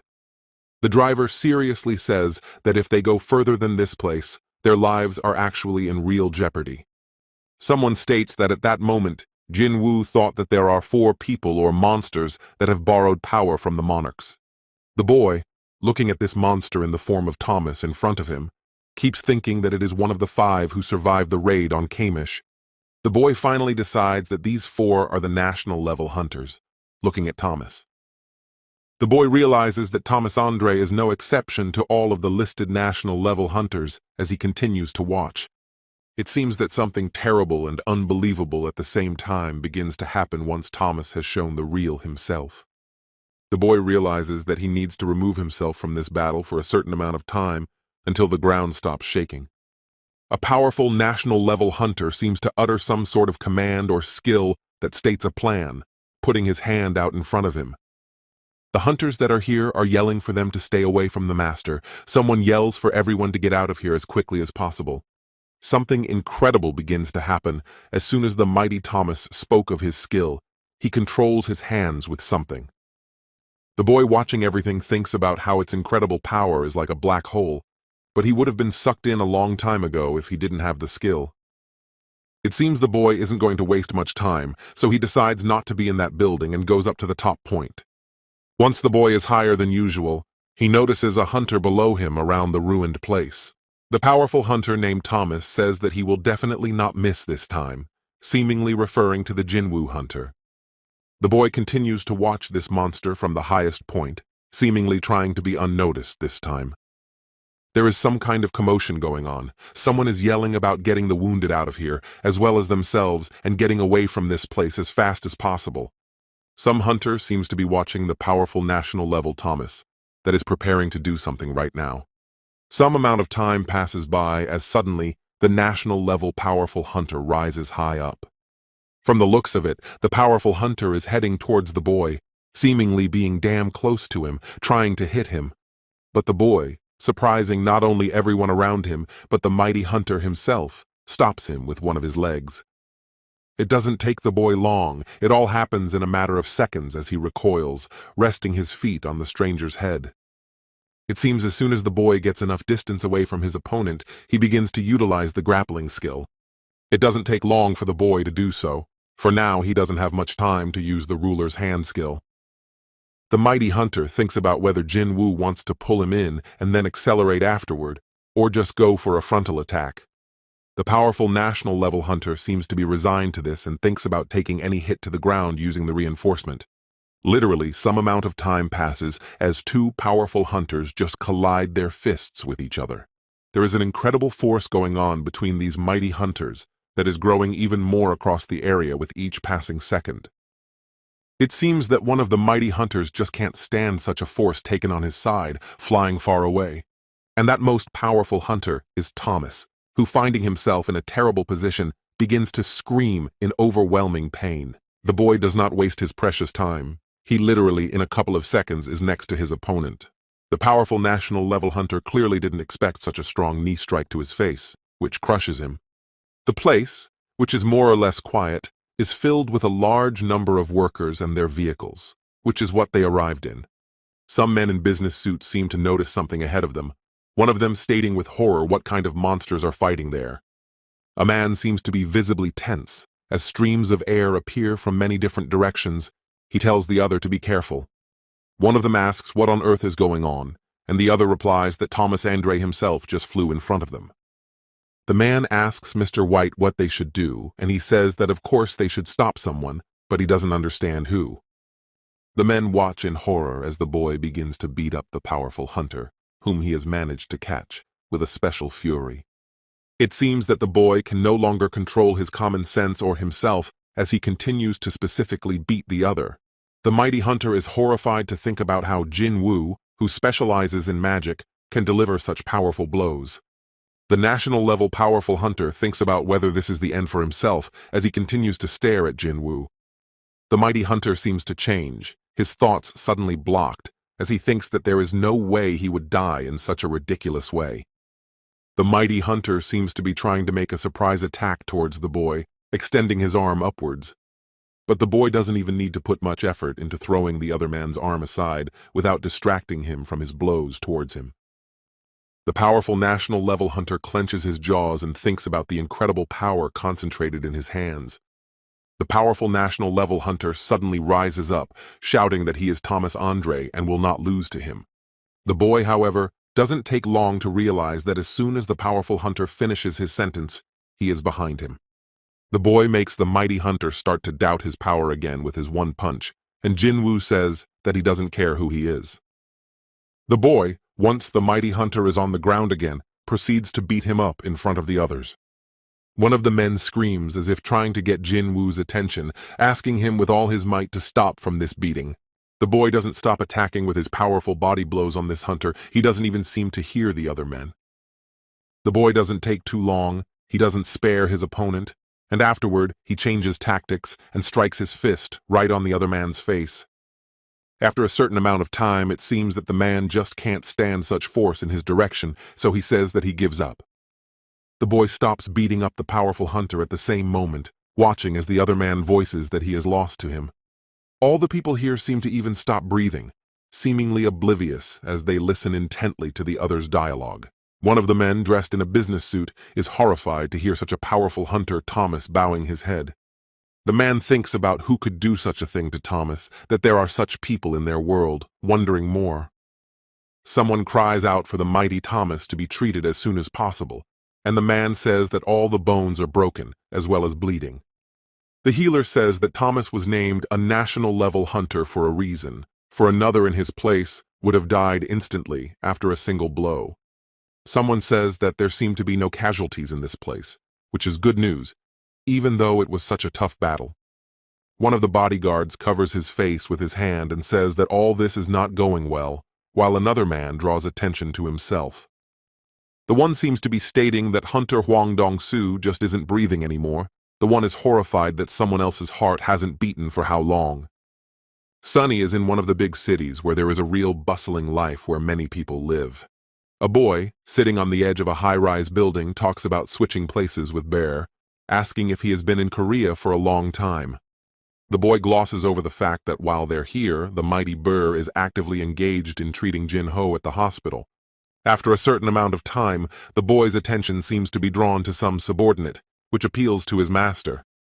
This new kind of monster bows its head to the boy, gets down on one knee, and asks to be named just like the others asked. The boy thinks for a moment, and afterward states that perhaps the name Grid would be fitting enough for him, since he died because of greed. The boy finally looks at his new subordinate, and afterward asks him about whether he likes his new name.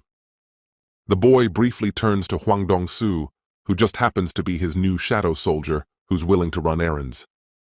The boy pokes fun at his new shadow soldier as he gets consent, then makes him fall face down again as if to punish him. The weather outside is quite sunny, which can't help but please anyone passing by, and there is an international guild conference going on. A boy, being in the company of some people, says that there are a lot of reporters here, and someone says that apparently everyone already knows everything. The man next to the hunter, Jinwoo, says that they're unlikely to get away from those reporters today, but he doesn't say anything. The man thinks that Jinwoo has completely wiped out the vultures, and afterward says that they'll provide witness protection in the case with Hwang Dong-soo. The boy thinks to himself that he doesn't want any trouble with Hunter Hwang Dong-soo, because he came here for one purpose, to return home afterward. After a while, the boy is distracted by another man who hands him a headset in his palm, saying he'll translate. Some time passes. The boy, having received the headphones he needs, walks calmly through the open doors, looking forward. A large conference room appears in front of the boy, with many stately people turning in his direction. A large number of men in business suits stare intently at the intruder of this silence, seeming to realize that the hunter is in front of them. One thinks that this is the same Asian hunter who beat Thomas Andre to a pulp, who is also a powerful hunter. One thinks about the fact that this guy even managed to nail the head of the vultures, only showing his power more strongly. The boy does not make himself wait long, calmly reaches the place he wants and sits down on it, ignoring the glances in his direction. After a certain amount of time, all the attention of the people here is taken away by a man who appears, which is Dr. Belzer. The man says that everyone is obviously aware that the intensity of the gate has increased dramatically, followed by the level of monsters living there. The doctor goes on to say that not everyone here is aware that unusual activity has been detected in the sky recently. The doctor says that the concentration of magical energy has also increased, but that such an occurrence has never been seen before in the history of existence. The doctor says that until they all find a better term for it together, he suggests that they call it a magisphere. The doctor goes on to say that the magosphere is currently concentrated in the atmosphere over several nations. The doctor says that a total of 9 places have been discovered where such a phenomenon has appeared, and that the greatest concentration of power has been concentrated in Seoul, South Korea, where the red dot burns. The men of power here begin to whisper, as if surprised by such information, looking at it more closely. All the eyes of the men here instantly shift to the powerful hunter Jinwoo, who is sitting quietly in place. The doctor tells everyone not to look at Mr. Song like that, because no hunter can control such a powerful force. The boy starts to think, because the information is very important, and then he remembers about the 9 places that may be connected with the number of lords. The doctor says that they do not know the nature of this phenomenon, and it is absolutely impossible to influence it, which becomes worse. Suddenly, a man appears and asks Dr. Belzer if he has finished his report. The man agrees, and then asks him to continue. Instead of the doctor, the same man who interrupted the scientist's speech now appears, saying that he has an urgent request. The man in the business suit covers his eyes, lowers his head, and states that, unfortunately, he is going to tell the tragic news. The man after a while continues that about 2 weeks ago, Hunter Christopher Reed was killed by a group of unidentified individuals. All the people here begin to wonder again how this could have happened, if this is some kind of a joke. Suddenly, someone from the crowd of authority figures shouts that if the murderer could not be the man who recently fought with Thomas Andre. The man, interrupting everyone else's shouts and thoughts, states that the official report of Christopher's death will be released tomorrow. The man asks to listen to him carefully, saying that they have a suspect in the commission of this horrible crime. After a short time, 2 pictures appear behind the man. He states that this is Suspect S. The men are pensive, wondering if it is not Jinwoo behind all this, but a completely different person. All the men here become visibly nervous and try not to look back, thinking that all Asians look the same. The boy, having heard such an horrible information, cannot hide his sadness, biting his lips and not understanding why his father. The boy remembers about the dragon Kamish, who tells his king that only 4 people have received power from the monarchs. The boy thinks about how he doesn't know why the ruler sent a monster here in the guise of his father, but maybe it has something to do with Kamish.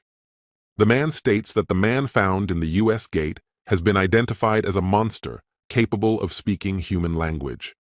The man states that during interrogation, this monster knocked out a Dong-Su hunter and also turned the Hunters Association into fiery ruins. The man says that the suspect was able to flee the scene, and there is also a possibility that he attacked Christopher Reed. The boy seems to be starting to remember all the fragments of that incident when the father of the mighty Jinwoo was still involved. The boy seems to be trying to remember especially the very moment when this prisoner towered over the hunter Dong-Su.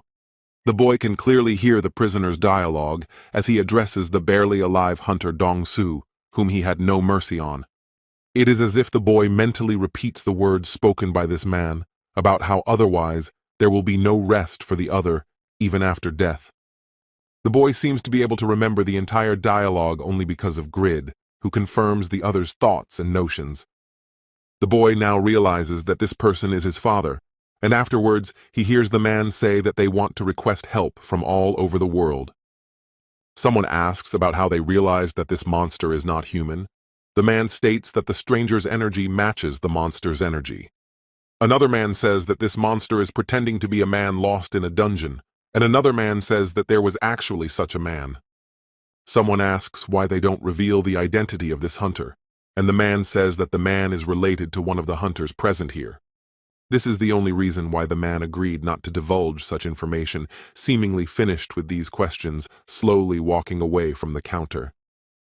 Suddenly, someone raises a hand and states that would it not be more appropriate to reveal the identity of this man in order to make it easier to find him? This very troublemaker is some kid who has his hand up in the air, attracting the attention of the people here. The kid asks the chief if he thinks so, and the one who asks this question is the 7-star hunter, Liu Jigen. This Chinese hunter doesn't seem to be shy about asking such direct questions, asking what this monster has to do with Jinwoo. The man says that if this hunter wants to know, he simply has no choice, so he replies that during the interrogation, The monster referred to himself as Jinwoo's father. A large number of people seemed to start asking how the hunter Jinwoo himself would act in such a case, since this monster is his father. The boy says that it is already clear that the main perspective of hunters is to destroy monsters, so if this man turns out to be like that, he will kill him. The seven-star hunter watches Jinwoo carefully, who states that if this monster turns out to be his father after all. The boy continues after a short amount of time that anyone who so much as touches his father with a finger will be brutally destroyed. The boy doesn't hide his powerful aura. He states that in this case, no matter what, he will stand up in defense of his family. It seems that just as the conference is coming to an end, some man asks if that's really what Jinwoo would do, to which he agrees. The man says that to say such a thing in front of 500 of the strongest hunters, there are probably only 2 people in the world who could say such a thing. The boy asks who the second such person is, and the other man says that this one is the one the hunter recently sent to the hospital bed. The boy seems to immediately understand what the man is saying, remembering the powerful Thomas Andre. The man says that they want to make a banquet because of the international conference, so the man wants to invite Jinwoo to go there. But the boy doesn't seem to be listening to what the man next to him is saying as he looks at the seven-star hunter. The boy can't seem to tear himself away from this mighty hunter, but he just doesn't understand a single word spoken from the stranger's lips. The boy wonders what the man is talking about, and the man replies that he has caught a giant monster that has escaped to the coast of China. The boy seems surprised at the cleverness of the man standing next to him, asking if the man can speak Chinese as well. The man smiles and says that he is in charge of the Asian direction and also speaks the languages of this group quite well. The boy asks to continue, and the man translates, saying that the man says that he was amazed by the strength of this giant and that it is problematic to fight with him on the water. The man translates that from that moment on, this hunter wanted to meet Jinwoo and also to see what he was really like. The man says that in addition, this hunter is glad that someone was finally able to rein Thomas in, for the reputation about him has been quite exaggerated. The boy, looking at his interlocutor, thinks about the fact that this guy seemed to him rather impudent at the conference, but now the boy sees that this seven-star hunter is not a bad man, extending his hands for a firm shake. The man translates the latter that he hopes this suspect S is not a member of Jinwoo's family, watching the man walk away. The man says that that Chinese hunter doesn't seem like he's going to fight the boy, and the man says that's a good thing. Suddenly, the same young man who was talking about the crime back at the conference appears in front of the men. The man politely addresses Hunter Jinwoo with words about whether he can ask him to come along with them, drawing attention to himself. After a certain amount of time, the boy seems to agree to the stranger's request and already finds himself in a lighted room. The boy is confronted by the very pretty woman named Selner, who smiles and greets him politely. The boy wonders why Mrs. Selner needs him so suddenly, saying that he really didn't expect to meet her. The woman says that she's been having some pretty strange dreams lately, and in them, America's best hunters are being victimized by unknown creatures. The woman goes on to say that what's more important is that all of her dreams come true after a few days, and the boy guesses about Christopher. A man enters the conversation and states that they warned Christopher a few days before the tragedy, but he just didn't listen to them. The man continues after a short amount of time that eventually the boy himself realizes what happened afterwards. Selner says that the best hunters who keep the peace will die one by one, and those who hunt them are extraordinarily strong.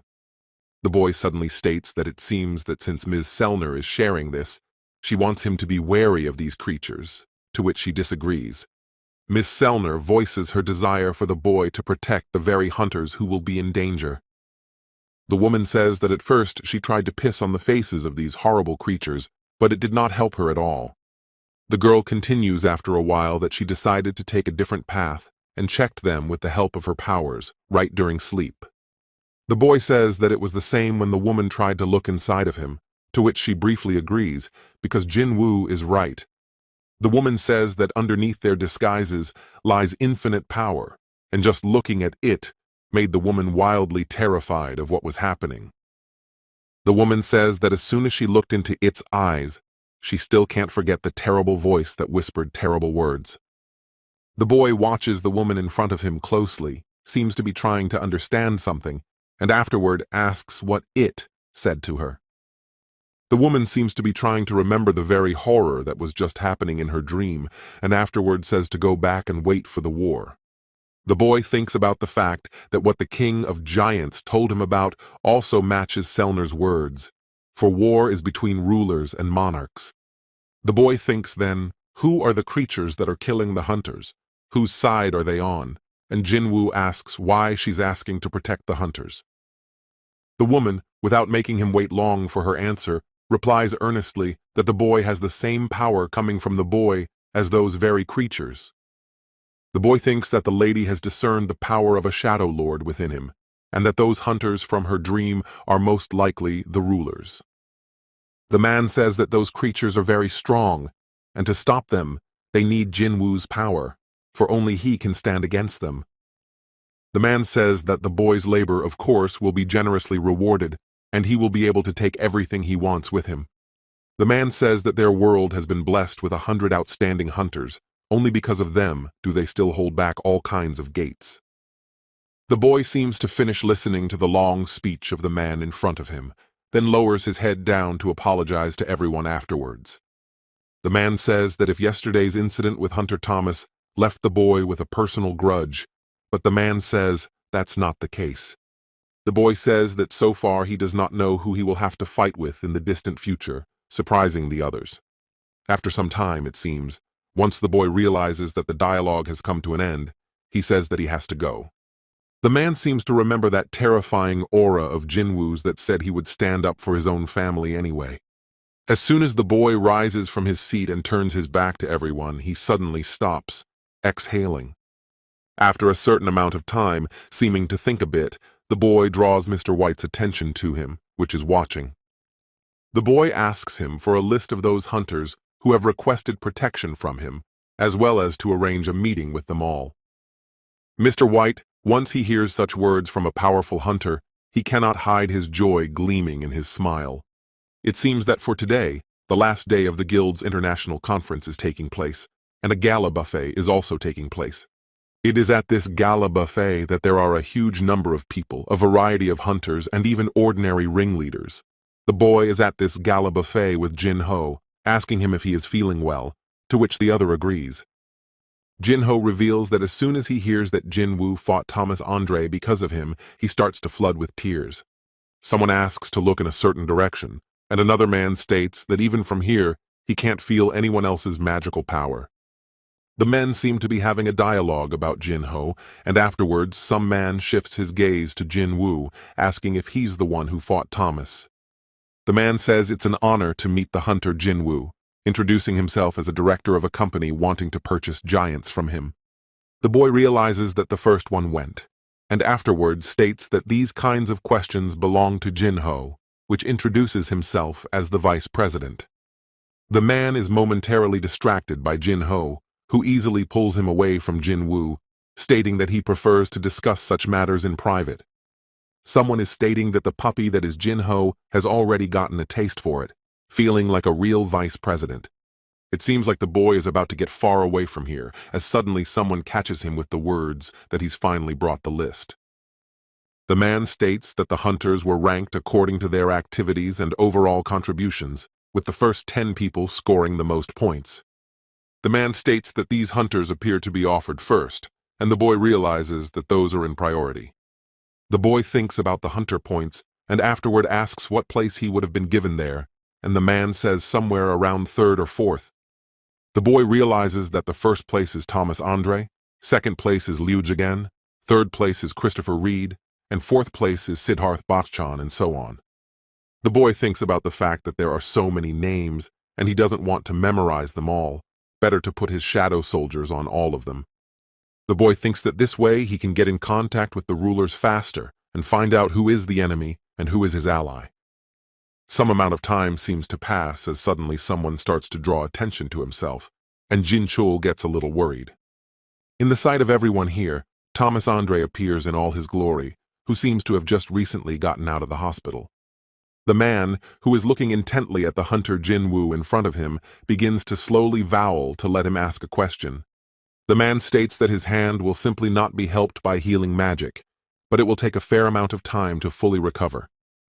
The man says that Jinwoo could have easily destroyed him and his entire guild, but he doesn't understand why none of his guys died in that mess. The man clarifies, saying that, except for Mr. Huang, who still at that moment had forsaken his life as soon as he tried to fight Jinwoo. The man carefully continues to stare at the boy, seemingly with good intentions, and afterward asks why he spared them.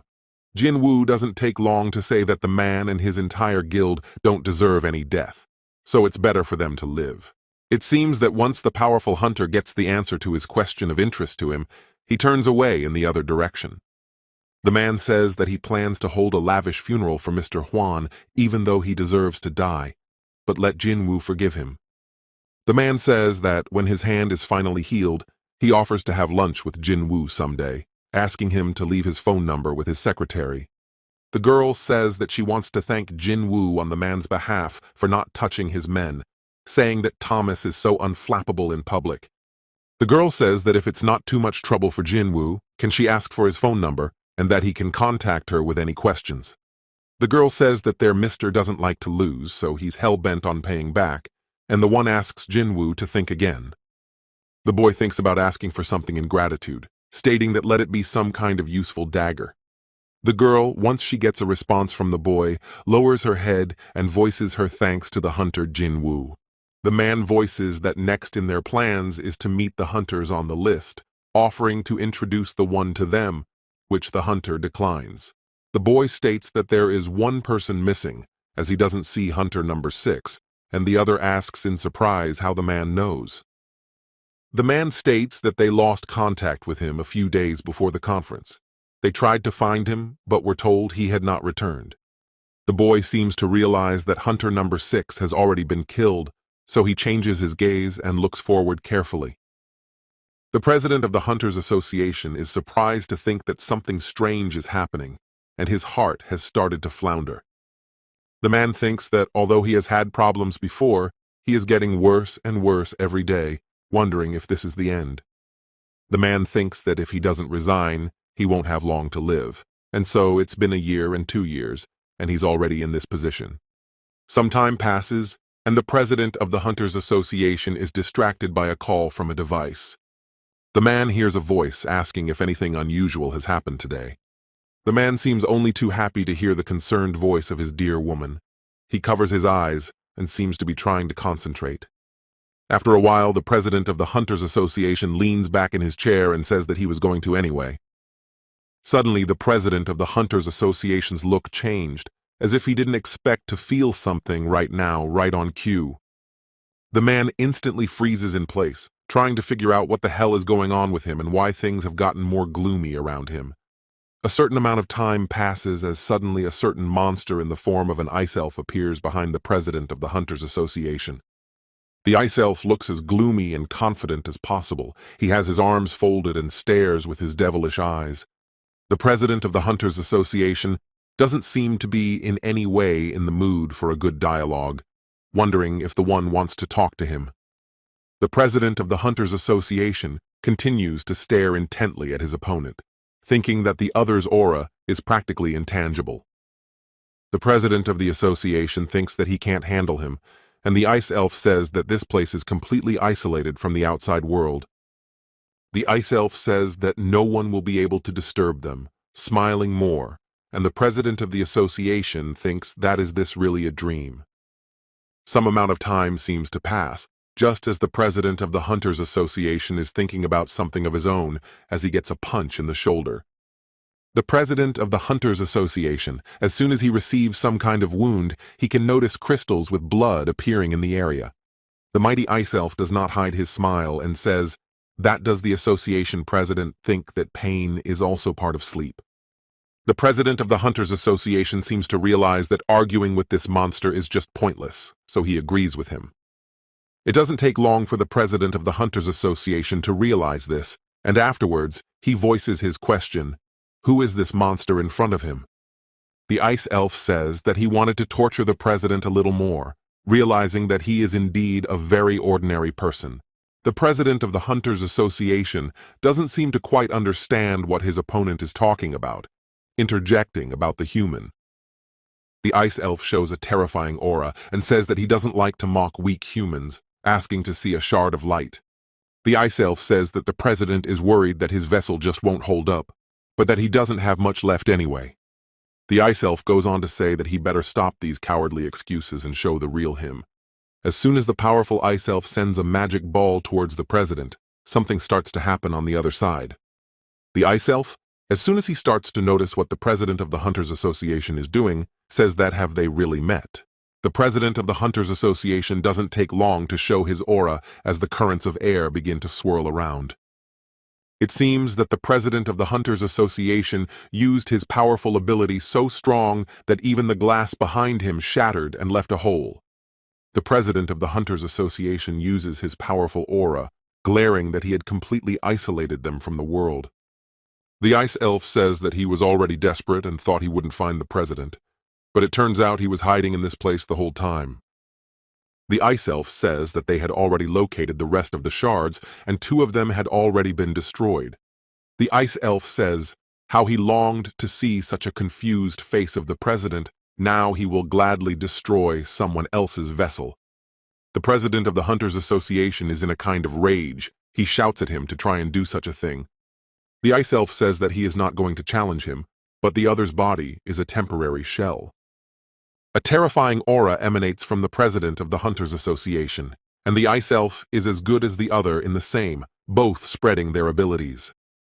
Literally, a couple of counting seconds pass, as a large amount of crystals begin to emanate from the ice elf directly towards the president. The president of the Hunters Association, seeming to notice such an action from the side, immediately manages to dodge this attack. The president of the Hunters Association tries to confront his opponent so strong that he wants to kill him. Suddenly, a block of ice appears from somewhere near the president of the Hunters Association, which he didn't quite expect to see. After some amount of time, the ice elf shows his hand as if trying to guide that very block of ice. But the president of the Hunters Association is not going to give up so quickly, especially to such an opponent that was able to kill his hunters. Some amount of time passes before the president of the Hunters Association was able to break that block of ice with a single movement of his hand. The president of the Hunters Association seems to realize that the ice elf wants to attack him, so he moves farther away. The president of the Hunters Association is breathing heavily, looking with his evil gaze, and the elf thinks that as long as this man's body can move, though the ice elf needs to finish off the president of the Hunters Association as soon as possible, hearing someone else's loud scream. After a certain amount of time, the president of the Hunters Association seems to snap out of his thoughts and sit down on one of his knees. After a couple of moments, the president of the Hunters Association seems to be surprised and thinks to himself, wondering if this person's body is already at its limit. The ice elf who is observing all this happening notices that the president's vessel seems to be completely worn out. The ice elf can't hide his smug smile as he looks at the president and remarks about what a worthless shard of light he is. The president of the Hunters Association can't seem to move at all and get up from his position as the enemy approaches him. Some couple of seconds pass by as suddenly the ice elf delivers his strong blow, causing the president to feel a great deal of pain. The ice elf eyes how long it will take for the president to get a new vessel, maybe a year or maybe about 2 years, which is a very long time. The ice elf says that it is the president's own fault that he chose this path, because he looked down on the monsters, which is a mistake. After a certain amount of time, it seems that the president of the Hunters Association begins to hold the block of ice in his hands stronger. The ice elf, noticing such an action from the president, is surprised, and the other one says that he wouldn't fight him so easily. The president agrees that he miscalculated in some things, but the monsters didn't take into account one small detail that might change their plans. It seems that the president of the Hunters Association is not going to give up so easily. He slowly starts to use some magical power.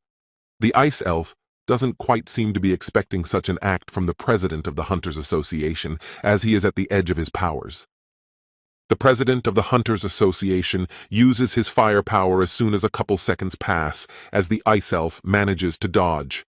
The ice elf smiles and says that the other's action was close enough, Was that really what his plan was originally? The president of the Hunters Association doesn't make his answer wait long. He looks ahead carefully and agrees with the stranger's question.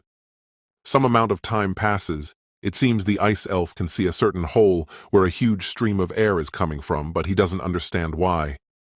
The ice elf does not hide his bewilderment. After all, the act of the president of the Hunters Association is quite strange. After all, what would it change?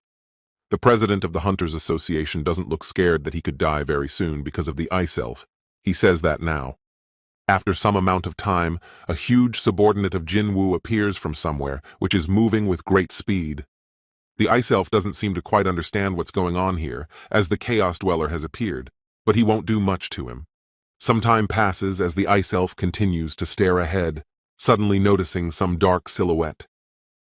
The ice elf's gaze instantly changes. He can't seem to tear it away from the object in the air, seemingly beginning to realize something. The ice elf seems to realize that he needs to get away from this place as soon as possible, immediately glaring unhappily and walking off in the other direction.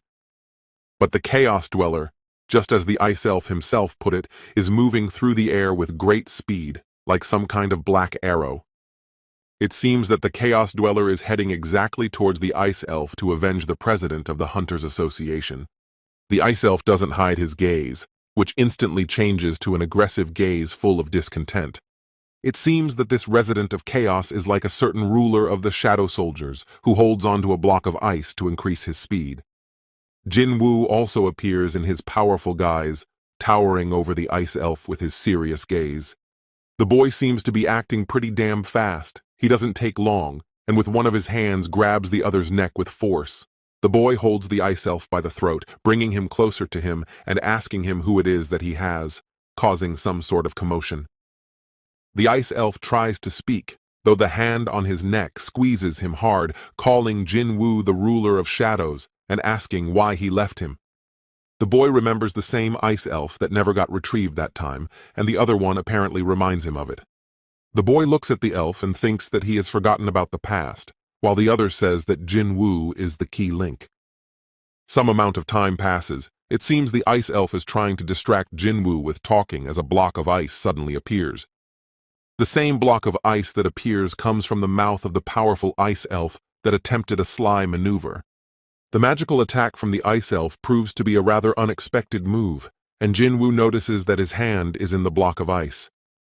The boy shifts his gaze to the side of his hand, seemingly beginning to realize and think about whether the elf has magical abilities.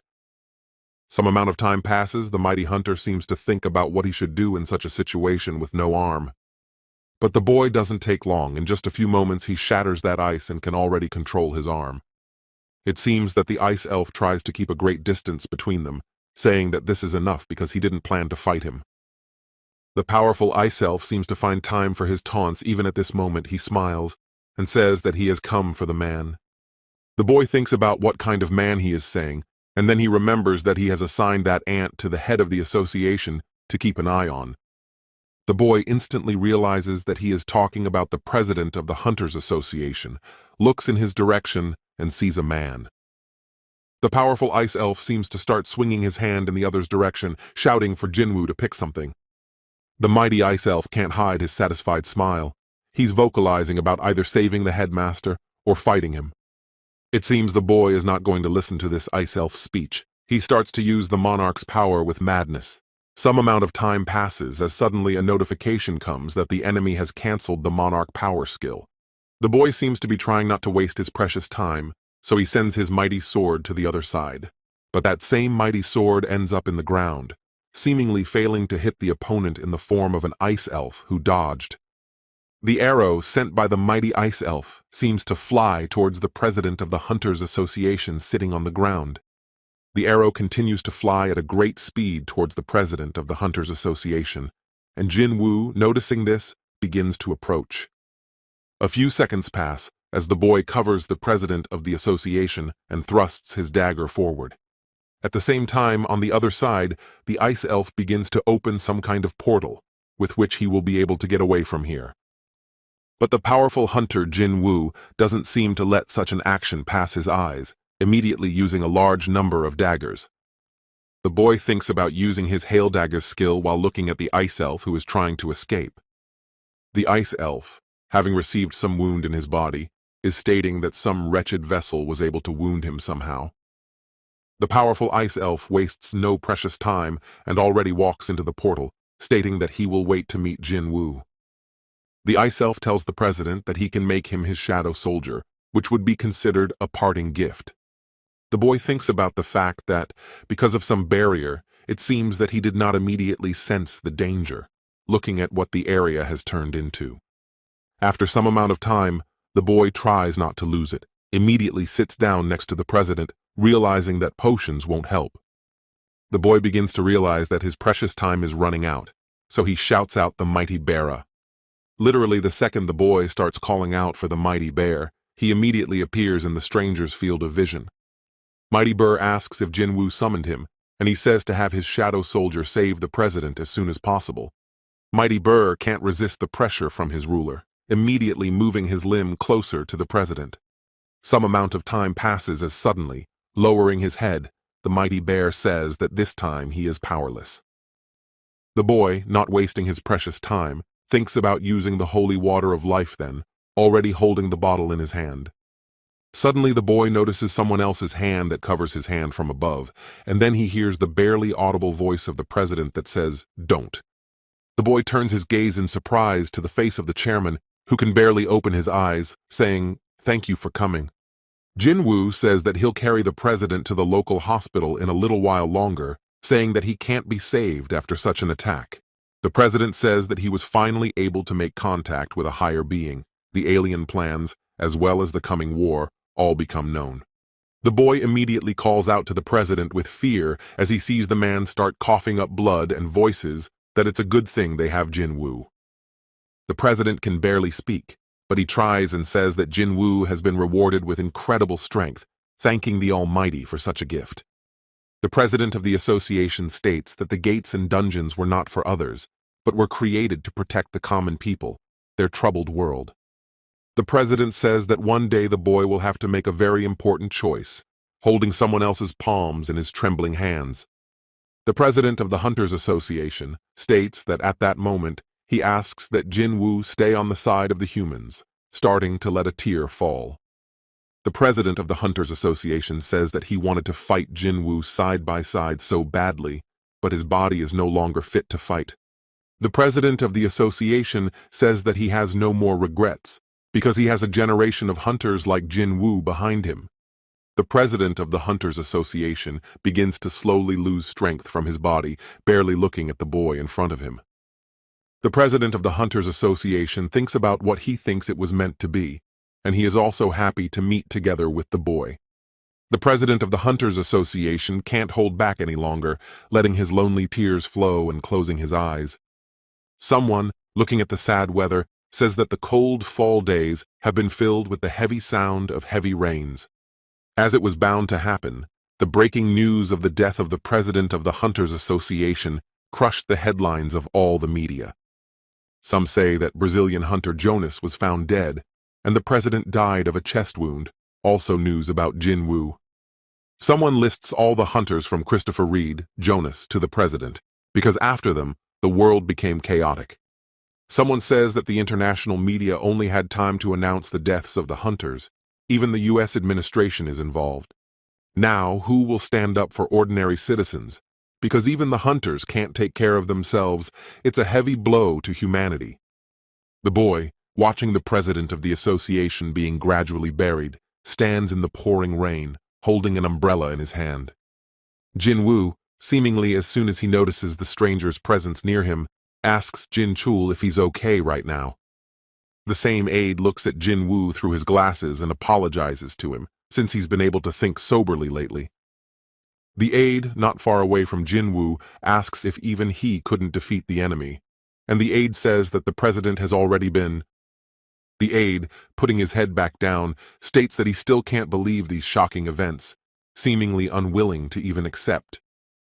The man says that the president asked him to narrate all the events at the conference, tells him to return to Korea as soon as possible. The man, after telling and sharing his heartache, thanks the boy for Jinwoo being with the president until the end. The boy says that he will destroy that monster, that he will surely kill the monster who dared to take the president's life.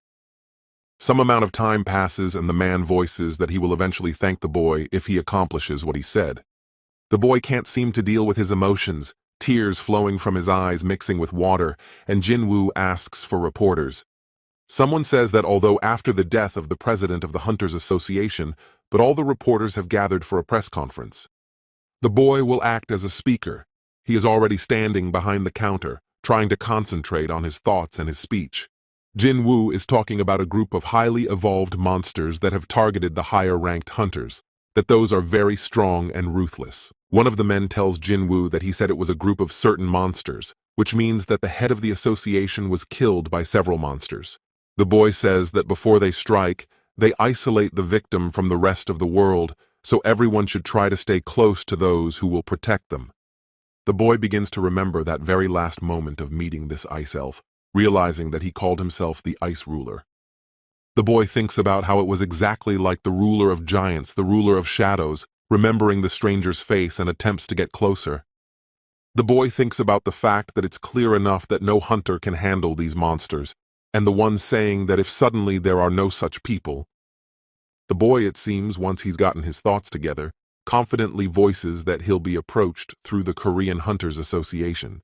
It seems that in some sullen and very even dark place, there are a large number of different creatures that stand tall lunges. In this dark and gloomy place, there are a large number of monsters that have powerful magical powers. It seems that one of the powerful monsters begins to announce the news that the ruler of shadows is right on the ground. Another monster says that there is no vessel that can withstand the ruler's power, and for that reason, the dragon ruler cannot be there. The mighty ice elf proves that he has seen it with his own eyes, that it is a greater danger than the shard of light. The mighty ice elf confidently says he must get rid of the boy, asks if others can help him. Some guy says that it will be dangerous to fight Jinwoo, because he is one of the strongest kings of chaos, so it is better to wait for the ruler of the dragons. The ice elf says that although they are fugitives now, they are still the rulers of war, so there is no point in waiting for the dragon king. The ice elf says that if they are going to get rid of the boy, now is the best time, so the boy is still asking for help. A monster in the guise of a human refuses to help, while another one says that he doesn't want to follow the dragon ruler's example either. Another monster says that they are all cowards, and the one replies that he doesn't want to spend his life in eternal sleep because of the Shadow Lord. A monster says that the boy can't make their immortals their own shadows. Another says that some seem to have united. A monster in the guise of a man says that he would like to avoid the prospect of becoming Jinwoo's plaything in an alien world of chaos. Some incredible power is going on around all these mighty monsters that don't try to hide it by showing power. One of the monsters asks the powerful ice elf if there is any proof that Jinwoo is still human. The ice elf says that the boy put poison on the blade, but that is not an action that the Shadow Lord Ashbourne would do. Suddenly, another monster enters the dialogue, but in the form of a girl who seems to become interested after hearing about the poison. The girl, in her horrible guise, says that if the Shadow Lord had taken full possession of the human body, he would not have used such a trick. After some amount of time, it seems, once realizing that the others are interested, the ice elf asks if they will go with him. The very girl, who is a powerful monster, doesn't hide her sly smile and says that they will help him. The monster, who had agreed to the idea from the very beginning, also enters the conversation, saying that they will kill the Shadow Lord.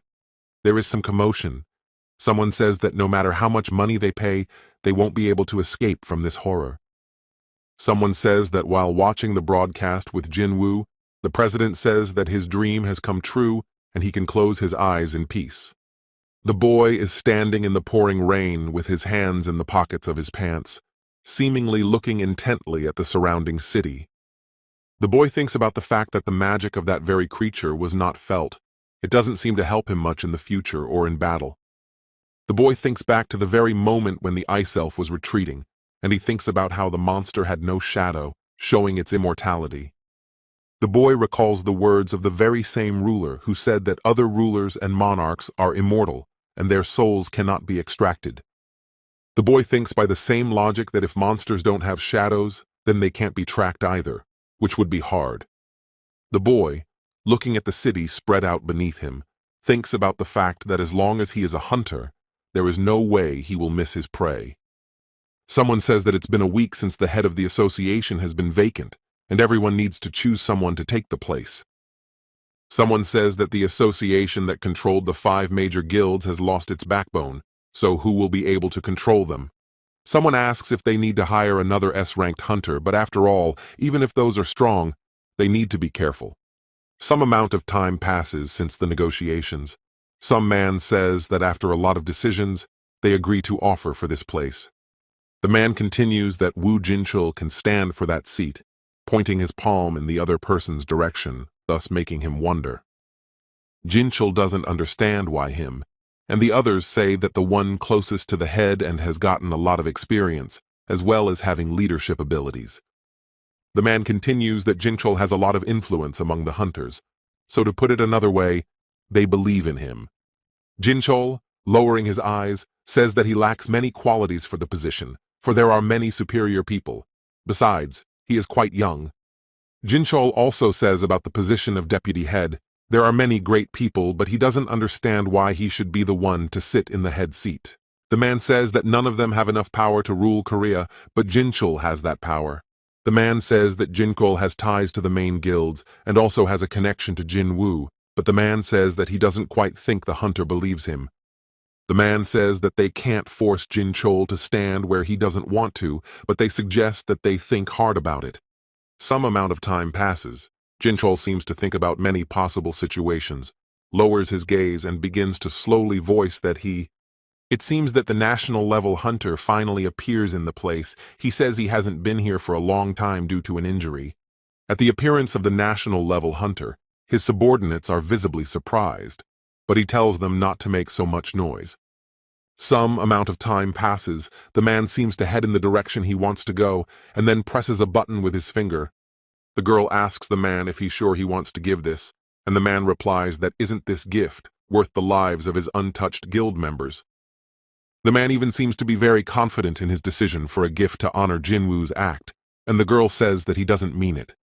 The man can't seem to hide his satisfied smile as he looks forward, and also states that isn't Jinwoo strong enough to do this. The national-level hunter can't hide his smile, continues to look through his dark glasses, and vocalizes that this is a true beauty. The girl still can't seem to be completely sure that it's the right thing to do, saying that there are only 2 of them in the world, and it will always be like this. The national-level hunter agrees with what the girl says, and the girl asks if he's even that willing to give it to him. The national-level hunter says that's why he wants to give this item to Jinwoo, because why would such a weapon be dusty here? It is in this place, in the vault at the national-level hunter's place, that there is a rather powerful weapon with a strong aura. It seems that someone is looking at the new news that says the new chairman Woo Jin-chul will be the head of the Hunters Association. Gina, looking at the news, says that even yesterday, the death of the chairman was announced, and today already such a handsome man has taken his place.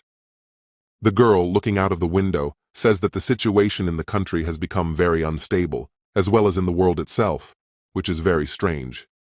Gina seems to feel a rush of affection and pesters her mother, and Da states that if she has nothing better to do, maybe she'll take out the trash. Gina seems to lash out at the woman for a reason, but with some sort of offer to move out of the place, causing the other to change in her face. The woman seems to interject if Gina wants to move out of here and afterward states that she really likes their current home.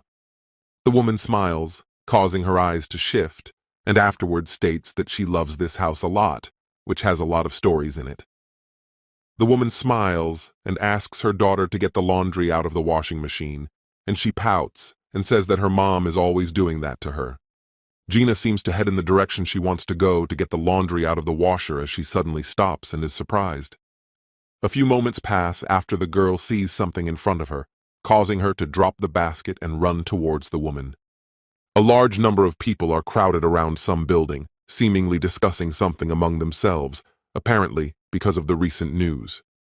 Someone asks if some people are really in the Ajin Guild office right now, seemingly not believing what's happening, because it's very surprising. Someone says that a national-level hunter named Thomas Andre himself has appeared in the guild of the powerful hunter Jinwoo.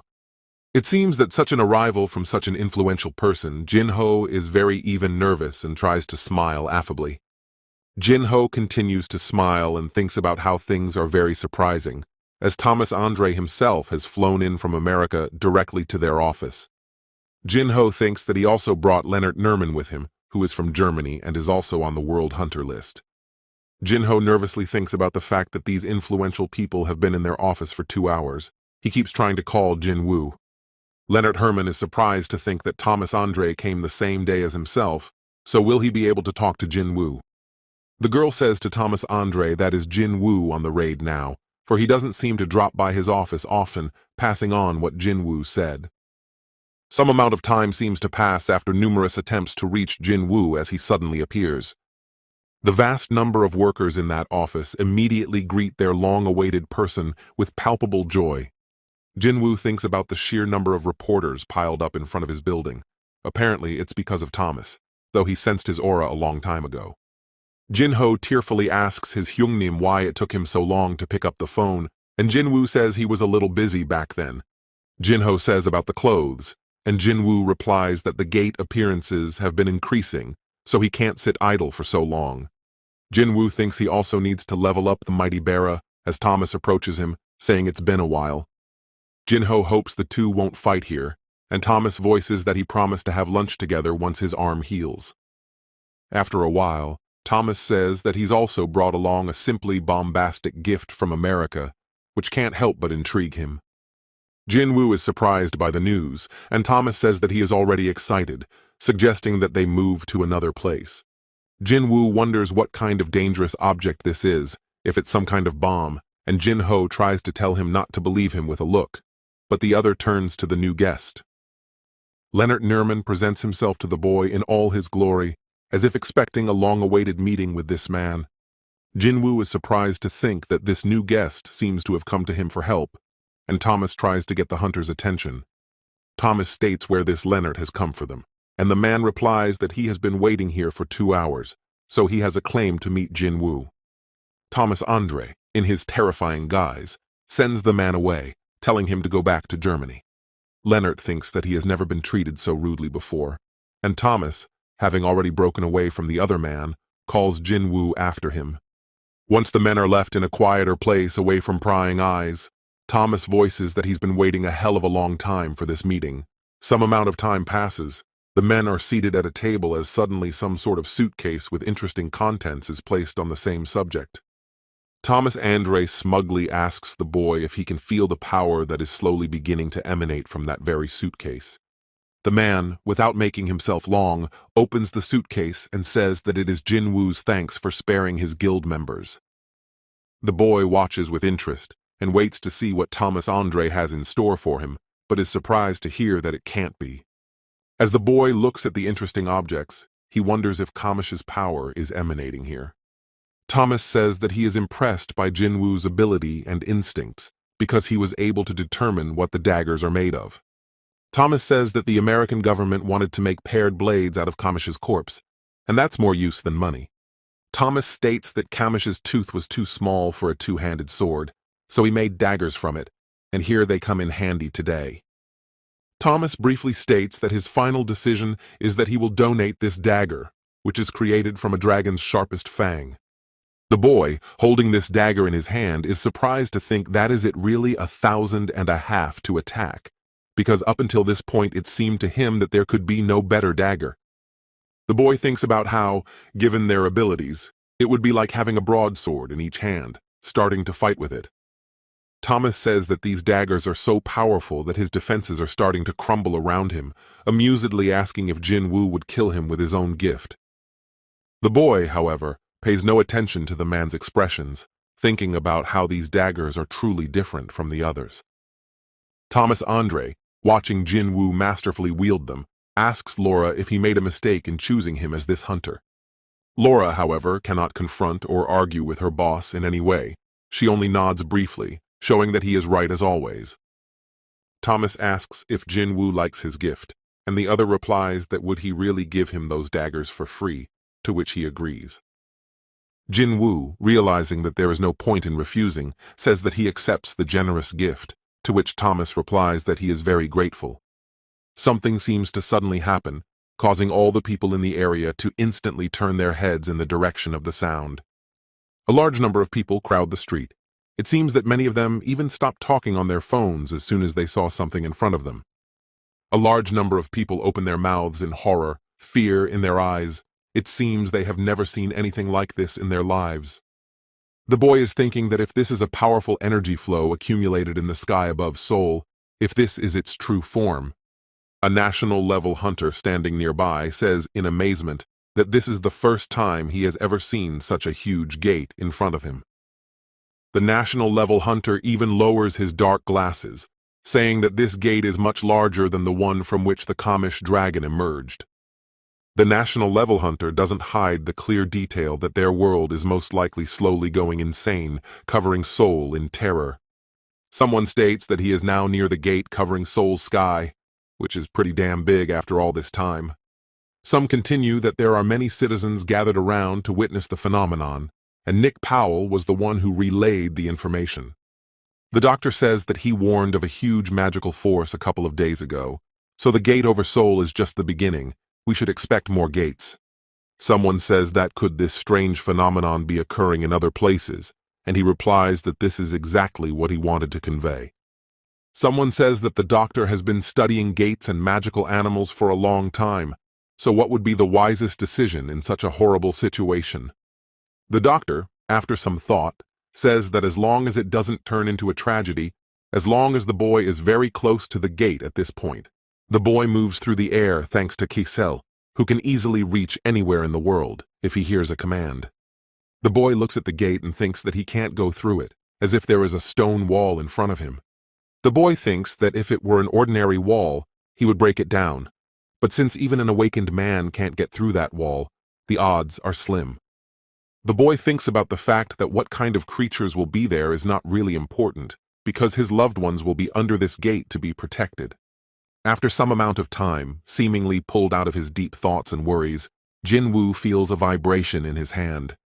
Jinwoo takes a call from Jin Chul, and the latter asks if he should call back later, to which the hunter says that he's high up right now.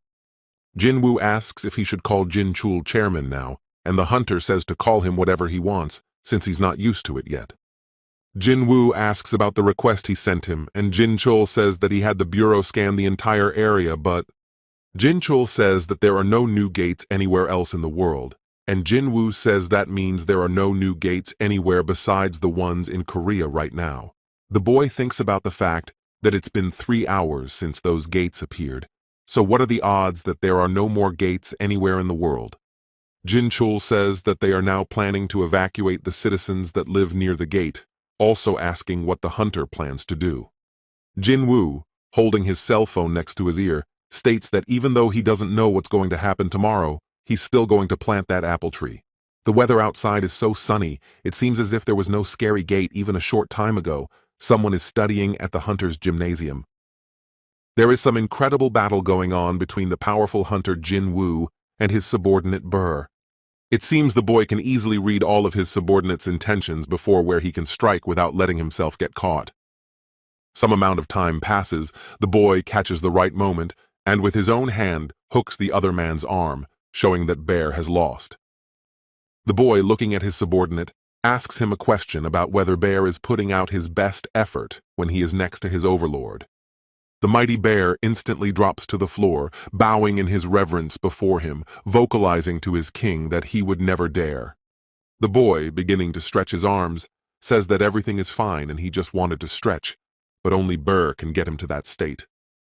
The mighty Bear, with a certain tremor in his voice, says that the hunter's words fill him with deep feelings, and Jinwoo says that he has become better at expressing emotions. Some time passes and the boy, without making himself wait long, draws Bear's attention and says that it's time to begin. At that very second, the mighty Bear lets out a loud roar, as if trying to intimidate or suppress his opponent.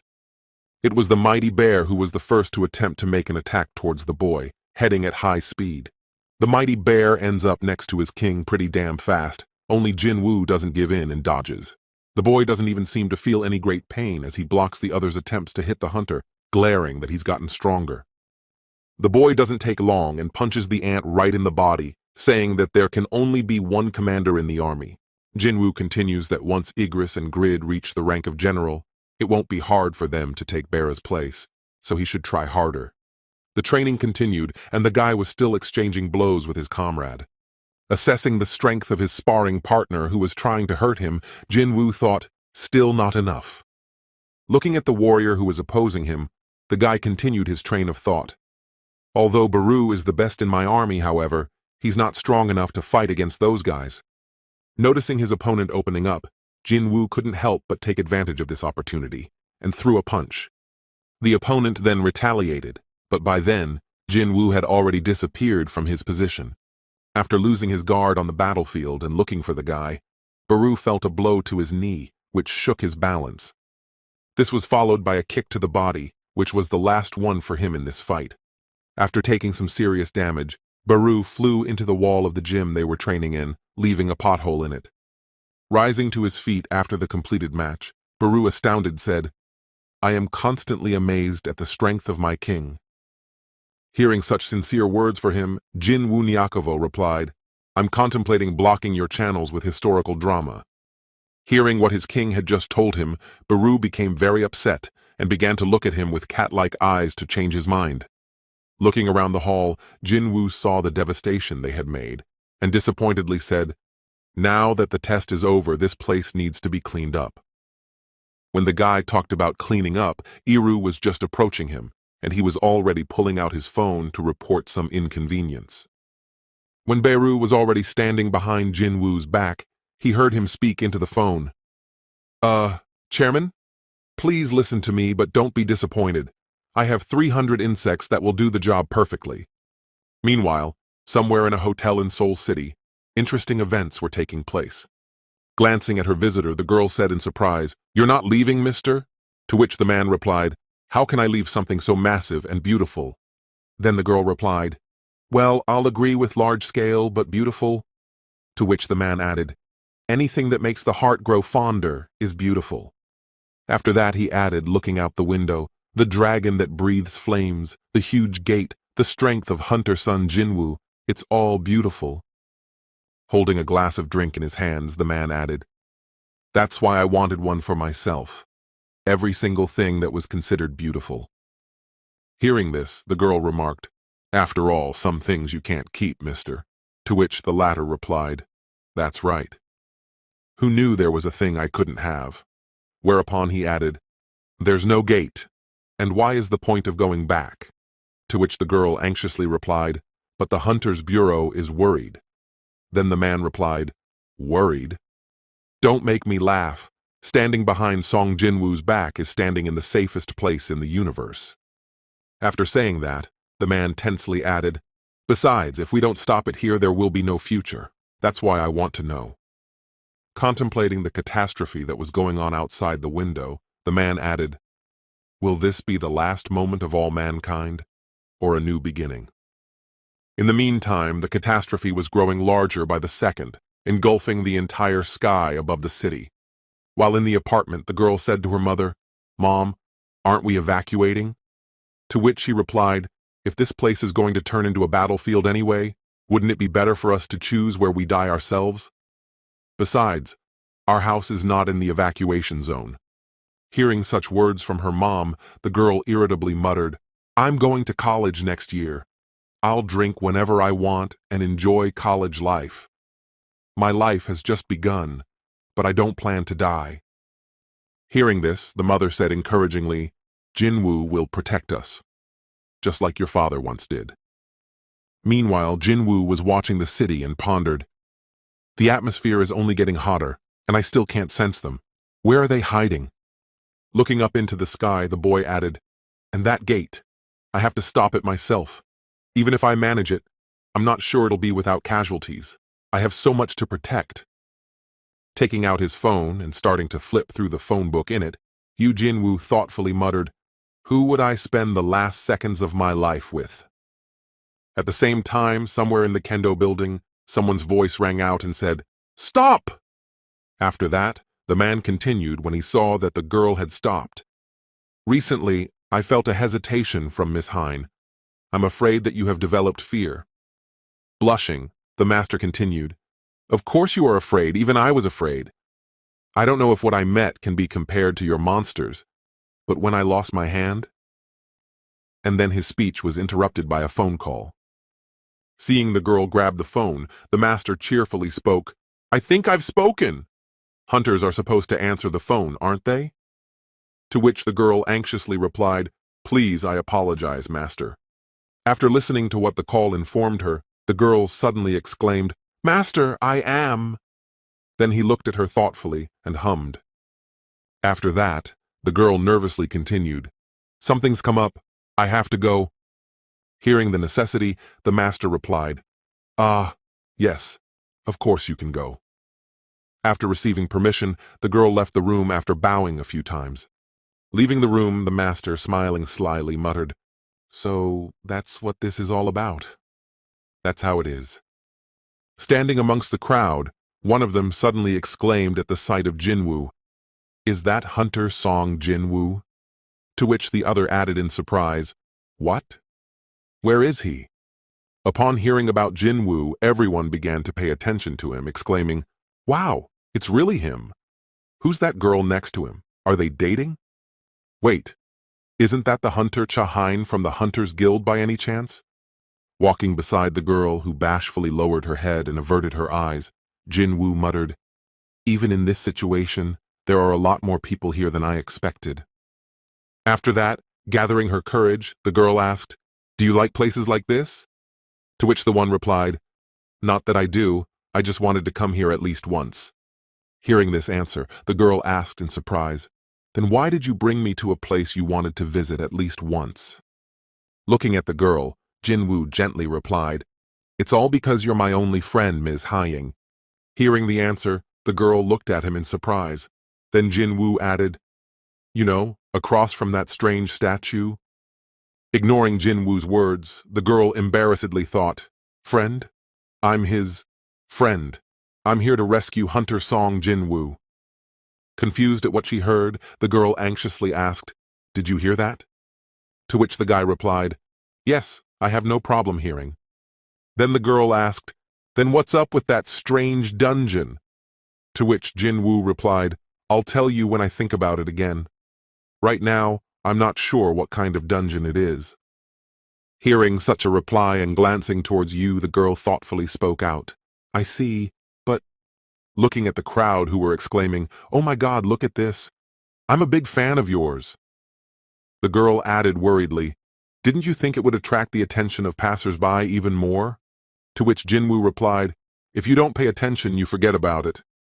To such a reply, the girl only sighed heavily.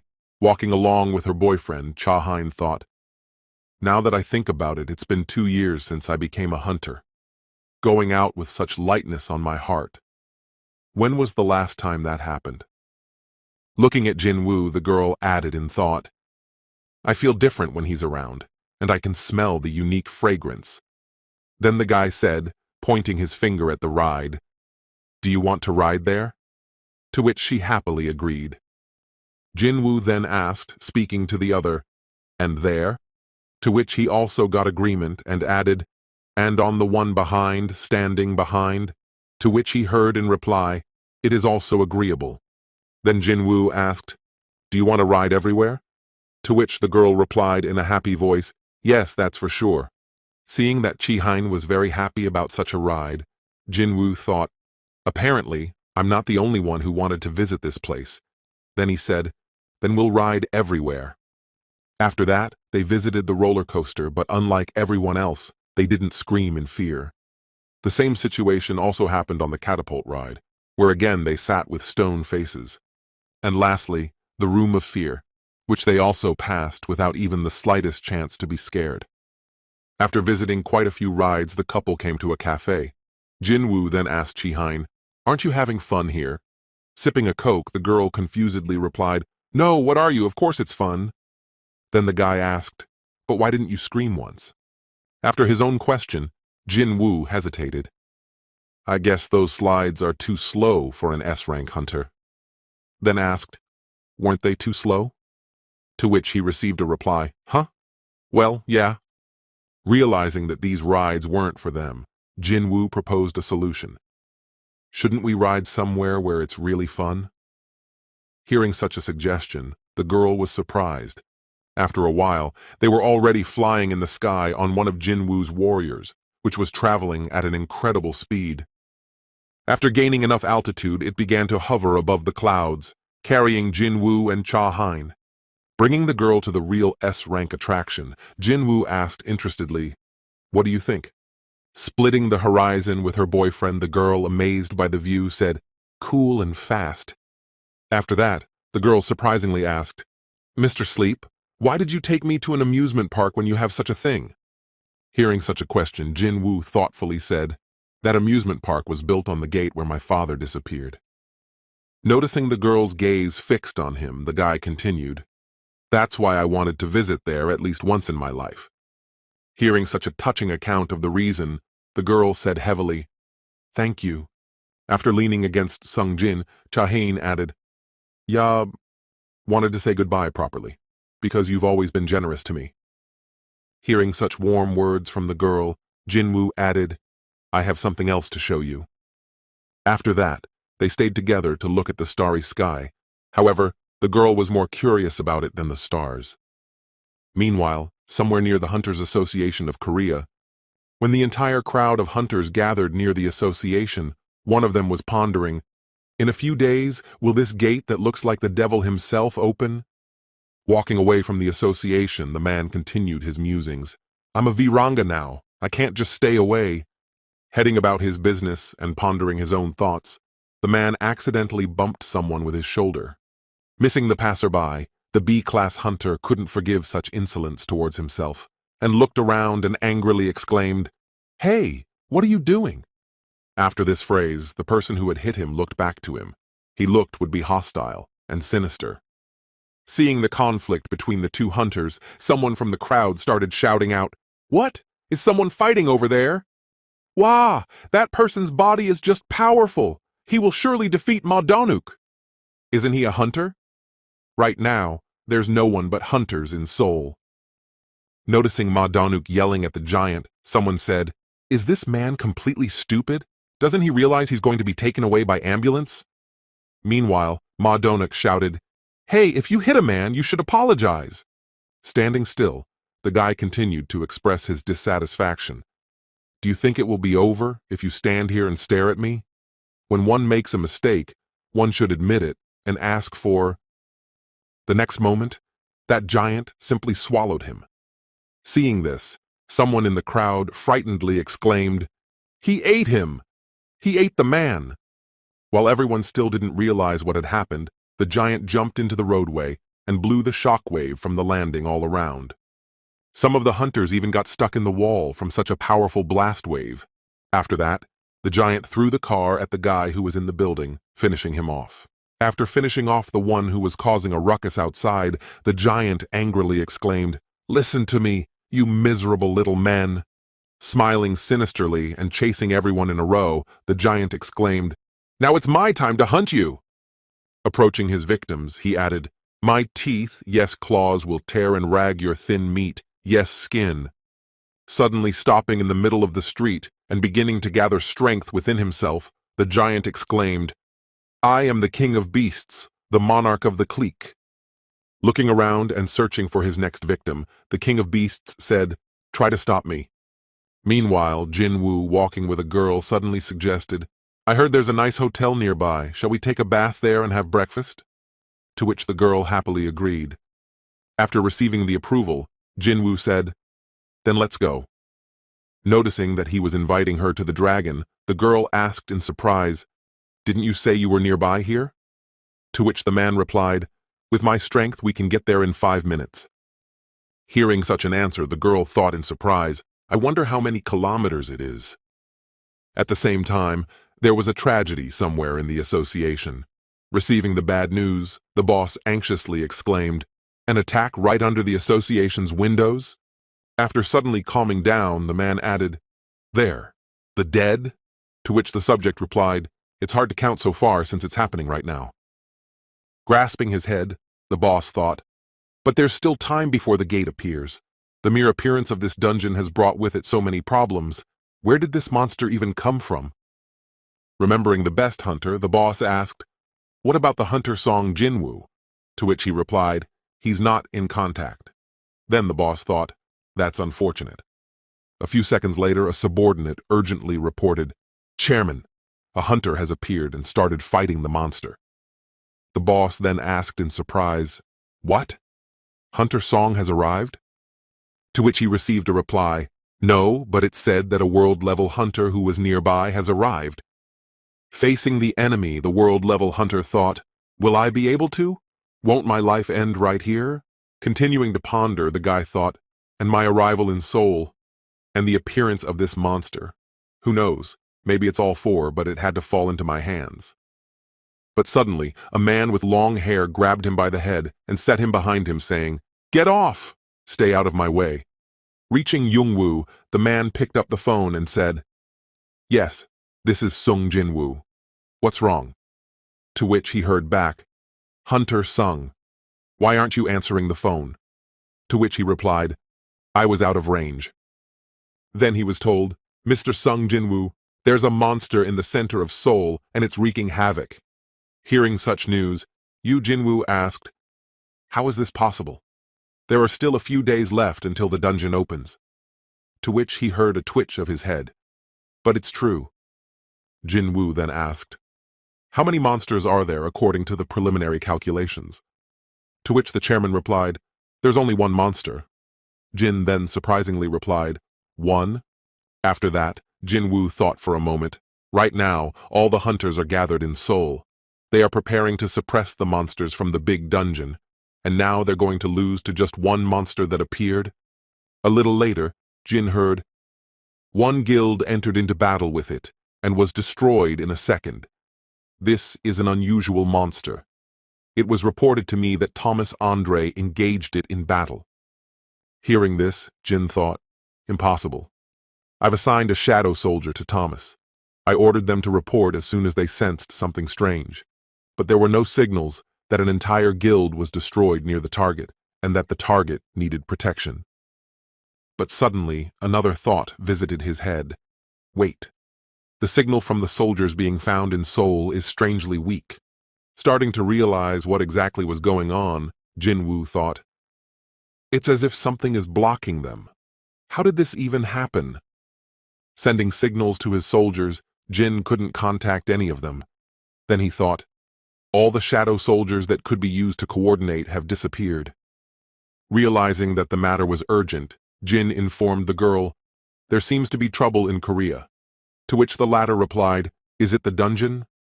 Then Jin added, "No, it seems to be something else." After blocking, the genie thought, a strong enemy, a national-level hunter who challenged him, blocking the signal. Really? Then the genie suddenly asked, "Head, does this monster have a shadow?" Not hearing a precise answer to his question due to lack of information, Jin said, "It needs to be checked." Pondering who it could be, Jinwoo thought, "They hide large, invisible to the eye monsters in the shadows." At the same time, a new hunter entered the battlefield. Seeing him, the guy said in surprise, "To Thomas?" Seeing that a strong ally had come to their aid, the crowd joyfully began shouting, "Goliath! It's Goliath!" To which the latter replied, "Stop sitting there and get the people out of here, you idiots!" He lowered his glasses a little, and Goliath said menacingly, "This unknown beast has gone completely insane." Taking off his glasses, the man continued menacingly, "But as our ancestors bequeathed to us, crazy animals should be punished well." As he approached the monster, he tried to drive his sharp claws into it, but it failed to penetrate Goliath's skin. Seeing that he had already made his attack, Goliath struck back, disorienting the enemy. The next moment, the enemy was already brought to the ground by Goliath's next blow, who was about to teach the bad animal a lesson. At the same time, a man arrived somewhere nearby some building and asked, "What is the status of the evacuation of this area?" To which he received the reply, "Out of the building as long as there are people in it." Then arriving, the guy asked, "Which guild is doing this?" To which he heard, "The Reaper Guild and the White Tiger Guild have already gone there."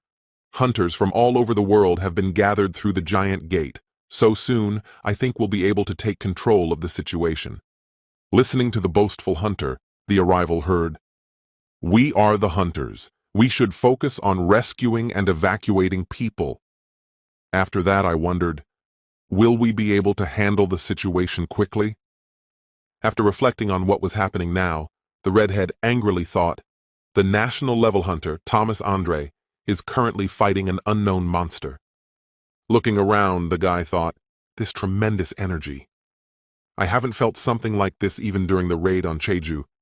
Looking up into the sky, where the noise of Goliath's battle was resounding, the lad thought, what kind of creature is this that Thomas Andre has to fight? And at that very time, the battle was in full swing. With a blow, Goliath threw the enemy off of himself. From this blow that Thomas Andre gave to the enemy, the king of beasts hit a building and demolished it with his body. Standing with outstretched fist in the same pose as he had launched the enemy into the building, Goliath watched to see what would happen next. After a moment, the enemy pounced on him again, ramming Goliath headfirst into the body with a burst of speed. This attack managed to stagger even Goliath, so powerful it seemed. However, Thomas Andre stood his ground and grabbed his foe in a grapple to make a rush at him. But things happened a little differently. This time, Goliath failed to execute the attack. The king of beasts had done it earlier and sent Thomas flying. Still having strength for the battle, Goliath grouped up in flight and landed on his feet. After stopping on the ground, Thomas, watching the Beast King, menacingly said, "Reinforcement." Arriving at the battle site, another hunter said, "So that's where the battle is taking place. Is everyone ready?" As they prepared for battle, the arriving hunter suddenly saw who they would have to fight. Standing in front of him was a huge monster. At that moment, the man thought, "Is this the monster that appeared from the gate?" Then glancing at the other warrior who stood opposite, Da added, "So this is Goliath, Thomas Andre, of whom I have only heard from stories." Determined to support his comrade, the man exclaimed, "You are the best, Goliath! Destroy him!" Hearing such words from his comrade, who with the others were still here, Thomas said, "Assholes! Hurry up and head for cover." Starting his transformation to increase his strength, the man thought, "He's unusual. I need to transform too." When his transformation was over, arriving the hunter decided to face the enemy. However, there was one but. Even with the transformation, it felt like he was being dominated to a large extent. Their powers were at completely different stages. Feeling the fear of the stronger enemy with his sixth sense like animals, the man realized that fighting was definitely not an option. After that, the desperate desire that was pushing him not to be seen as a victim made him retreat. Simply walking past the enemy, the man thought, "I can't even look him in the eye because of our difference in strength." After everyone left the battlefield, the real battle between the two giants began. Everything that could be used was going into battle. The best projectiles to throw at the enemy were the cars that were lying everywhere. That was why, without going over them, the Beast King threw one such at Goliath. After repulsing the enemy's attack, Goliath pounced on the enemy to launch a counterattack. But he failed. The enemy suddenly began to mutate, preventing him from doing damage. Thomas Andre's body suddenly froze in place without being able to move. Not realizing what had happened to him, Goliath confusedly muttered, "What is this?" Looking at the enemy that stood before him, the man pondered confusedly, "Anxiety feels like it's squeezing my throat. There is no feeling that I am gaining victory." After this incident, the king of beasts began to wrestle with Goliath by grabbing his hands. Feeling a decent resistance, he said in surprise, "It's very unusual that a pathetic puppet of a shard of light can have so much power." And afterward, with a sinister smile, he added, "I've seen enough of your skills already." Suddenly increasing in size, the Beast King looked down on him and said, "Is it scary?" After starting to deliver a series of blows to the enemy, the Beast King added, "Feeling terrified? Already sinking into despair?" Continuing to dominate Goliath, the Beast King saw eyes in his shadow and said in surprise, "What? We've got a rat in here!" Reaching out his hand toward the shadow, the king of beasts grabbed Baru by the throat there and lifted him above him.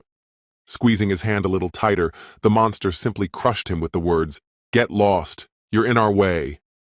And now, having already grabbed Thomas by the throat, the king of beasts added menacingly, "Well, can't we stop playing games already? You seem to be confident in your strength, so let's fight." Before he could say that, Thomas Andre broke free from his clutches and grabbed his head in a tackle, saying, "What nonsense are you talking there?" The next instant there was a crunching sound. Goliath had snapped his enemy's neck. Surprisingly, however, it did not strike the enemy in any way. The next moment he recovered as if nothing had happened. And then the fight continued again. The enraged king of beasts sent Thomas flying with a single blow. Running after Thomas, the beast king menacingly added, "I'm sorry, but I'm hungry." Just as he was about to eat Thomas, a magical orb flew at him, which he couldn't ignore in any way. Glancing to the side, he saw some kid who decided to challenge him. Standing beside Goliath, who was lying on the ground, the boy exclaimed menacingly, "I can't let you do whatever you want." After these words, glancing towards the enemy he had recklessly attacked, the boy anxiously muttered, "Damn it, even the mere sight of him already gives me goosebumps." Rising again, Goliath, cutting off his words, said, "Tikai, otherwise you'll die." To which the lad replied, "You don't have to remind me, I understand perfectly well myself, but my hunter's pride doesn't allow me to walk away so easily." Applying his skill, the lad thought, "This is my choice, and I regret nothing. Even if I was destined to die here, I would still choose this end. It's better to die in battle than to be an errand boy all my life." While uttering such proud phrases, the boy, once again looking at the enemy who had become even scarier, thought, "I made the right choice." Realizing that he might soon say goodbye to his life for his pride, continued, "I did." Looking into the eyes of approaching death, he added, "You're not wrong, are you?" When the enemy was about to attack, he was suddenly grabbed by a dragon. Although that monster had saved the guy from death, however, the king of beasts instantly dispatched him. But that didn't matter. On that dragon, Jinwoo arrived. Jumping down from his dragon, he immediately aimed at the Beast King and did a tremendous amount of damage, causing a huge crater to appear at the point of impact. A little later, bouncing back, Jinwoo found himself beside a guy who couldn't pick up words from his surprise. Jinwoo then asked him, "Excuse me, but could you move Thomas Andre to a safer place as well?" After recovering from Jinwoo's sudden attack, the Beast King astonishedly muttered, "That's for sure, the old man didn't lie. This person truly reeks of Shadow Freak." Looking at the newly arrived Jinwoo, the Beast King angrily exclaimed, "Hey, human!" But Jinwoo was thinking of evacuating at the time, and after a few seconds, he heard behind him, "You don't have to worry. We're fine." Standing in front of the formidable enemy, Jinwoo sadly muttered, "There's so much going on in my life lately. I don't even have time to rest. Besides, ... Looking at the enemy who had changed his appearance again, Jin thought, "He's not alone here." The Beast King then asked him, "Here I am curious to know, how did you manage to pump yourself up to this level?" Squaring his shoulders and appearing before Jinwoo in all his glory, the king continued, "The architect must have helped. I mean, he made a deal with the shadow rulers."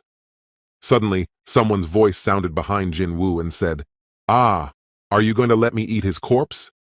Taking her final form, the girl added, "I've always wanted to taste what a Shadow Lord tastes like."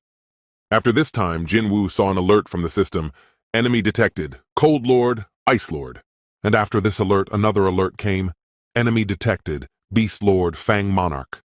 And finally, the last, "Enemy detected, Lord of Insects, Monarch of Plague." Seeing that there was no point in him fighting against the three alone, Jinwoo said, "Show yourselves." Immediately after that, a huge shadow portal opened up beneath him. The next moment, Jinwoo's warriors who were under his power appeared from that portal. From the same portal, Yu Beru and another warrior of his who had distinguished himself with considerable strength appeared. Seeing that the battle would not be 3 against 1, the Fang Monarch said in surprise, "Wow, a new shadow army?" The Lord of Cold, using his skill, froze the entire incoming army in one fell swoop, disappointedly saying, "Impressive for sure, but they lack cohesion so far. They won't even move in my ice prison." Glancing at the enemies that were sealed in the ice, the plague monarch spoke in surprise, running her finger across the surface. "Oh, so that's who took my babies. Long time no see." Shifting his gaze to Jinwoo, the ice monarch exclaimed angrily, "Dropping such a small thing on us? What a ridiculous move." And afterward, he thoughtfully muttered, "It seems like he thinks we are weaklings. Moreover, from the looks of it, this person hasn't fully mastered the power of a Shadow Lord yet." Directing his power at Jinwoo, the ice monarch began to gradually freeze him, starting with his arm, and spoke, "But he was once the strongest among us. You shouldn't be so reckless as to ignore the power of other monarchs." Immediately after that, the cold monarch's ice began to crack, and after a moment, it all crumbled. When the cold lord saw that Jinwoo had freed himself, he surprisingly muttered, "You—" Then Jinwoo, pointing his dagger that he was holding at his enemy, said menacingly, "You, I will finish you first." Summoning her army of monsters, the plague monarch joyfully asked, "Hey people, can I join you?" Without even waiting for an answer, the girl gave an order, and her army of minions pounced on Jinwoo. Fighting off the weak enemies who were just getting in the way, Jinwoo embarrassingly thought, "Damn, these corpses." After dealing with the little things, Jinwoo also shattered the chains of ice that imprisoned his subjects. Immediately afterward, two of his subjects who had broken free from the ice captivity appeared beside him. Seeing what he had done, the cold lord barely restrained his anger and simply watched the battle his comrade was waging. Picking a good opportunity, the Fang monarch decided to try and overcome Jinwoo himself and began to walk towards him. Smiling sinisterly, the beast lord mockingly muttered, "Huh, how naive. You think some piece of metal can hurt me?" Cutting off the wolf llama, Jinwoo replied, "Well, if that were the case, I really wouldn't be able to hurt you." Seeing that he had lost a limb, the Fang monarch exclaimed in amazement, "Is he really?" While each of the monarchs tried to face Jinwoo alone, the others summoned their armies. While the plague monarch was creating her minions, the animal lord, seeing his chance, grabbed his hand and stepped back to put it back in place. When the preparations were completed, Jinwoo saw the huge army in front of him that he would have to deal with. But suddenly, there was some strange crackling of ice in front of Jinwoo. Searching with his eyes to see where it was coming from, Jinwoo began to twist his head around. The next moment, Baru freed his head from the ice trap and exclaimed, "My king!" Not holding back his emotions, Baru angrily exclaimed, "Pathetic female beetle! How dare you touch my king, sovereign!" Seeing that the soldier had destroyed his ice prison, the cold lord angrily said, "What? An ordinary soldier broke the ice shackles. How on earth could he create such a creature?" To which the monarch replied with his fangs, "Does the strength of his soldiers directly depend on the rank they are endowed with?" Hearing such words to his former subject, the plague monk angrily uttered, "We need to punish a cub who didn't even recognize his own mother." Pointing one of her hands at Baru, the monarch was about to teach him a lesson, who was walking directly in front of her. Easily tearing one of the very hands that was pointing at him, Baru angrily exclaimed, "Keh, what a bitch!" Hearing such words from her former cub, the monarch angrily said, "What did you just say?" Immediately afterward, upon arriving at Jinwoo's place, Baru said raspily, "You didn't retreat even when the enemy proved to be stronger, which was to be expected from my master. Your pathetic slave was so worried about you." While Baru was confessing his worries, a crowd of the plague monarch's minions were approaching them. Seeing the enemies, Baru, along with his master, very grouped, were able to massacre everyone in an instant. However, something was not right there. Jinwoo found himself on the ground amidst the rubble of the destroyed building. Only when he looked up did he notice a huge number of ice spears flying at him. Using his strength, Jinwoo was able to deftly fend off all the projectiles that were flying at him, but, looking at Jinwoo's agility, the ice monarch condescendingly muttered, "I wonder how long you'll last." However, his arrogant speech was suddenly interrupted by the fact that he felt his entire body suddenly being gripped by pain. The dagger flew close to his heart. Jinwoo then replied to him, "What are you talking about? I told you that I would kill you." Gathering all his strength, the ice monarch angrily exclaimed as he drew his sword, "You little bug!" Who gave you the right to speak to me like that? Staring at his enemy with a menacing gaze, Jinwoo thought, we should aim for his heart. I'm sure they have a weak spot there as well. Just as he was about to go on the attack, a Fang monarch that had sneaked up unnoticed appeared behind Jinwoo. After waiting for the best possible moment, the animal lord began to pull out a sword from his vault. The next moment, when Jinwoo was focused on the cold monarch and completely forgot about the rear, the animal lord stabbed him in the back. Feeling the sudden pain in his back, Jinwoo started spitting blood from the injury. Hearing the moaning the lord, Baru realized that he was in danger, and turning to him he anxiously exclaimed, "King!" Losing his vigilance on the battle floor and opening his rear, Baru suddenly heard behind him, "I, Querisha, am the monarch of the plague, mother of all insects." After that, the plague monarch grabbed Baru with her paws and said, "Come on, son, come to me, mother wants to hug you." To which the latter replied, "No, let me go." Standing over Jinwoo, who was seriously injured, the Beast Lord looked down on him and said, "It's over." And at that time, while in the clutches of Qureshi, Baru angrily exclaimed, "Wretched servants! How long will you be idle? Help our lord at once." Hearing their commander's exclamation, all the warriors who were encased in ice began to wake up, exclaiming, "I will tear to pieces." Breaking the ice prison, the high-ranked monster added, "Anyone who dares to stand in my way."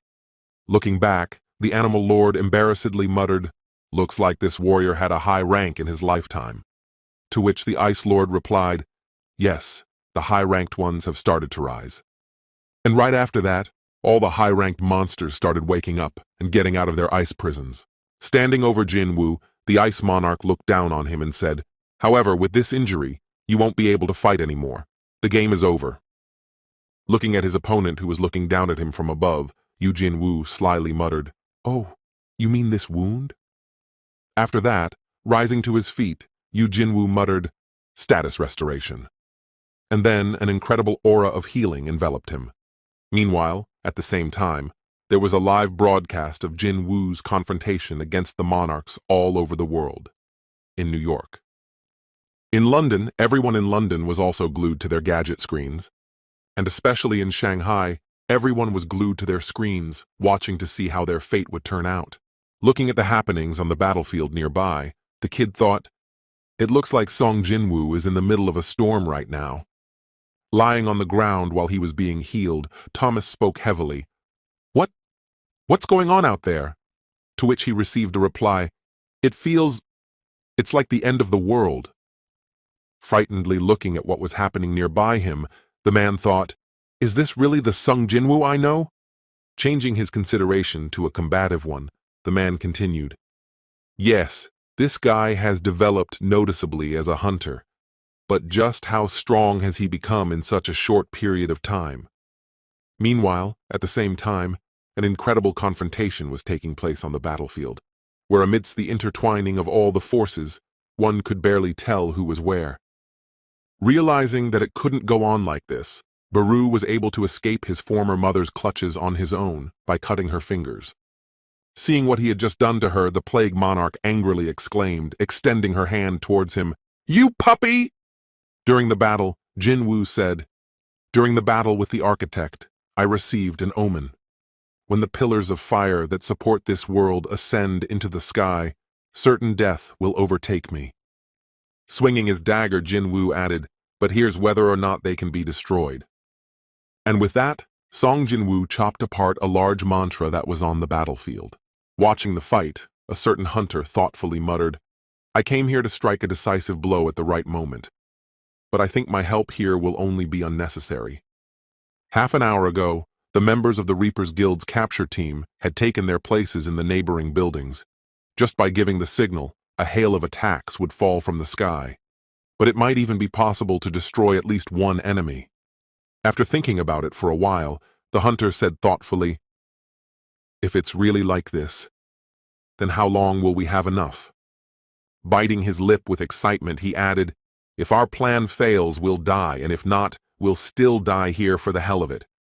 Our opponent is a monster that even Thomas Andre couldn't handle. We need to quietly, Grabbing that hunter by the shoulder, thus cutting off his phrase, the man from the shadows said, "Don't move, just watch." Breaking free from the man's grasp and preparing to attack, the hunter exclaimed in confusion as he drew his bowstring, "Who are you?" Quite a few hunters had gathered to destroy the monsters and evacuate the civilians. However, none of them were able to intervene in this battle, and everyone is left to watch and just wait for the outcome of the fight, and the result doesn't seem to be very long in coming. It could be over very quickly. Once again walking into Sung Jinwoo's back, the plague monarch prepared for an insidious attack. In the next second, she released a volley of poison on the guy.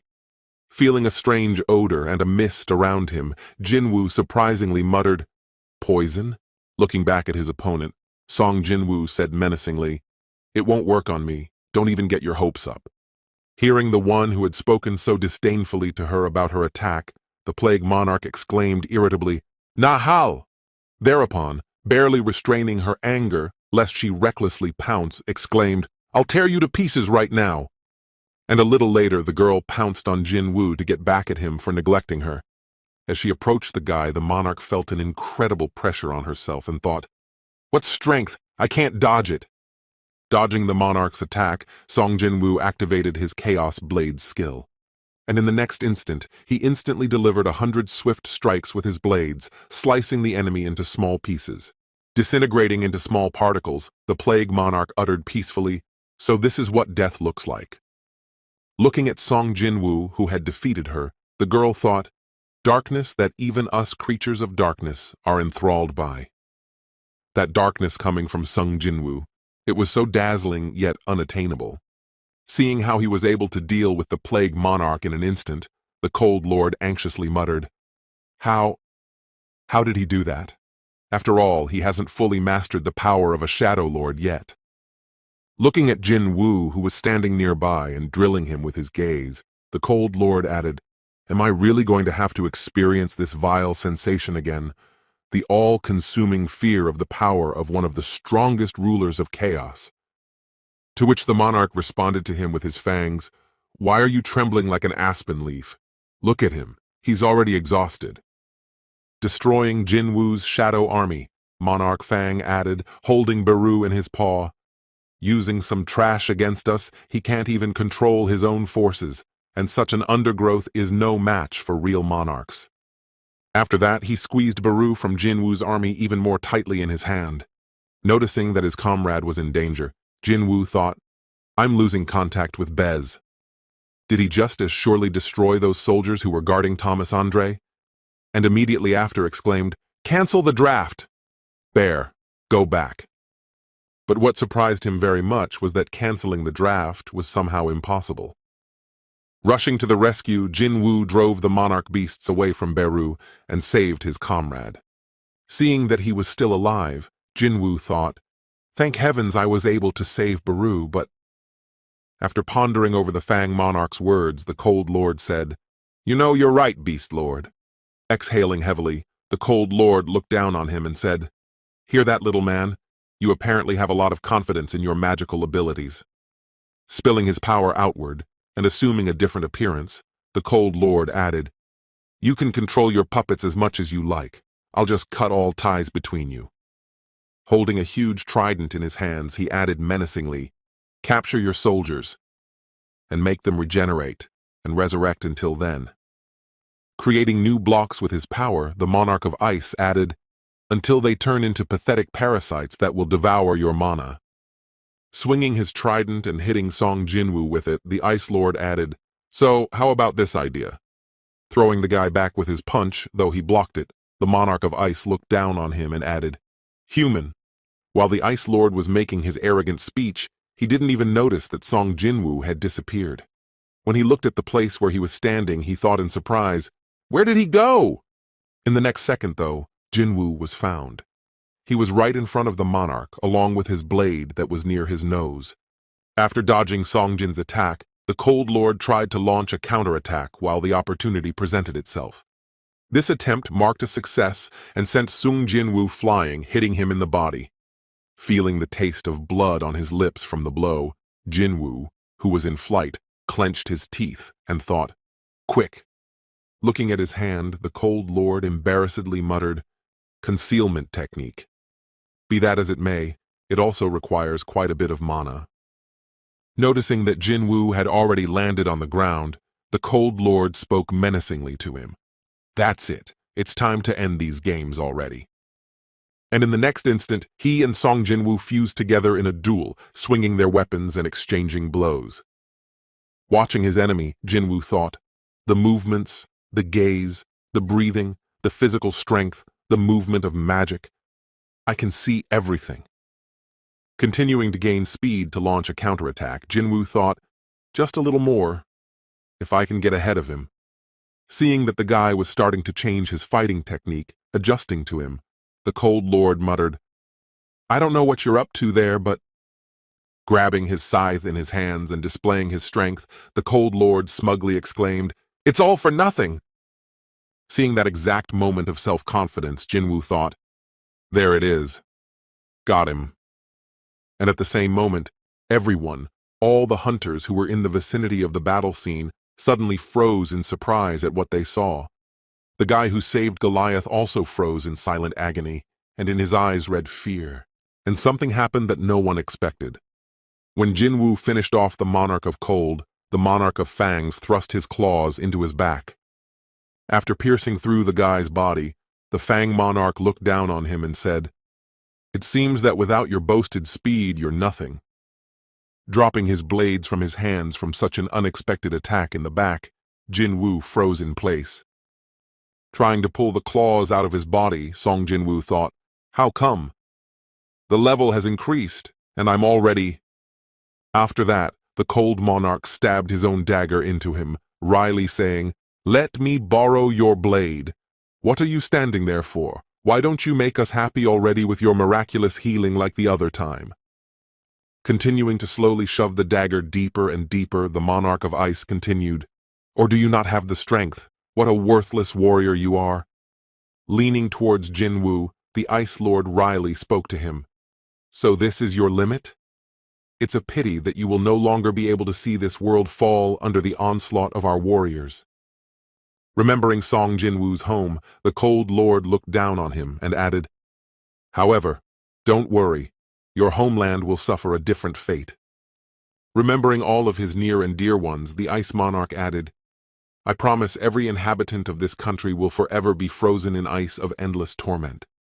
Recounting his horrific speech, the Lord of Cold added, "And balancing on the brink of life and death, they will never again be able to realize what is happening to them." Looking at the bloody son Jinwoo, the monarch added, "So die and let your heart burn with fierce hatred for me, for that is the best reward for me." Covered in a layer of ice, Sung Jinwoo puffed up tiredly. "I'm still just a little bit more." With each passing second, his body became more and more covered in ice. When the coverage rate almost peaked, Jinwoo thought, just a little bit more. The next moment, the guy's eyes went dark, and inscriptions appeared in the darkness. "The player's physical strength level has dropped to 0. Player is dead." After that, another notice appeared. "All conditions for the passive skill unknown have been met." When the passive skill was applied, Sung Jinwoo opened his eyes once again. After that, he abruptly stood up, and as it turned out, he was lying in a hospital room, hooked up to an IV. Grasping his chest where the wound was, Sung Jinwoo started breathing heavily and pouring cold sweat. Remembering the very moment when the claws of the Fang Monarch had stuck into him, saying, "Looks like you're nothing without your speed." Also, immediately in his mind was the memory of when the Ice Monarch stuck a dagger into him and said, "Let me borrow your blade." What are you standing there for? Why don't you regale us with your miraculous healing already, just like that time? Wondering if this was all real and why he was here, Jinwoo thoughtfully said, "A dream? Was it a dream?"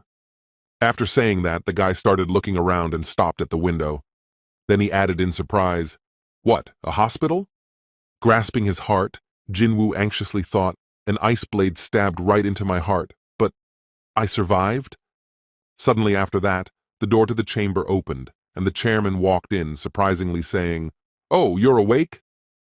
Seeing such an honorable visitor, Sung Jinwoo exclaimed in surprise, "Chairman of the association, Woo Jin-chul?" After that, he asked embarrassedly, "Monarchs? You mean those monsters? What's wrong with them?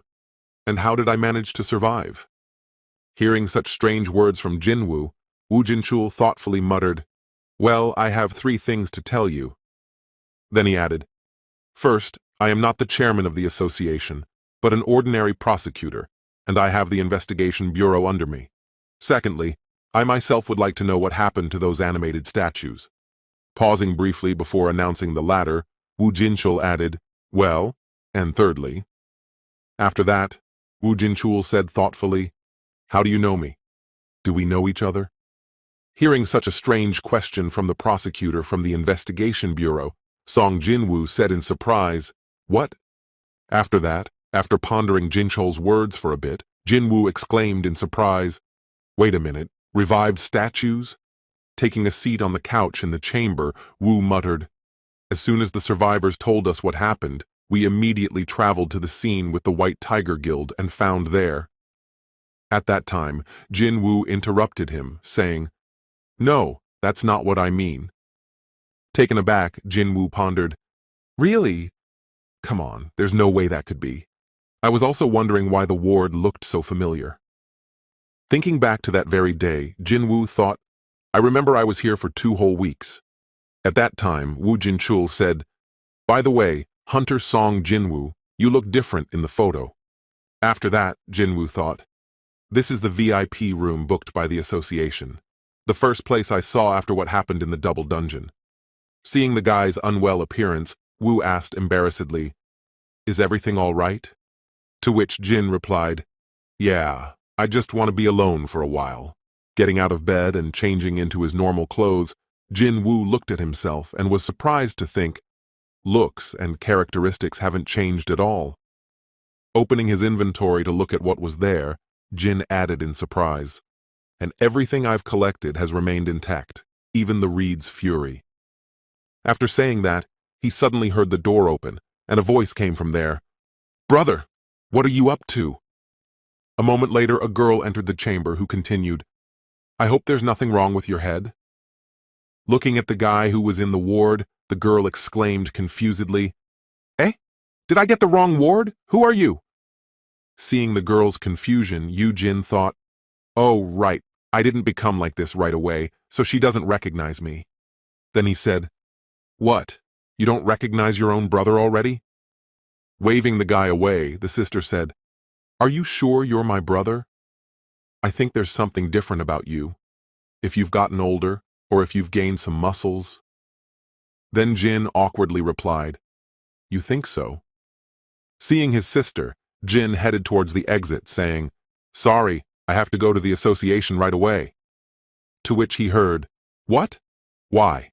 Then he replied, "To give up my position as a hunter." Hearing this explanation, the sister asked in surprise, "Really?" To which the man replied, "And yes, I'm aware that you ran away from class, so quickly returned to school." Looking back, Jinwoo also added in a serious tone, "Hansen you too. And by the way, hating school is no reason to become a hunter, so throw those thoughts away." Hearing these words from Jinwoo, the girl who was standing outside the chamber said in surprise, "What?" Then she thought, "How does he know my name?" Pulling his hood over his head, Jinwoo thought, "I don't have any shadow warriors left, however. They can be gathered again." Heading towards the exit of the hospital, Jinwoo thought, "Still, how did this happen? And most importantly, why?" Stepping outside and looking around, Jinwoo thought, "Why did I go back in time?" Arriving at the association, manager anxiously thought, "It's like 2 years have passed since that moment, Mada. A guy who wasn't paid attention to suddenly became an S-rank hunter." Then he said, "I'm sorry, Hunter Song Jinwoo. I'm afraid we don't have a way to measure your strength yet." Then Jin replied, "I know. I came here with another matter. I need to meet with the chairman of the association." Hearing this, the manager embarrassedly exclaimed, "What, you with the chairman? Then I'll tell him that you—" To which Jin replied while stepping forward, "You don't have to tell me, I know the way myself." Looking at Sung Jinwoo's back, the manager thought confusedly, "And how does he know the location of the head?" Looking up from the elevator, one of the hunters pondered, what kind of story would I make up today? With a sly smile, he continued, "We'll have to find a couple of excuses, except that it's dangerous to do such things behind the back of Woo Jin-chul, the head of Woo Jin-chul's department." Lowering his head so that he wouldn't be recognized, Jin-Woo sauntered over to the boy. "You have a concealment skill, but you hid this fact from the others." Hearing such information about himself from an unknown person, the guy nervously muttered, "How are you?" Jin then continued, "A high-ranked hunter who is completely unable to control himself." Taking out daggers from the guy's sheath, Jin-Woo added, "There will be a man coming to you soon, asking for retribution for abusing his daughter. I don't care what happens to the criminals." Holding the boy's weapon in his hand, Jin continued, "However, if even one innocent person gets hurt during the mission, I will personally finish you off." Hearing such threats from the unknown guy, the hunter reached for his daggers, but they weren't there. Then he was more than a little frightened. In the end, Sung Jinwoo added, "Remember this once and for all, I won't warn you again." Hearing such threats against him, the guy frightenedly asked, "Wait, who are you anyway?" When the man ignored him and just walked out of the elevator, the guy worriedly muttered, "What's wrong with that guy? It's like he's some kind of ghost." Arriving at the association chairman's room, Jin-Woo sensed some strange atmosphere. After taking off his hood, he said, "Nice to meet you." Raising his eyes to his head, Jin added, "Chairman of the association." To which he heard back, "You seem to be aware of the formalities if you came to see me right after the redistribution of ranks." Looking at the guy, the chairman asked in surprise, "Is something wrong?" To which Jin calmly replied, No, everything is fine." Hearing that everything was normal, the chairman said, "Well then, I'm listening to you." After that, Jin said, "I have a business proposal for you." After receiving such a reply, the chairman thoughtfully asked, "Business proposal means?" Sitting in front of the chairman, Jin-Woo thought, "I need to go to Jeju to gather my army." After that, he muttered, "Please remove the limit on the number of hunters to sweep the dungeon.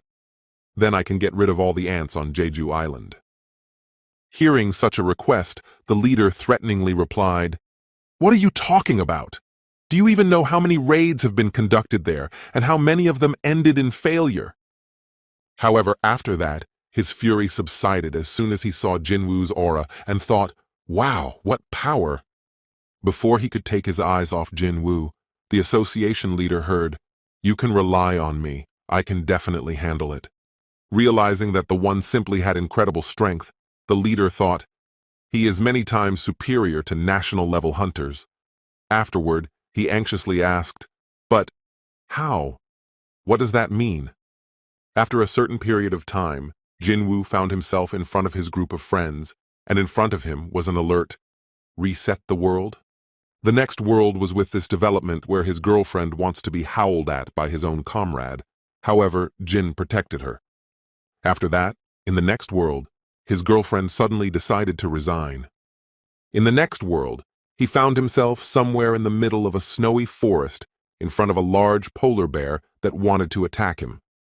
The next time, he found himself back in a world with some Vikings and kingdoms and reset the world again. The next world was even more beautiful, where he and his sister were in his mom's hospital room. Watching his sister cry as she hugged her mother who was very sick, Jin-Woo rebooted as well. In the next moment, he simply found himself already in his own reality, with no illusions in front of the shadow monster. Lowering his head slightly, Jin-Woo tiredly muttered, "Ha ha, that's it, I've had enough." Looking at the wall, Jin-Woo angrily exclaimed, "I know it's all fake. You don't have to try anymore. Get out. How much longer are you going to hide in there?" After that, Jin-Woo found himself in the middle of an empty island that was just flying in the void. Around this island were hundreds of reboot signs with various illusions and fictional realities. Not realizing what had happened, Jin-Woo suddenly asked, "Who are you anyway?" Emerging from the darkness, a dark warrior appeared in front of the guy. Jin-Woo then added in surprise, "King of the Dead?" After that, the dark warrior replied to the guy, All it takes is one wish of yours, and you'll be in this world forever." Standing a few meters away from Sung Jinwoo, the dark warrior added with a burning head, plunging into the abyss of eternal sleep. Hearing such a strange suggestion, Jinwoo asked in surprise, "Are you suggesting that I stay in the illusion you created?" Upon receiving such an answer to his proposal, the dark warrior replied, "No. It wasn't me who created her, it was you." Hearing that this illusion was his doing, Jin questioned in surprise, "Ya?" Then, the dark warrior changed his appearance, and approaching Jin spoke, "By my powers, and your desperate desire to right all wrongs, this world was created. This place is my domain." Changing his appearance again, to one dear to Jin, the dark warrior spoke, "Eternal peace." Changing his appearance again, now to a bloodied man, the warrior added, "And death." Later changing appearance again to a girl, he added, "You have no idea how long I've been watching you. A man who clings so desperately to his life while on the brink of death." Finally changing his image to Jin's mother, he continued, "I am the story of your confrontation, the trace of your resistance, the reward for your suffering. I am death and peace, and at the same time, your nightmare." Changing his appearance again, the dark warrior decided to use his last trump card, smiling slyly and uttering, "Ya." Changing his image to the image Jin had earlier, the warrior added, "It's you."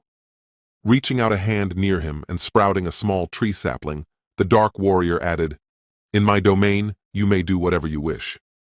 A moment later, the sapling grew into a tall tree that created a shade from the sun. In another second, flowers appeared on the tree. Plucking one twig, the warrior said, "You can tame my creatures." The next moment, the branch with the flowers withered. Then the dark warrior added, "Or drink all the power through them." In the next instant, the reincarnated Cha-Hein saw a field of flowers swarming around him. Walking through it, he muttered, "Although only here can you not deny yourself anything.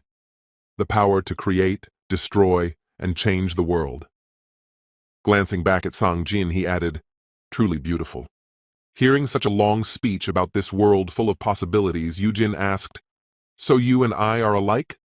Turning to face Jin, the warrior uttered, "I've been waiting for you, waiting for us to finally meet you." With that, the Shadow Lord destroyed everything, leaving only a floor of water beneath him, and said, "I am the Lord of Shadows, King of the dead, ruling over death itself, Lord of endless darkness." Hearing this explanation, Sung Jinwoo asked in surprise, looking at the Lord, "But why me?" At that time, the Shadow Lord raised his hand and began to collect something in it and said, "Now I will show you." When the whole room was covered with a strange mist, the Shadow Lord said, "Our beginning and our end. And your beginning." Looking at the frozen Sungjin, the Fang monarch spoke thoughtfully. "He doesn't seem to be breathing. This is the end." After returning to reality became visible, surprised asked, "Hey, what's going on? Why can't I feel Hunter Sona?" Just now there was, to which he heard back, "P just." At the same time, the tiger reincarnation hunter exclaimed in embarrassment, "Impossible. He was our only hope." At the same time, somewhere on the roof of the building, the hunter archer thought, "Damn, and why did I only listen to that man? Now I don't even know if we can beat them." Then he suddenly added, "What am I saying? We have to. If the national level hunters can't stand up to these freaks, then who else should be able to defend against them?" After which he shouted, "Get ready. Attack on the signal." After which he added, "Our target is the white monster." After that, the cold monarch casually noticed that something was happening to Sungjin's body and exclaimed in surprise, "What? But how is that possible?" As his mind began to speculate what it was related to, he anxiously added, "Is it really?" Realizing that they needed to destroy the ice block with the body, both monarchs rushed towards Jin, thinking, "Now that the fake king is dead, we need to kill the real one." However, they were prevented from doing so. Halfway through their journey, suddenly the Fang monarch felt a blow that came to his head. This blow was so strong that it was able to send both monarchs into sweat at once. After receiving the damage, both monsters flew somewhere to the side, leaving a shockwave behind them, and crashed into the ground. Protecting the block of ice that Jinwoo was sealed into, the man who had saved him stood in front of it to protect it further. Taking out his daggers from their sheaths and gripping them tightly in his hands, the man confidently added, "Starting from this very moment." Taking a fighting stance and making a menacing look, the man added, "No one else will dare to touch this child." Then the absolute being decided to separate them. Out of the light came the messengers of God, and from the darkness, 8 rulers. And ever since then, the monarchs have been trying to destroy the world, while the messengers of God desperately opposed them, which eventually led to bloody wars. And it was at that very moment that the most prominent fragment of the world, who was tired of the endless wars, decided to ask an absolute being. Bowing his head before the absolute being, the messenger asked, "Why do you not help your loyal subjects fighting for you?" Thereupon the fragment added, "Do you not hear the pitiful cries of hundreds of your soldiers? Please share your strength with us so that we can defeat them. And in honor of our Lord, I will behead anyone who dares stand in your way." However, the absolute being did not react in any way to the messenger's request, nor did it give any response. It was then that the fragments of light realized that the absolute being had no intention of ending the wars. To him, the cries and despair of 100 soldiers were like music to his ears. When they heard, "Bow down before God, then all worship the absolute being." When they heard, "Praise God," and everyone shouted praises in his honor. When they heard, "Prove your loyalty to God," and everyone swore allegiance to him with their own lives. No one even dared to go against his will. Death awaits those who will not abide by these rules. But the dead outnumbered the living in this massacre, and those who followed orders without question and obeyed the absolute being still died sooner or later. Looking as if it were a movie, the Shadow Lord muttered, "There was no limit and no edge to this war." And then, raising their sword, God's messengers decided to put an end to these endless wars. Showing this story of the creation of the world to Jin, the King of Darkness added, "And it was then that the rebellion began." Pointing to one of the warriors who was in the ranks of the soldiers, he stated, "Over there, that's me back in the day." Standing in front of all the rebels, the Lord of Darkness added, "Only I didn't like all this. I was against the rebellion." Remembering how that battle ended, the Shadow Lord sadly said, "But my army was negligible, and we were defeated in the battle against the messengers of God." Kneeling with dozens of spears in his back at the time, the Lord added, "That's exactly what I thought." Shifting the picture, the Overlord continued, "But as I opened my eyes in the darkness, I realized what power the absolute being had bestowed upon me then, placing it at my disposal. Feeling a surge of strength and figuring out how to use it, the Shadow Lord called out to his soldiers, 'Rise!' And after that, his appearance suddenly changed to that of a Dark Lord. The wounds healed, and the weapons that were in his body fell out. And it was at that moment, having a new army, that he was able to gather thanks to the power he had received. The Shadow Lord headed to the battlefield once again. However, at the conclusion of the battle with the rebels who decided to go against the god, when the Shadow Lord returned back to the absolute being at the end of the battle, everything came to an end. Then the particles of light that survived the war killed the absolute being and proclaimed themselves as the new gods, and now they were called rulers. Having obtained weapons that concealed the power of the absolute being, they began to pursue the monarchs to end the endless battle between light and darkness. And after the wow moment, their first victim was the king of the giants, Ligia, whom the rulers then imprisoned. Then the balance of power was shaken. Then the Lord said, "The monarchs realized the gravity of the situation, and then, seizing the moment, I decided to lend them a helping hand. Finding themselves in such a bad situation, they reluctantly accepted the offer. Just like that, I, the Shadow Lord, became the 9th monarch. And already as a Shadow Lord, fragment of light and messenger of God were a thing of the past, I began the fight against the rulers. After that, my army grew to an incredible size, as all those who died in this war were immediately turned into shadow soldiers. And at the same time, when I reached the power of a dragon lord who was leading an army of destruction, the rulers and even the monarchs themselves began to fear me. And at that very moment of the peak of the Darkness Lord's power, two monarchs who were blinded by fear decided to betray him. After that battle, the Shadow Lord's army was practically annihilated. That was the price for such a powerful absolute being's power. However, there was another side to everything. So the Beastmaster, the Fang Monarch, tucked his tail and fled the battlefield, leaving his army to fend for themselves, while the Demon Lord, the White Flame Monarch, the Baran, paid in full for his betrayal. And after that, appearing over the defeated enemy, something unexpected happened. Fragments of light descended from the sky and became the Lord's. Then the Lord of Darkness covered with his wing the Baran, whom he had to punish with his own hand. A little later, one of the fragments said to him, "Let's end this war already. We apologize to you, O greatest fragment of the world." Bowing his head before him to listen to them, the other fragment added, "There is no more reason for us to fight." They could have easily sent the Shadow Lord into oblivion then, however. Their hearts desired peace. They probably did so only out of respect for the Shadow Lord, for he had once fought alongside them and led a large army. Pointing his sword at one of the fragments, the Shadow Lord then said menacingly, "There is no more reason to fight? Then who do you think killed my lord by mercilessly stabbing him with their spears?" The fragments of light then sadly replied, "But he was also our lord." Grabbing one of the messengers by his mask, the Shadow Lord asked, "Exactly. That makes it look even worse." To which he replied, "Don't you understand? This decision was so hard for us to make." The fragment then added, "We just wanted to end this endless war." To which he heard back, "So what are you waiting for? Kill me. Stab me through my heart just like you did to the Lord. And then you will have what you have longed for. There will finally be a winner in this war." The fragment then anxiously muttered, "What are you saying? Is your heart not ready to simply forgive us?" To which he heard back, "Kill me now." Upon hearing the request to kill, the fragment bewilderedly replied, "Please calm your anger. After all, you are the greatest of the fragments of light."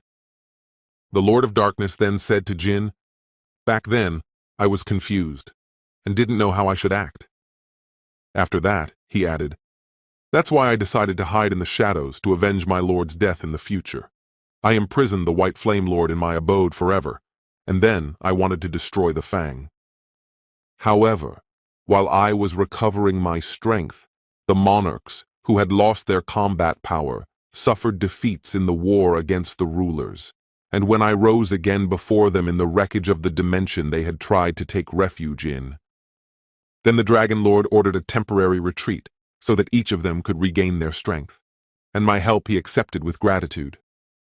Changing his surroundings again and his appearance, the Shadow Lord spoke to Jin. So we set out to find a world where we could gather a new army. Walking behind, Jinwoo asked, "And you stumbled upon Earth?"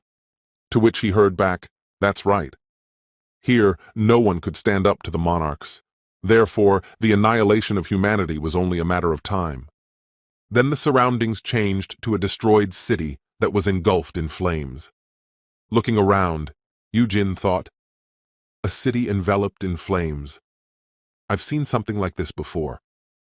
Remembering where he had seen it, Jin thought, "Right, in a demonic castle." Then he said, "So this is what's in store for us." To which he heard back, "No, it's already happened." Jinwoo then asked him in surprise, "What do you mean?" To which he replied, "Monarchs exist to destroy and rulers exist to create. To put it more precisely, the world without an absolute being is important to the latter." The Shadow Lord then added, "As soon as the rulers detected the power of the monarchs, they immediately sent their troops to Earth. However, by then, the world had already come to an end. And of course, the creators were very angry when they learned of the deeds of the Chaos Army, which they had failed to destroy. And to make things right, they decided to resort to a forbidden weapon that hid the remnants of the absolute being.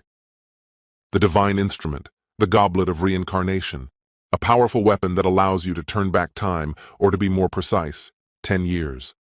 The rulers tried with all their might to save the earth. However, in the battle against the monarchs, the inhabitants of this world were not at all prepared, and the lack of magic only worsened the situation in the battle against magical creatures. And no matter who would win in this battle, the earth had only one way out: complete destruction. Then the rulers decided to take the radical path. There was no way to save everyone, but they wanted at least someone to survive in this world. After listening to this long story, Jinwoo consciously muttered, "So that's how the hunters appeared." Changing his appearance again, the Lord added, "They created people who were able to survive the impending disaster to some degree or another. Still, the rulers did not wish you to die." Hearing such words from the overlord, Jin wondered, only hunters can survive in a war-torn world. What about those who are not among them? How will they be able to live with such news? Although these are just fragments of a Shadow Lord's memory, but still. Jin then asked, "It turns out that this one of theirs has already been destroyed more than once," to which he received the reply, "That's right. No one is able to stop the flow of time. However, the higher beings can definitely sense any changes in it. While the rulers are trying to correct mistakes, the monarchs are already working out a new plan of action." After which the Shadow Lord added, "And so it goes on in a circle, hell until the cup's power runs out." Hearing about exhaustibility, Jinwoo asked embarrassedly, "Wait, won't run out? So it has a limit?" Changing his image again, the Shadow Lord replied, "Any power is not infinite. Even an absolute being who could create entire worlds with a single sweep of his hand was powerless against his creations." Then Jin spoke thoughtfully, "If fragments of light were able to destroy their creator?" To which the Overlord replied, "Not really. It's just that we are no different from ordinary humans who perish under the rubble of their own creations. The Overlord gave us the power to fight. That's what caused his death. The idea of saving the people of this world greatly inspired the monarchs, and they decided to use it for their own purposes. If the rulers gave people their power to kill monsters to keep the peace." Drawing such conclusions, the Lord added, "Then the monarchs, on the contrary, used human bodies as a shell to destroy it. The monarch's army has been waiting for a good opportunity to start a battle for a very long time. It's just that the rulers don't realize it yet. And the magical energy that the rulers have spread all over the planet, the monarchs are going to use it for their own purposes." Jin then added, "And it will usually become one big trap for the unsuspecting rulers who come here to help the humans. Rulers need a proper vessel to support the enormous energy of the rulers. However, no such vessels were found for me, and the possessor of dragons that possess such powerful strength. It was then that the greatest wizard who was in the employ of one of the kings decided to make a deal with me. He promised me that he would help me find the right candidate. But in return for this help, that wizard, and his name was Architect, demanded to find a man whose body could withstand my magic.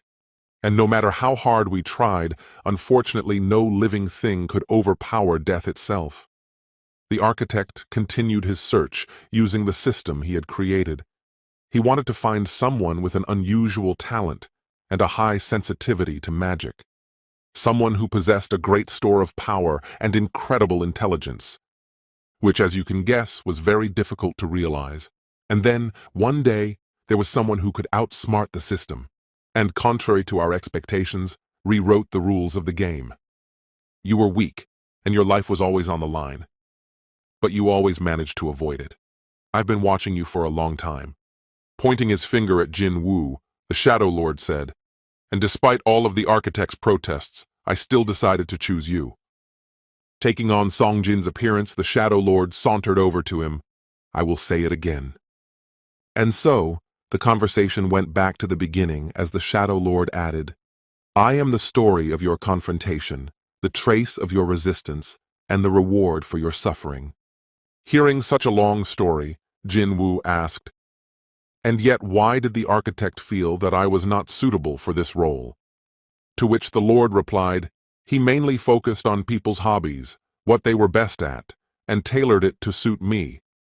After that, the Lord of Darkness cheerfully reported, In your case, it was computer games.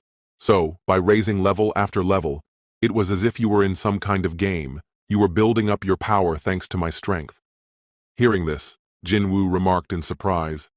So that's why the system is so similar to a game. After that, Jin asked, "But you folded the architect, right?" After the betrayal, the architect said to the Lord one last time, "Shadow Lord, how could you? Did you really think the other monarchs would let you get away with this?"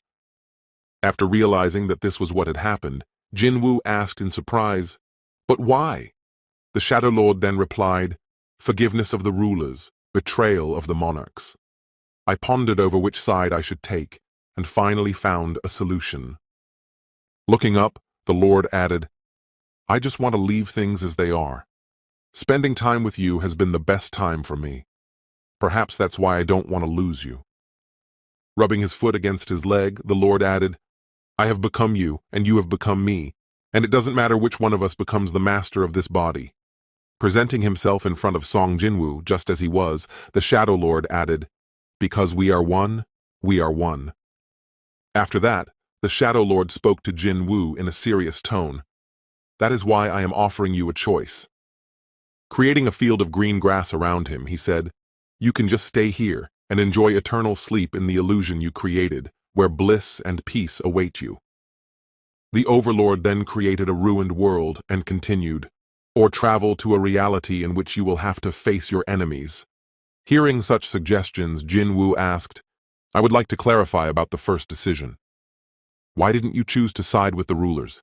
Why did you choose to escape to another world with the monarchs if you don't already have hatred for your former comrades?"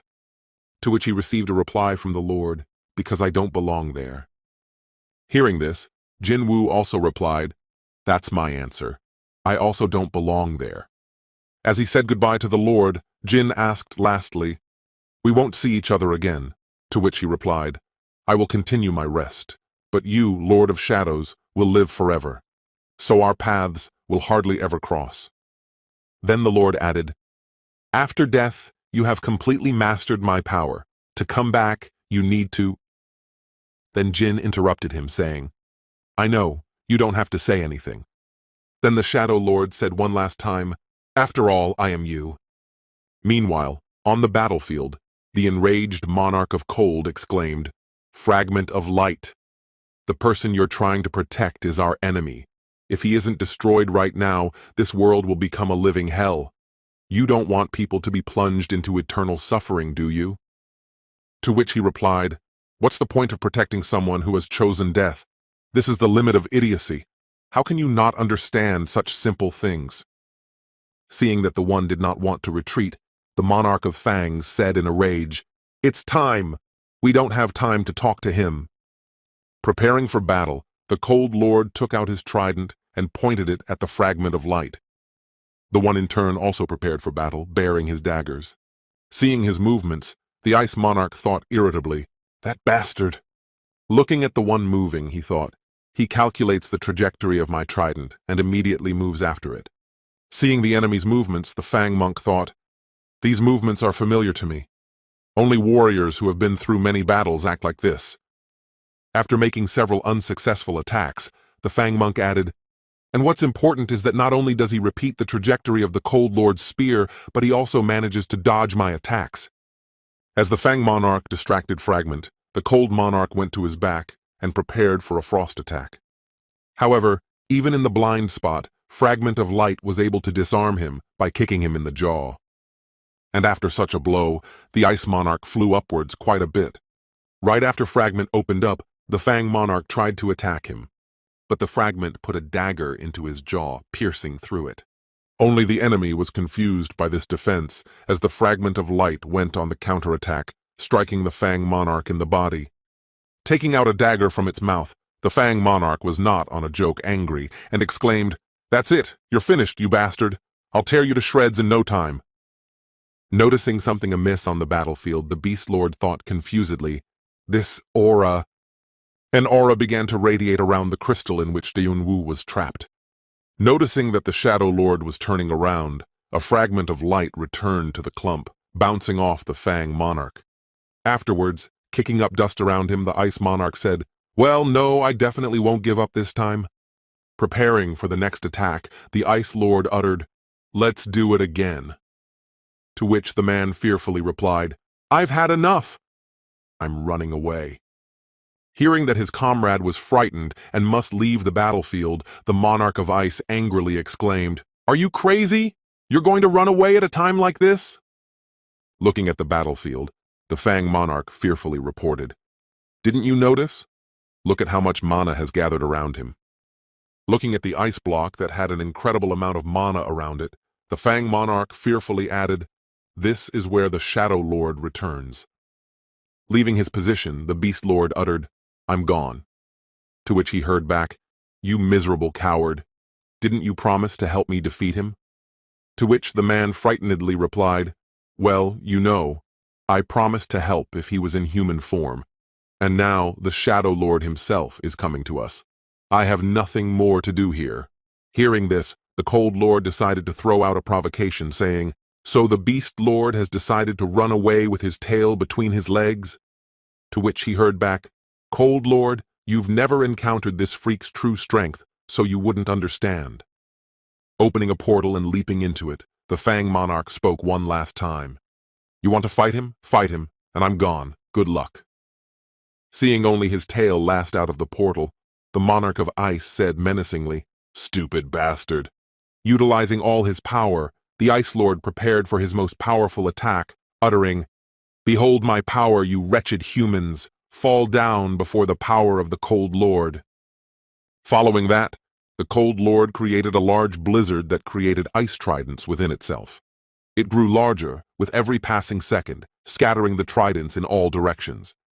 Noticing this, one of the hunters reported, "Watch out, make sure you don't get hit, retreat, all of you, abandon your positions." Meanwhile, the fragment of light was trying its best to protect the block of ice that Jinwoo was in. Enraged at being abandoned and beaten up like this, the Cold Lord cried out menacingly, "How dare you attack me?" Creating a large snow globe, the Cold Lord said, "I'll freeze you all, and I'll take the Shadow Lord with me." Hearing these words, the fragment of light gritted its teeth and thought, "Is he determined to destroy everything here?" Creating an ice block of decent size, the Cold Lord hurled it at the block with Jinwoo, but his ice block was destroyed while still in flight by one of the Shadow Lord's warriors. After his powerful one was shattered so easily, one of the warriors of the Shadow Lord's army muttered, "Lord of Cold." Stabbing his sword into the ground, the warrior added, "With such pathetic abilities, you are not worthy of the title of king." Seeing his block shattered into pieces, the Cold Lord thought in surprise, "He broke my spell? Has his army returned to its previous state?" Angry at being interrupted again, the Cold Lord muttered, "So..." Stepping out of the block of ice, Jinwoo cheerfully muttered, "Well, if I were you." Taking the first step to meet the Cold Lord, Jinwoo confidently added, "I would also be shocked." Presenting himself in front of his subjects, Sung Jinwoo surprisingly muttered, "Where did the beast go? Did it escape again?" With a look and the eyes of the Cold Lord who had recently sworn that he would finish everyone off, Jinwoo menacingly muttered, "I don't recall something." Showing his true strength that directly pressured the enemy, Jinwoo added, "To let him leave the battlefield." Feeling Song Jin's aura, the Cold Lord frightenedly thought, "Is there really such a big difference in strength between us?" After that, Song Jinwoo used his search skill to find the fugitive. With each passing second, the sphere grew larger and larger, and already its size had reached the entire battlefield. But in the end, this sphere covered the entire ground to find this beast. Sensing the beast's presence on the planet, Song Jinwoo said, "Found it." And then the Cold King realized the Shadow Lord wasn't paying attention to him at all. The perfect chance to kill this arrogant freak, for there might not be a second chance. Taking his trident in his hands, the Cold Lord thought, "You think that if I'm so weak I can be ignored? It's your own fault for turning your back on me. Now you're going to die imminently." Swinging his trident, the Cold Lord added, "I will end you once and for all with one blow." Throwing his trident at Song Jinwoo, he flew at an incredible speed, but the guy only raised his hand. Just by putting his arm out, Song Jin was able to stop that trident, which was hell-twisted by the launching force upon collision. Seeing that his attack didn't encroach on the enemy, the Cold Lord thought confusedly, How? Is this the power of a Shadow Lord? Looking at Jin, he thought, the most prominent fragment of light, the king of all time. Glaring at the Cold Lord, Jin menacingly spoke, I'll deal with you later. Right now, all I need is the beast. Wait here until I get back, understand? Exiting a portal in some jungle, the Beast Lord anxiously muttered, Damn, death is near. I can feel its icy breath behind my back. Leaving the portal, he thoughtfully said, I should have gotten out of there while I was still alive. I wasted my time arguing with the Cold Lord. Heading in an unknown direction to find a hiding place, the Beast Lord muttered, Now we have to hide here and wait for the Dragon Lord. Just as he said this, he felt some incredibly frightening aura behind him and frightenedly thought, This power? Is it really? Suddenly freezing in place, he thought, I can smell death. Hearing that his hands were frostbitten and his legs were unmoving from fear, the monarch continued, Inevitable, inevitable. Looking back, he saw the person he had imagined there. It was Jinwoo. Then he thought, the prevailing difference in strength. As he fell to the ground and bowed his head, he frightenedly thought, and the fear, pervading my entire being before the boundless power of this person. Bow your head, obey. Ducking his head straight to the ground, he thought, my instincts are literally screaming for it. After that, he said, O Lord of Shadows, I beg for mercy. The Beast King is unwilling to fight you. Please forgive me and accept me as your ally. Lifting his head slightly, the Beast King added, The Dragon Lord is coming here with his army, but I promise that I will help you defeat him. Hearing such words from the Beast King, Jinwoo thoughtfully said, All right. Hearing that he agreed, the Beast King smiled evilly and thought, All right, idiot, Tao, he's a fake.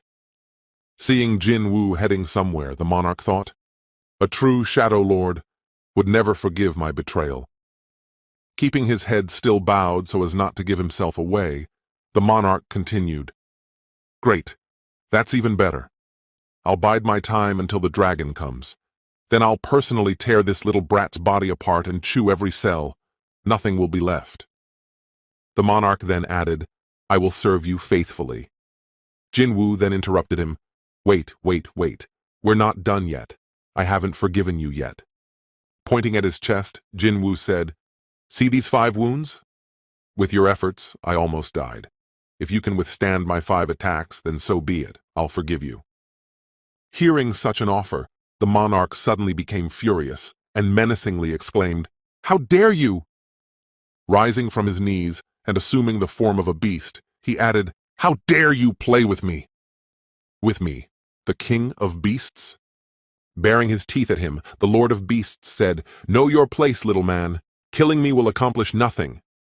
Taking out his dagger, Jinwoo prepared to confront his enemy. After making one critical strike, the guy looked back and muttered, 4 left. Analyzing the area around him, Jinwoo thought, On one side is an ant that heals people. Feeling the Cold King fighting with someone, Jinwoo thoughtfully said, And on the other? Looking at his rival, the Ice Monarch thought, The one who won't let me take a step. The chief sycophant of the Shadow Freak, the Death Knight. Looking at his enemy who was following him, the Ice Lord added, Igris! Trying to run away, the monarch pondered, His powers have returned, and now fighting him is problematic. Until the Shadow Lord's mana runs out, they will constantly regenerate, whereas I have no way to regenerate spell power. As Igris almost caught up to him, he launched an attack, but the monarch was able to dodge. Freezing in place after the collision, the monarch asked, Don't be stupid. How much longer are you going to fight me? How long will you last? After saying those words, Igris suddenly stopped and thrust his sword into the ground. In the next instant, a portal appeared beside him, from which Jinwoo's head appeared. Having completed his work, Sung Jinwoo returned to fulfill his promise. As soon as he stepped out of the portal, he immediately threw the Beast King's fangs on the ground. Seeing this, the Ice Monarch said in surprise, That's it? Seeing the Cold Lord's confusion, Sung Jinwoo reported, The Fang Monarch has died. Hearing these words, the Ice Monarch thought, This can't be! He hasn't been here for just a few minutes and he's already managed to kill a Fang monarch? After that, Sung Jinwoo said, Monarch of Plague, Monarch of Fang, and Monarch of Cold. I think your death will be a great gift for the other monarchs. Hearing such provocative words, the Ice Monarch angrily exclaimed, creating ice daggers. Bastard! No sooner had he launched his attack than he felt that he had been seriously injured in his left shoulder. Realizing that this attack wouldn't work anymore, the Ice Monarch decided to use an attack with his mouth. Noticing this, Jinwoo walked up to him and simply covered his mouth with his hand. In the next moment, Jinwoo swung his blade and slashed at the monarch's torso. Looking at his opponent, Jinwoo added, The beast died on the fourth attack. How much can you endure? However, this monarch had enough of the one just now. With its mouth wide open in pain, the monarch began to crumble. First, his ice armor disappeared, and then he himself began to vanish as well. After dealing with all the monarchs, Jinwoo went to search for him. When Beru spotted him, he ran up and said, My king, to which the latter asked, Where is the man who protected me? Asking the question, Sung Jinwoo received a very disappointing answer. He suddenly disappeared. Looking down, Jinwoo saw a familiar blade on the floor. After that, he went to look for it. At the same time, there was a wounded hunter somewhere in the building. Bleeding, he pondered, so this is the price of possessing divine power. Putting his head down and resigning himself to his fate, the hunter sorrowfully uttered, Well, I don't mind. As soon as his head lowered, the man saw in front of him the dagger he had lost. Raising his head, he saw Jinwoo in front of him, who said, Did you really think that I wouldn't understand anything? Heading towards his father, the angry Sung Jinwoo said, How much longer are you going to run like this silently? After that, Sung Jinwoo, holding back his emotions to keep from letting a tear fall, said excitedly, Father, Gate, a portal that connects the human world to the chaos world where demonic monsters reside. According to a well-known rule, after defeating the boss, hunters are required to leave the dungeon within an hour. But I was too late. After that, the rulers, who appeared from nowhere, suddenly offered me their power. I just had to kill all the monarchs, including the Shadow Lord, who only needed to be reborn in this world. Lowering his head down, Sung Jin's father sadly muttered, The hope of salvation has long since faded in my heart. That was why he agreed to the deal, and returned to Earth as a divine messenger to fulfill the will of the rulers. However, due to circumstances, his father was unable to fulfill the mission entrusted to him. Noticing that his son had the power of a Shadow Lord, the father backed off, seeing that the worst nightmare of all mankind was living in his son's body. The father gave up and watched from the sidelines. By the way, the rulers, who until that day had tried to prevent the Shadow Lord from appearing, gradually began to change their minds. And finally, the brightest shard of light gave father a new order, protect the Shadow Lord. Then the father said, No one but he could stop the Dragon Emperor and his army of destruction that was about to arrive in this world to the heavenly soldiers. They risked everything, for no one knew who the Shadow Lord would choose, humans or monarchs. However, everything was decided very quickly, and as the father said, the answer didn't take long to come. Sitting in front of his son practically dying, Dad added, That's why I helped you. Trying to hide from his son, the father said sadly, But I didn't want you to see me like this. Looking at his father, who had to come such a long way, Jinwoo, shedding tears, said raspily, Dad. Then, looking at his son, the father joyfully asked, Did you hate me? Hearing such a question from his father who was about to die, Jinwoo sadly replied, Yes, sometimes. Putting his head down for making him think badly of himself, father said one last time, I'm sorry. After that, father continued, When my life was hanging in the balance, when I had to go out of my way to see my mom and Genie. Then the genie said, Your image always popped up in my mind. After that, Jinwoo sadly said, That's why I hated you. Seeing that his father was very upset, Jin also added, But I also really missed you. After saying that, his father suddenly became somehow more joyful. Then Jin asked, And you? Raising his head towards his son to look into his eyes, the father suddenly froze, waiting for the question to continue. After that, Jinwoo, bowing his head, continued. "Did you miss me?" Hearing such words from his son, the father grabbed his head and embarrassedly said, "Missed me." Beginning to shed tears and pulling the hair on his head, the father repeated, "I always missed you." Lowering his head again, the father added, "Even when you didn't see me, I was happy to watch you at least from afar." Rising to his feet and hugging his son, the father said, "I'm proud of you, son.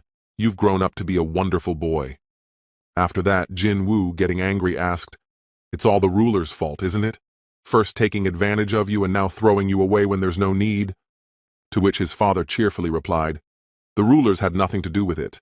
They only gave me a choice, and I chose to keep you safe, which I do not regret in the least."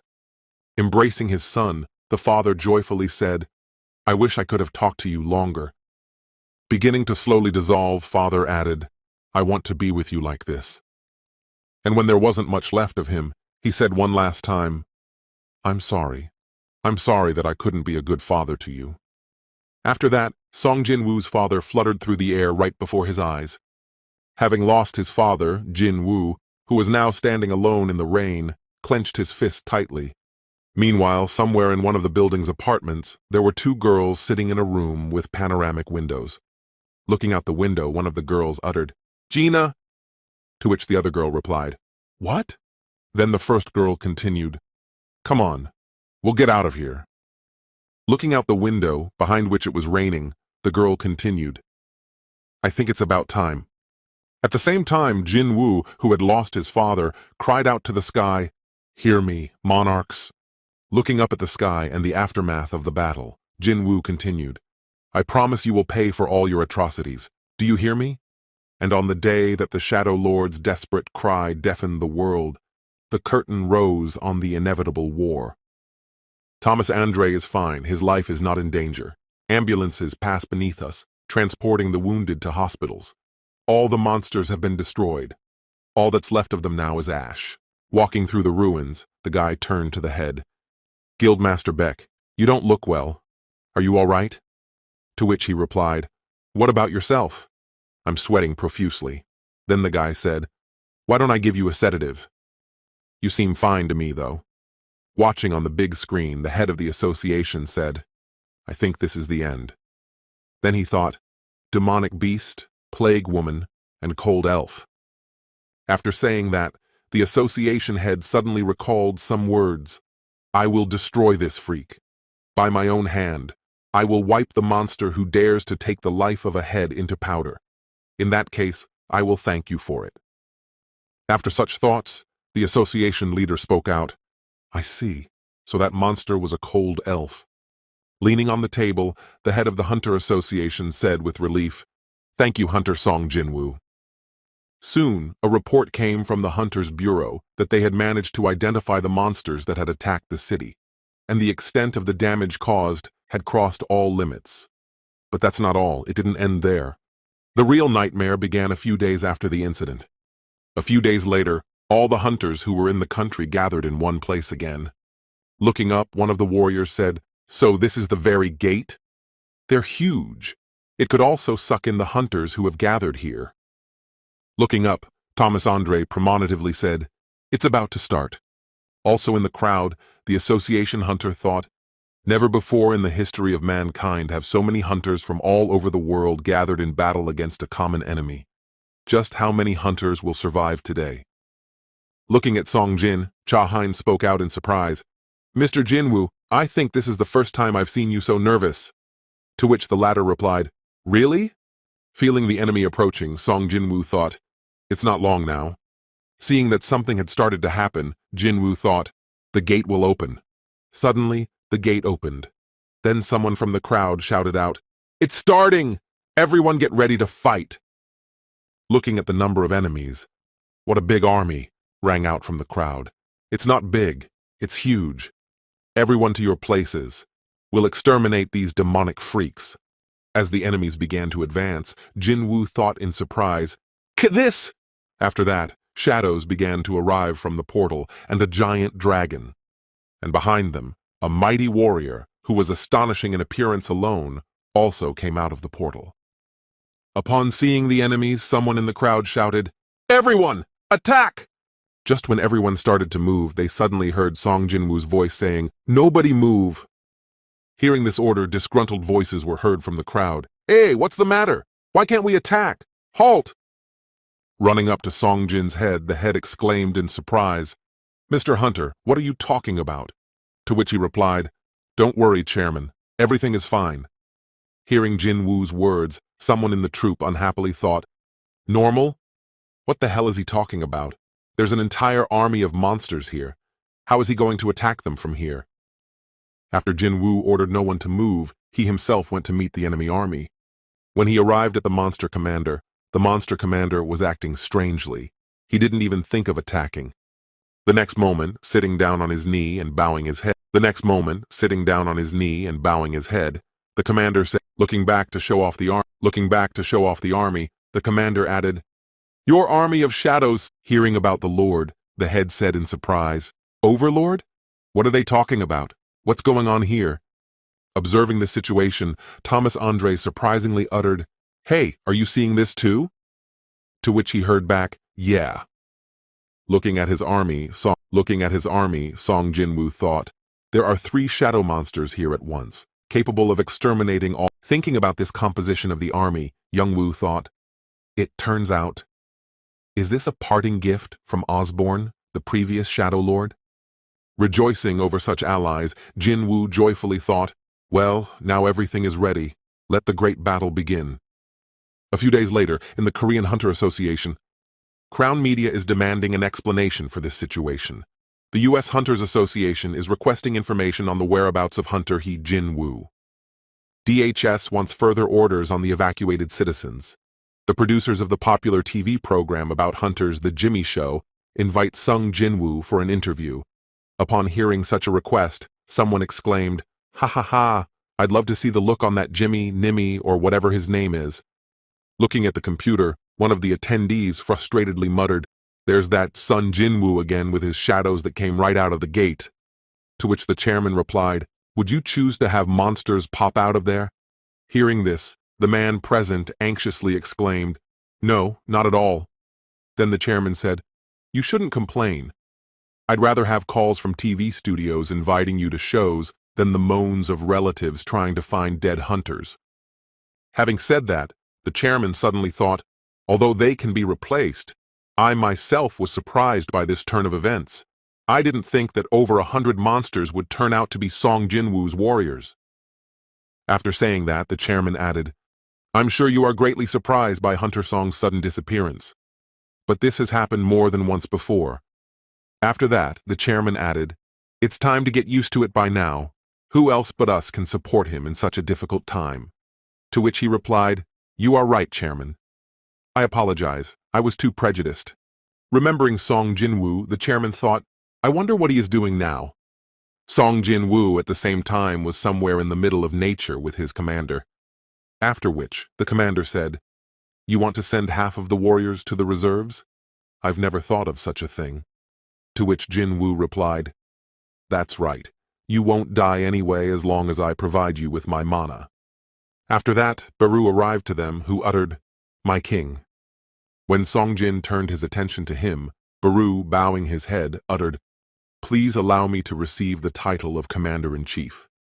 Hearing such a request, Jin said in surprise, "You want to become the Commander-in-Chief?" Whereupon Baru replied, "Yes, I want to equalize my strength with Commander-in-Chief Billion." Hearing this, Sung Jin asked in surprise, "Whoa, do you want to duel amongst yourselves?" After saying that, Bellion and Baru stepped onto the field while the rest of the warriors gathered around them. Taking out his sword, Bellion prepared for battle by drawing it in front of him. Seeing Bellion's weapon, Jin was amazed. Oh, he's using a sword, just like Igris. Assessing the warrior's strength, Jin thought, although, compared to him, Bellion will be bigger, and from the looks of it, he's relying more on strength than speed. After assessing Baru's enemy, Sung Jin thought, in that case, Baru, but no sooner had he uttered that than the fight began. Burr will attack first, and Bellion will immediately use his sword. which becomes longer and more plastic. Bear attacks first, and Bellion immediately uses his sword, which becomes longer and more plastic. But Bear manages to dodge and is ready to move closer to his opponent. However, to Sung Jinwoo's surprise, Bellion instantly blocks the attack. After all, he has good reflexes, and there is nothing to say in terms of strength because he has no equal. But Bear, lying on the ground, does not think that the fight can be considered over. His eyes flash, and the protagonist thinks that with some insects should be careful. After all, their main feature is survivability, so Bear rises up and growls at Bellion. At this time, in Beijing's international airport, where there are many airplanes and people, Liu Chu-Gong, who is the pride of the country, thanks to him, all the hunters returned home after the rescue mission in South Korea. A journalist runs up to him and starts talking about how while some people are praising his bravery, more and more people are unhappy with his decision and asks what Liu has to say about it. Well, the man replies that it's all bullshit and asks if these people have opened a map of the world.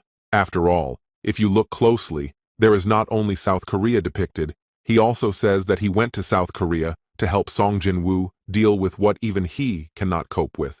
But if this answer does not suit people, then let them catch monsters themselves. Suddenly the journalist and Liu Chu-Gong stop, staring upwards. The man can't believe that he sees a gate. At this time, the unknown man is musing over the fact that the Shadow Lord has turned his back on them, and says that he will surely deal with him.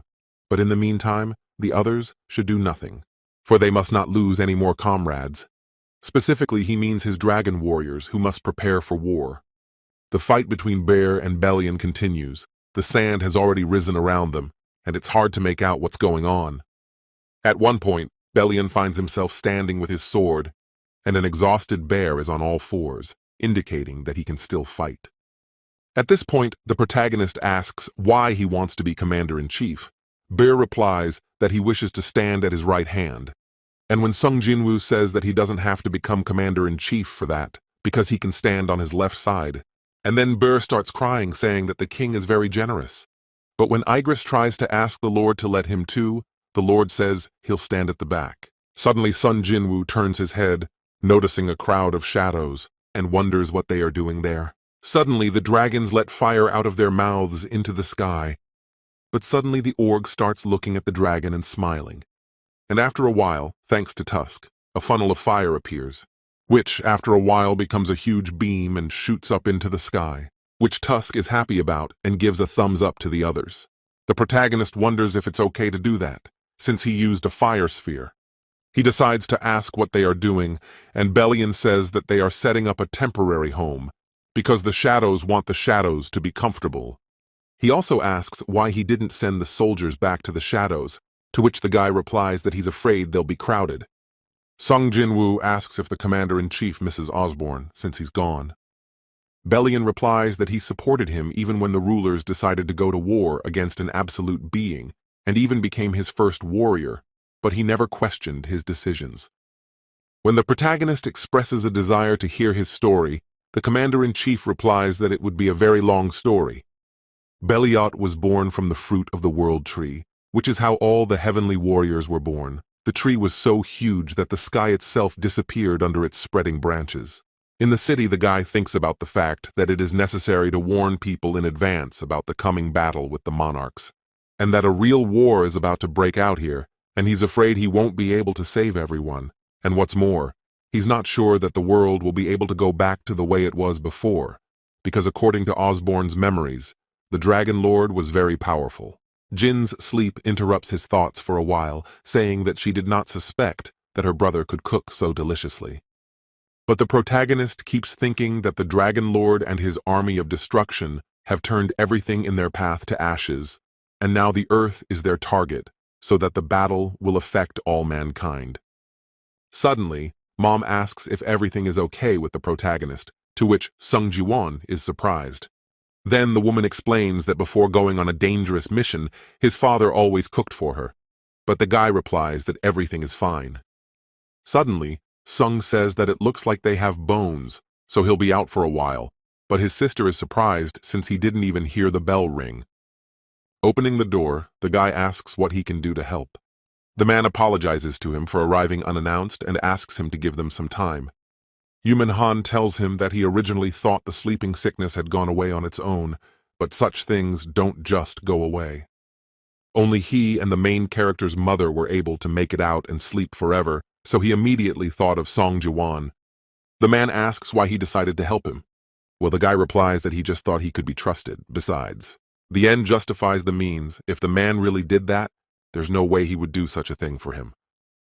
Yuman Han is surprised and asks if he's talking about Jinho, and if he correctly understands that the guy did that because he refused to use him.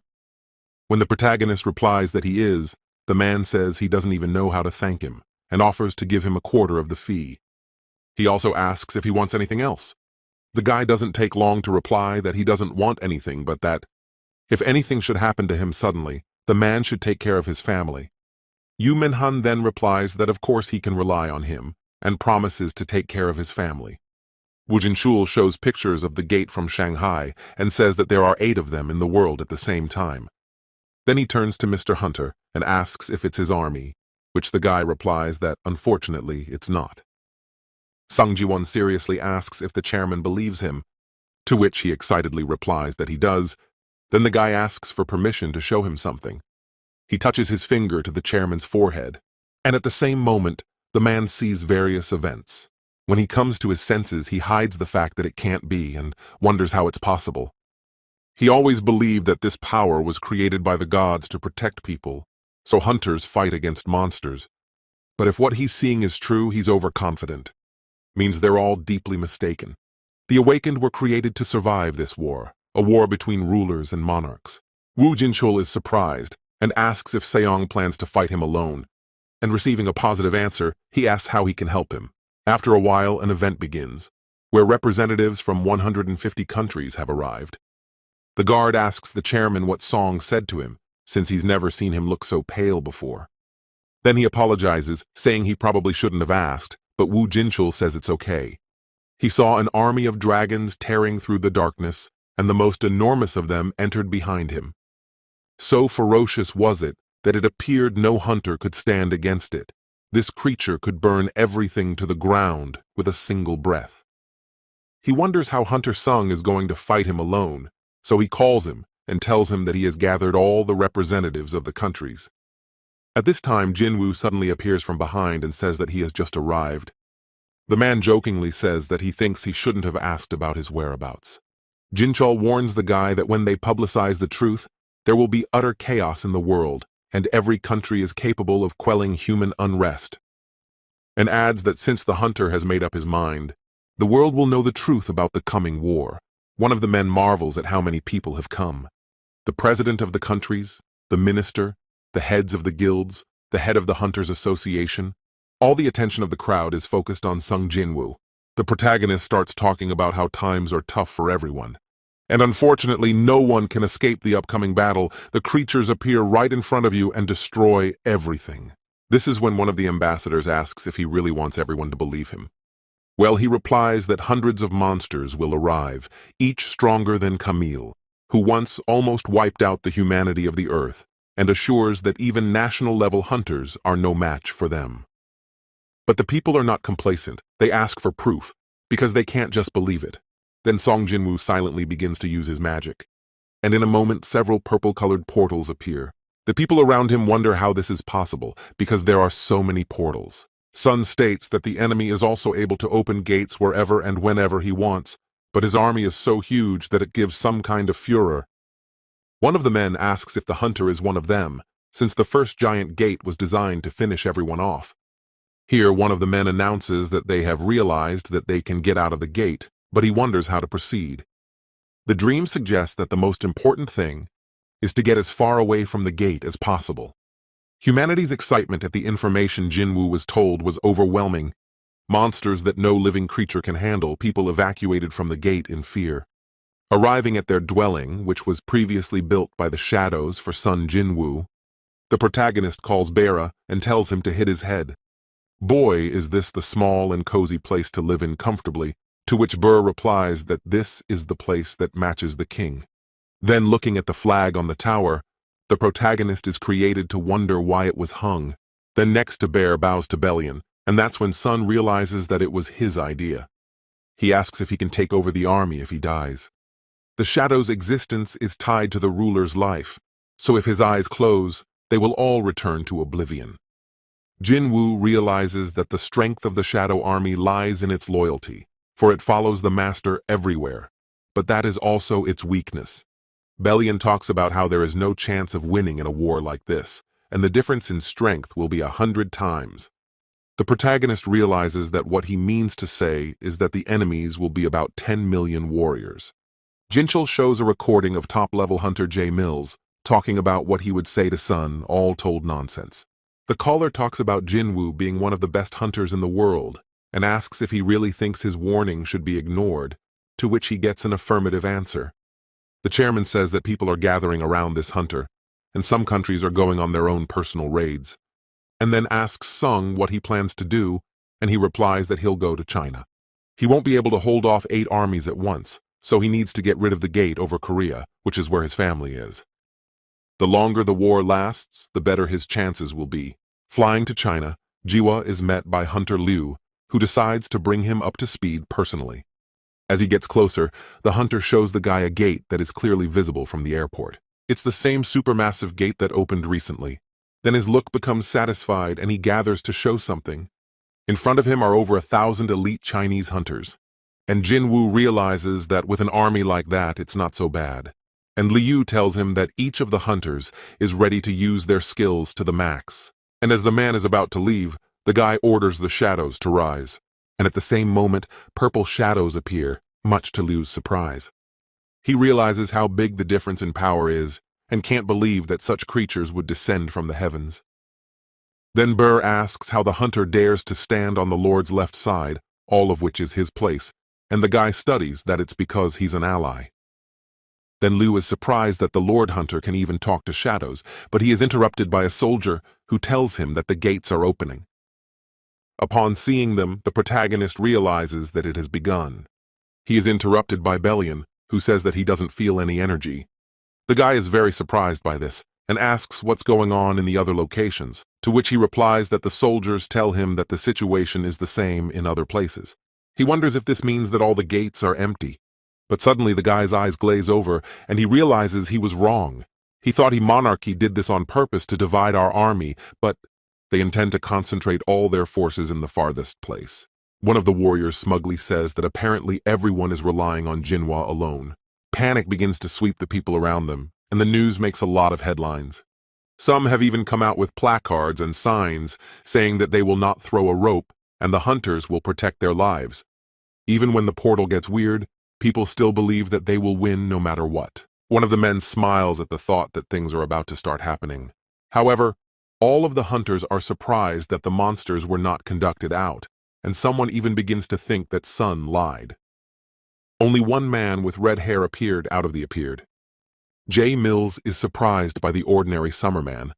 In the night, a couple of moments unknown comes down to him and asks if he is the king of this place. But in response, the men are only surprised to realize that this is not the language of monsters. The hunters nearby say that monsters can have intelligence equal to humans, so the unknown man could have just learned the language to communicate with them. Now Jay is pleasantly surprised that humans and monsters can communicate. He now understands how Sun was able to possess the creatures from the first gate. Then he wonders if the unknown will obey him if he answers yes to his question. Deciding this, he replies that he is the king of this place. However, the red-haired man replies that there doesn't seem to be anyone he wants here. At this time, the protagonist asks if there is a way to find out the state of the gate in Canada, and deciding that no one but Adam White can tell him for sure, he calls him and asks him how things are going. He's surprised when the man tells him that he's with the rest of the agents helping out.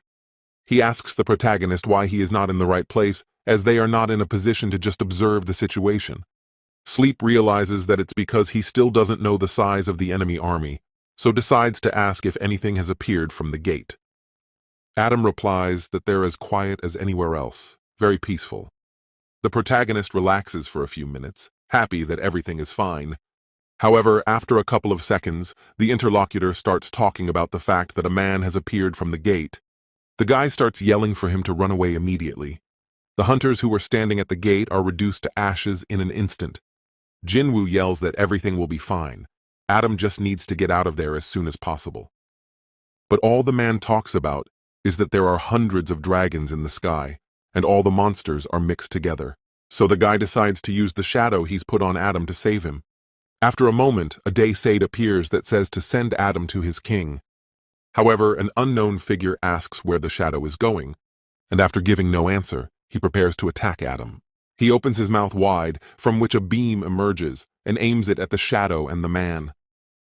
Jinwoo wrinkles his head in pain and realizes that he should have predicted this, because if the shadow soldiers get stronger, then the enemy knows they'll just attack all together at one point. They decided to open 8 portals, pretending to prepare to enter each one, but ended up concentrating on the one farthest away. He reasoned that if they move out, they will only start a one-sided war, and his plan has failed and he feels powerless. Antares looks happily at all that is going on around him and thinks to himself that the heartbeats of those who are still alive have been replaced by death cries, and he listens to them like the most marvelous symphony, and rejoices that one side is ready. Then he orders the dragons to destroy everything, for that is their only mission. In the evening, the man sits in his office chair surrounded by bottles of alcohol, musing over the fact that everyone is already dead. Hunters, journalists, animals, and insects. He believes that it is beyond the power of man to withstand such a catastrophe. Now he understands why Hunter Song said to run as far away as possible, because the world is ending. But his reflections are lived by Jinwoo, who suddenly appears behind him, saying that he is looking for something. He speaks of needing the stone of runes left behind by Kamish. The man is surprised and talks about the stone belonging to the Hunter's Bureau, but then realizes that there is no point in talking about it, as America is about to be destroyed, so he apologizes, saying that he hasn't sobered up yet. He says he can give the stone back, but he wonders why he needs it.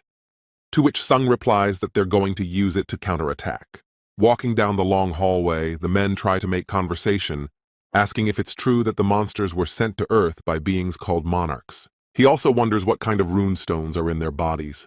Sleep explains that they are gifts from the monarchs to the humans, so that the subjects can better hunt the monsters. The monks wanted the mana to take root in the earth through the skirmishes of monsters and humans. The stone is a repository of the monster's power after its death. It's a show of care from the monarchs, helping people. But the man asked if he could really stop them with it. The dream says he has another request. After a while, the protagonist appears at Norma's house, who is extremely surprised that he came to her at such a time. She says that Sun is not the same as she knew him, because now he is the darkness itself. But he replies that he is still the same, but that the darkness has become one with him. Then his gaze becomes more serious, and he asks if it's true that she can see the future. The women are surprised, and Sung asks if she could look into it. The girl thinks for a bit, but still agrees and takes his hand. Tears start to spill from her eyes, and she asks, is he really going to do everything alone? She continues to cry and asks how it is possible that one man can allow himself such a burden. Dream only smiles and says that it looks like he'll be able to go far after all, but the woman exclaims, saying that no one will even be able to remember it all. Then the guy dissolves into the shadows and apologizes for coming so suddenly and asking her for a favor. Moments later, he appears on the tower of a TV tower and stares at the sunset for a few minutes. Then he dials someone's number and makes a call. The girl on the wire is surprised that it's really him, and Sung apologizes and says he's been busy. Cha-Hein says it's no big deal since she's busy too, and when the guy asks if they'll see each other, she chats that of course they'll meet. Wai Cha with a serious voice asks the question, can he promise her that he'll come and see her? To which the guy replies that he will definitely come and they will meet. Then they hang up, and the girl is called as it's time to move out. Thomas Andre has already shown up at the right place. Hundreds of thousands of hunters headed to the battlefield. At this time, Antares is already waiting for them. He wonders how long the protagonist is going to hide for when millions of his companions are dead. Sung Jinwoo replies that they will meet soon. The man ponders that it is somehow too quiet. He wonders what the Shadow Lord is up to, though he wouldn't be surprised if he had fled into the abyss. It would be a sacrifice to go up against him with that many, but he is interrupted by a missile that hits him in the face. And then several more missiles fly into him and explode. The pilot rejoices that the objective has been achieved and they start to fly off. You can't see it from above, but they hope they've definitely succeeded this time. Suddenly, however, one of the men in the cockpit sees a huge eye in front of him. With terrified eyes, he wonders what it is, the dragon that he is too bored to be here. And at this moment, the Shadow Lord is sitting in his empty palace. Sleep stares puzzledly at one point, as if something is tormenting him. At that moment, he looks up and sees the inscription, "My King," and thanks Burr. To which here, with tears in his eyes, you want to say something to him, but the guy makes light of what he already knows. Bellion reminds him that it's all too dangerous, and Burr says he totally agrees with him too.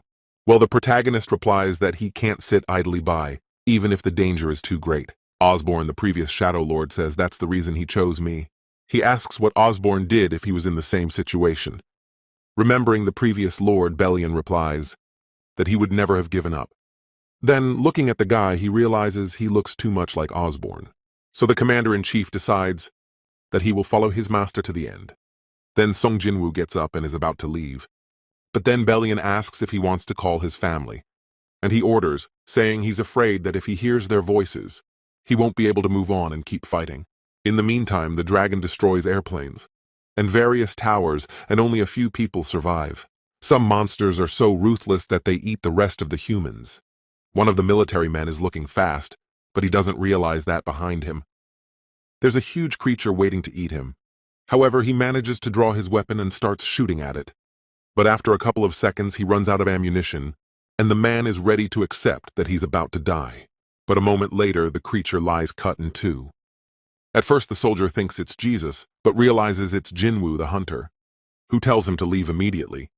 And at that moment, several creatures come at him, ready to tear him apart. But at that moment, the man starts yelling at our hero to be careful. But he uses his ruler's hand skill to raise his blade and direct the energy towards the monsters.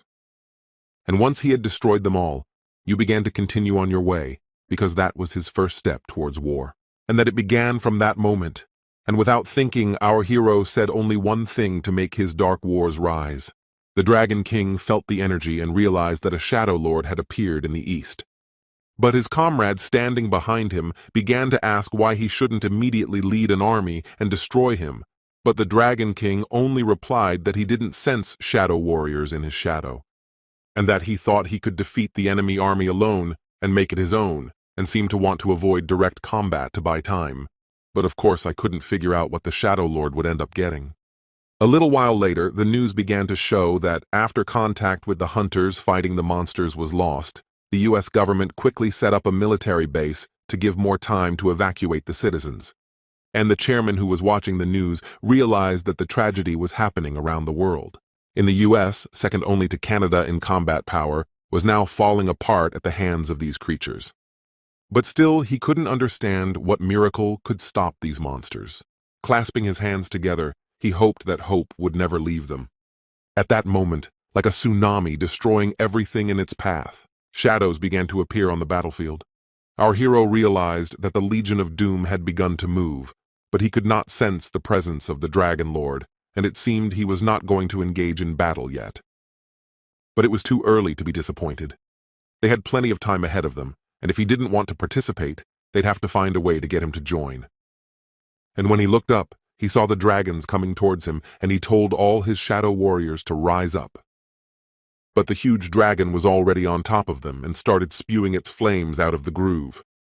But suddenly the dragon said that the shadows are mana created and are going to attack the great Dragon Lord, and even he, the servant of the Dragon Lord, can't defeat him.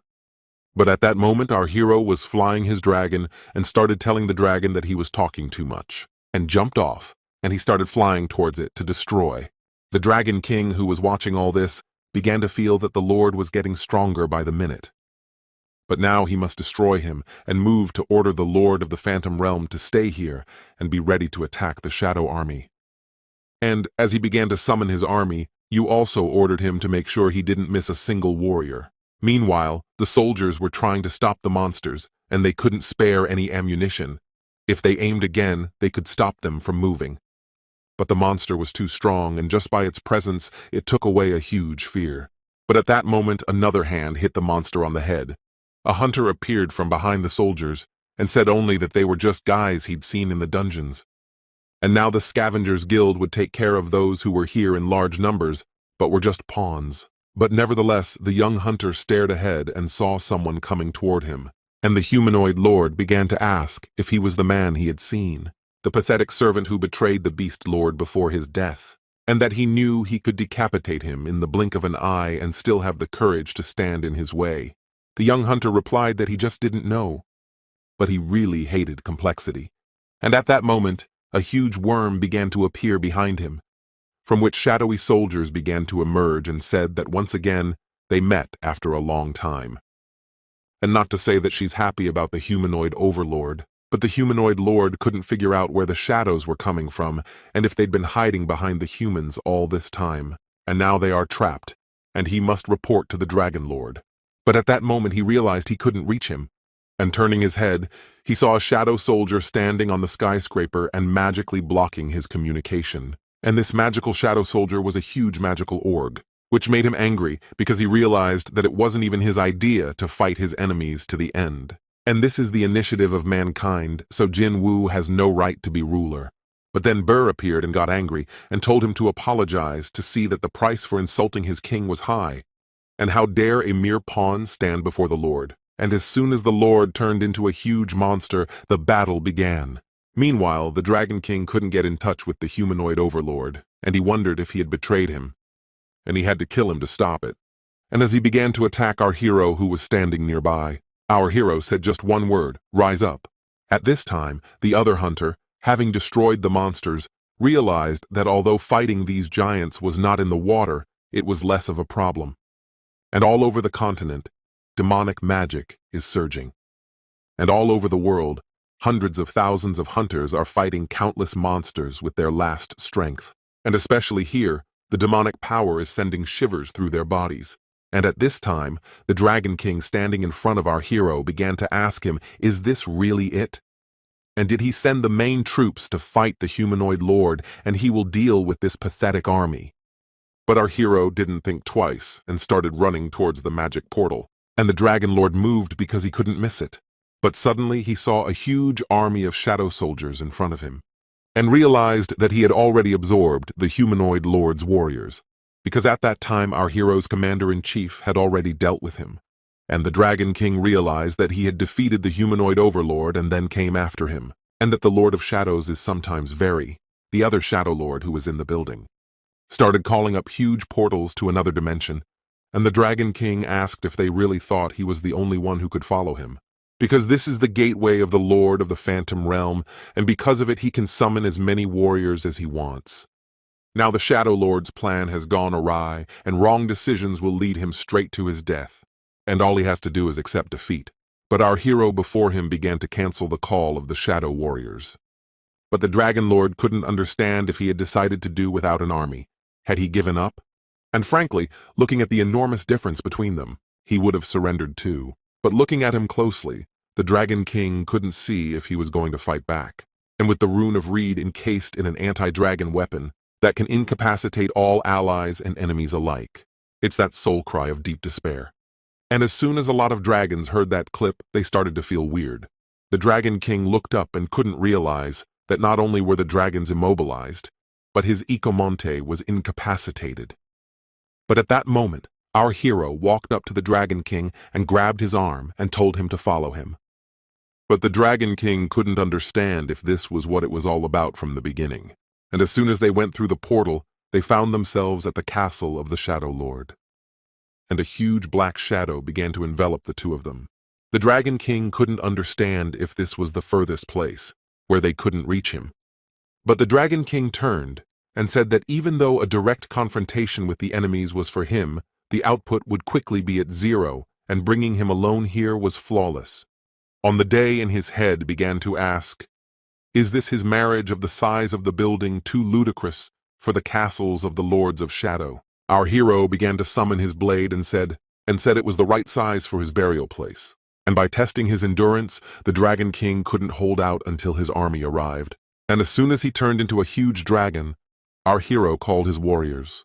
At this time the woman was in her room and observed that the whole country was in Varna.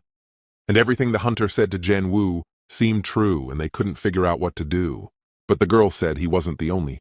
Hunters from all over the world are fighting with their last strength, no matter what their ranks are.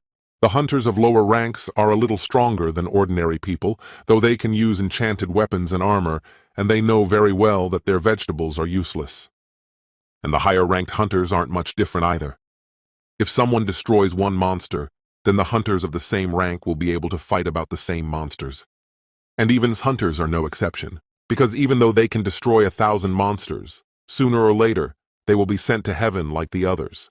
And when the fallen one becomes a star, the sky will be illuminated with a light that will show the way for mankind, and then, though far away, they will be able to see a happy future, because people call it hope. In another place, one of the chairman's subordinates came and said that they had received news that a hunter had successfully lured that monster to a desert island near Japan. But the chairman remembered that the huge island created by the massive amount of magical energy from the fall of the giants into the Rad would be minimal for all of them. He'd planned it from the start, so he hid there. But just in case, it's not worth sending hunters closer to the island now, since most of the high-ranking hunters are in America. Although it's even possible to send E-ranked hunters, but suddenly the chairman asked his assistant if he knew that a Jinwoo hunter used to be an E-ranked hunter, to which the guy replied that he didn't know.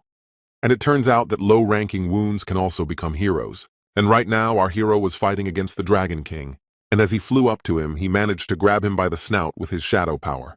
And while his shadow army distracted the Dragon King and tried to contain him as best they could, the shadow mages began to raise their hands in the air to prepare to attack. And once they had completely stopped him, the two commanders-in-chief began to take to the air and rush towards the Dragon King. Our hero at this time remembered that dragons are vulnerable to lightning. But the Dragon King, lying on the ground, was smiling because he was having so much fun. And we always like to destroy enemies outnumbered, but now he liked to win outnumbered much more. And now he decided he wouldn't hold back any longer. And he raised his head upwards. He let out the dragon's fear. Because the Dragon Emperor rules with this skill, even our hero's soldiers can't resist. But right after that, the Dragon King started to open his pasha to avoid a huge fire attack. And suddenly, the hero realized that things were very bad, and he started telling his dragon to come back. Because now he's seeing the true power of the Dragon King. The screams of madness, the devouring of destruction, that will not fear even its own destruction, if it is necessary for the battle for great destruction, the creature born for the sake of war. This is the Dragon King, Emperor of the Mad Dragons, Lord of Destruction. Our hero realized that this island has already absorbed the death of the King of Giants, and it can no longer withstand or even resist this destructive aura. But suddenly the Dragon Lord turned back into a man and started asking the Shadow Lord if he knew that when he grabbed the other's hand he was able to pull it out. But his determination interested him. After all, I'm not a wielder, and he just wants to talk to him. And that he's already gotten Osborne's memories, and he must know that their true enemy is not here, but out there beyond the sky. An army of rulers whose main mission is to destroy the fetuses. And of course, he's the Lord is no exception. And now he's going to destroy him and prepare to meet them. But when he meets him, he changes his mind, for he has powers different from the Osborne, and it is in them that he sees their great victory. If he wants to save his family, do it. If he wants to save his country, do it. If he wants him to leave this land, his army and soldiers will leave quietly. But he must become the master of this land, and he will be the master of the little castle on that hill, and he will take over the whole planet. He has the right to do that. All you have to do is take him by the hand. If only they join forces and give the ruler strength, his family and his country, and all mankind will find peace and freedom. Holding out his hand, he asked him for days if he'd like to join him. But our hero only smiled and said not to make him laugh. He bade him believe him, and did he think he could not see his eyes filled with a desire to kill him? And the Dragon King realized that he probably couldn't hide it, but that this was his last chance, and now he must prepare for battle. And as soon as the Dragon King started to attack our heroes, Otto just jumped up in the air and started summoning his shadow dragon Kyle. And as soon as he summoned him fully, who started ordering him to fly down quickly, well, when he turned around he saw that the yoga attack hadn't even scratched him. The Dragon King looked down on him and said he couldn't even hurt him with that attack. Flying around the neighborhood, the hero told him to back off. But the Dragon King started using his scream of terror. which caused a huge mana charge to weigh down our hero and all of his shadow soldiers. But at that moment, the shadow dragon grabbed him with its tail and threw him aside with all his might. Our hero couldn't understand why he did that, but suddenly he looked up and saw in front of him that the Dragon King, with all his might, was right where he was a few seconds ago. And as the Dragon King continued to sizzle all around him, he didn't let the hero rest for a second. But as soon as he stopped attacking, the sea in the vicinity of this shockwave began to recede into the shore. And while our hero continued to attack the Dragon King, you said he couldn't just kill him. But he tried to do it. He struck a few more times, but he lowered his head. He saw that there was magma under his feet, and he swung his blade straight at it. But a huge paw was already at his back. And as soon as the Dragon King struck Hu, our hero began to fly away. And then he summoned his shadow companions, and they all started surrounding the Dragon King from different directions. And as soon as they started attacking him from different directions, that the Dragon King roared with a loud cry. One of the shadow dragons that was behind him started to spew huge flames at the Dragon King. And as soon as he succeeded, the Dragon King staggered from his seat. Our hero, who was watching from above, realized that even the fire of the great dragons that we control 1,000,000 does not affect the Dragon King.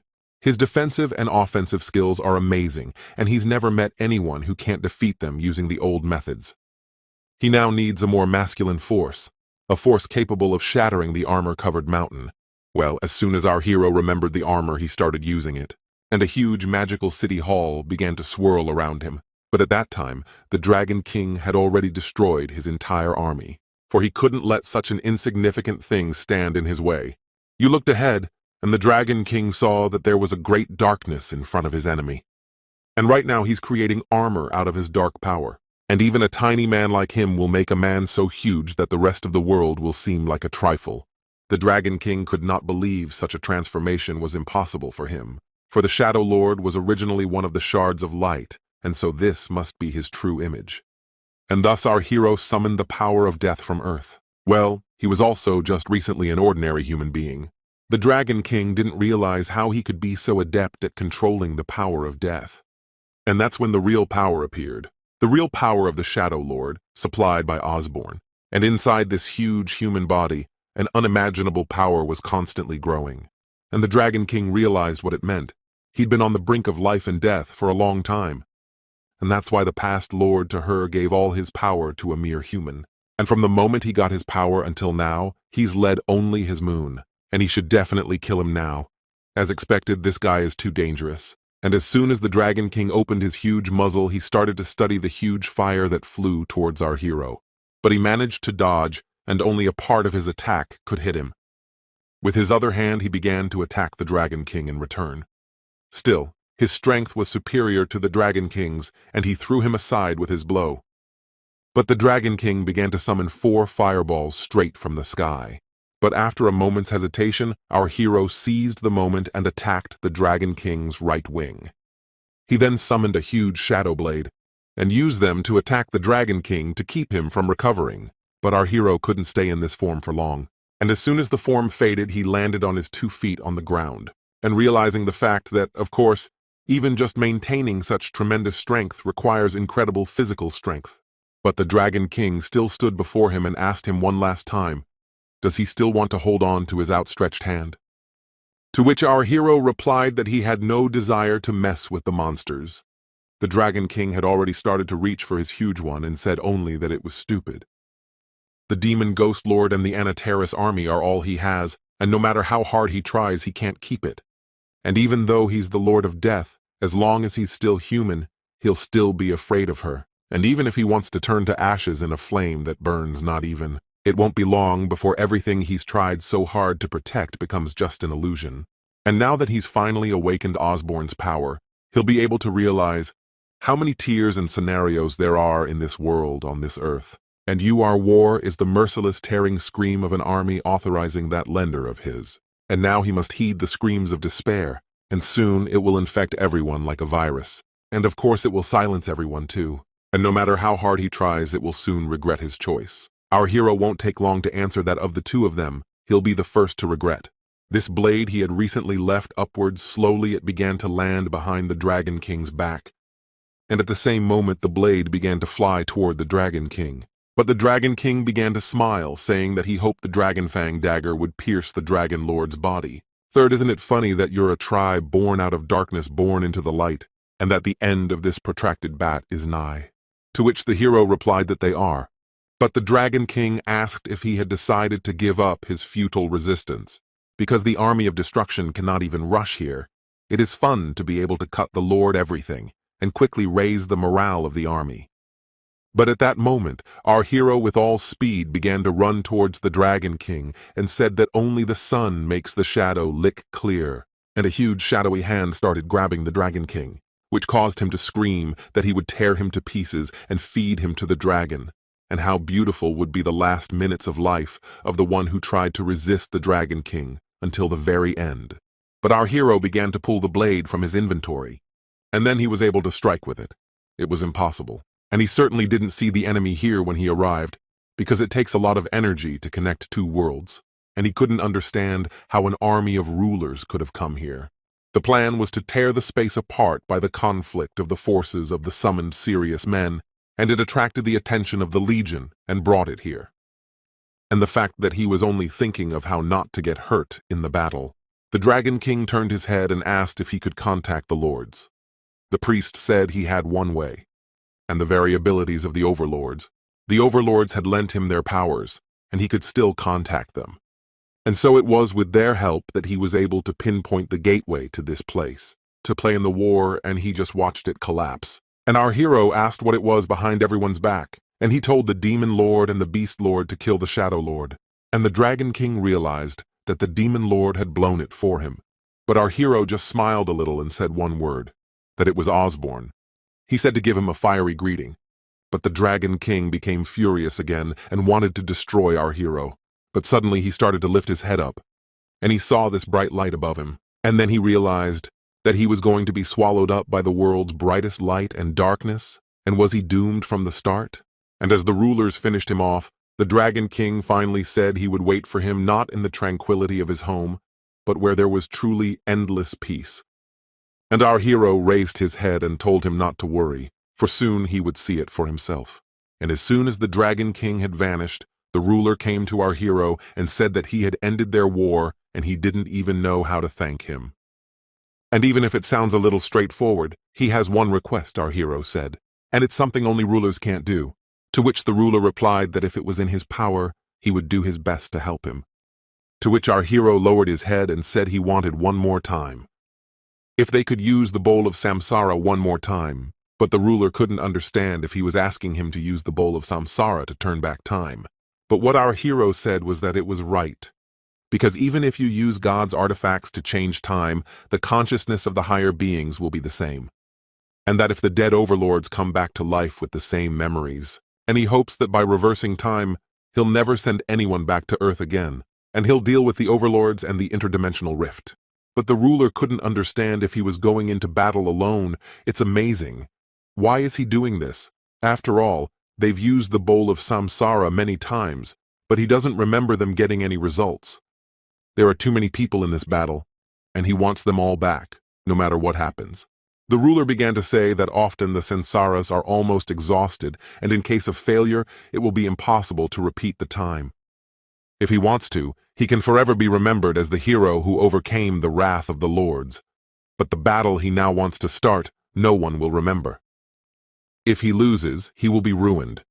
If he wins, he won't be able to enjoy the experience. But nevertheless, he wants to change time.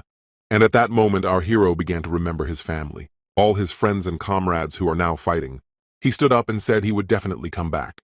But for the ruler, it was unbelievable because he wants to save not just a part of the world, but the whole world. And his desire to single-handedly carry such a huge responsibility is so reminiscent of the Shadow Lord Osborne of yesteryear. And as soon as the rulers said they wished him luck, our hero asked for one more second, and asked what would happen to the army that didn't exist in the past. The ruler replied that creatures crossing the time axis of the past disappear and others remain. And as soon as our hero understood, he said he was ready. The ruler raised the artifact and said that hopefully his courage would save the world.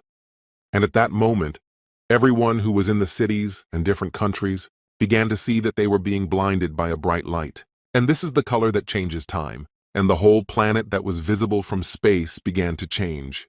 And when time turned back, our hero's mom started asking Jin to wake up her brother. And as soon as she opened the door and started yelling for her brother to wake up, but when she looked at him, she realized he wasn't asleep. His sister, who'd just washed up, and the smell of the pot bubbling with chiggers and the clatter of spoons stirring, and his own room soaked in his scent, and even his father sitting at the table reading the newspaper, who answered not father but papa, because he didn't understand why such a formality, but tears began to flow down our hero's cheeks. And he said to his parents that it seems he had a nightmare. The nightmare is over, and the little sister, the healthy mother, and the father who hasn't disappeared are still here. I'm here until the last chance to make things right. And now we can't miss it. From now on, he will rewrite the future with his own hands. Although a little later, when he was at his school, he decided to enjoy the quiet days as a reward, and he knows that now, high above the edge of heaven, the rulers are planning to attack the earth and are already preparing a huge gate. If enjoying his life a little bit doesn't hurt anyone, he'd like to stay in this beautiful world just one more day. A little while later, he left a note that he'd finish one job and come back. And a little while later, he began his journey to destroy the monsters.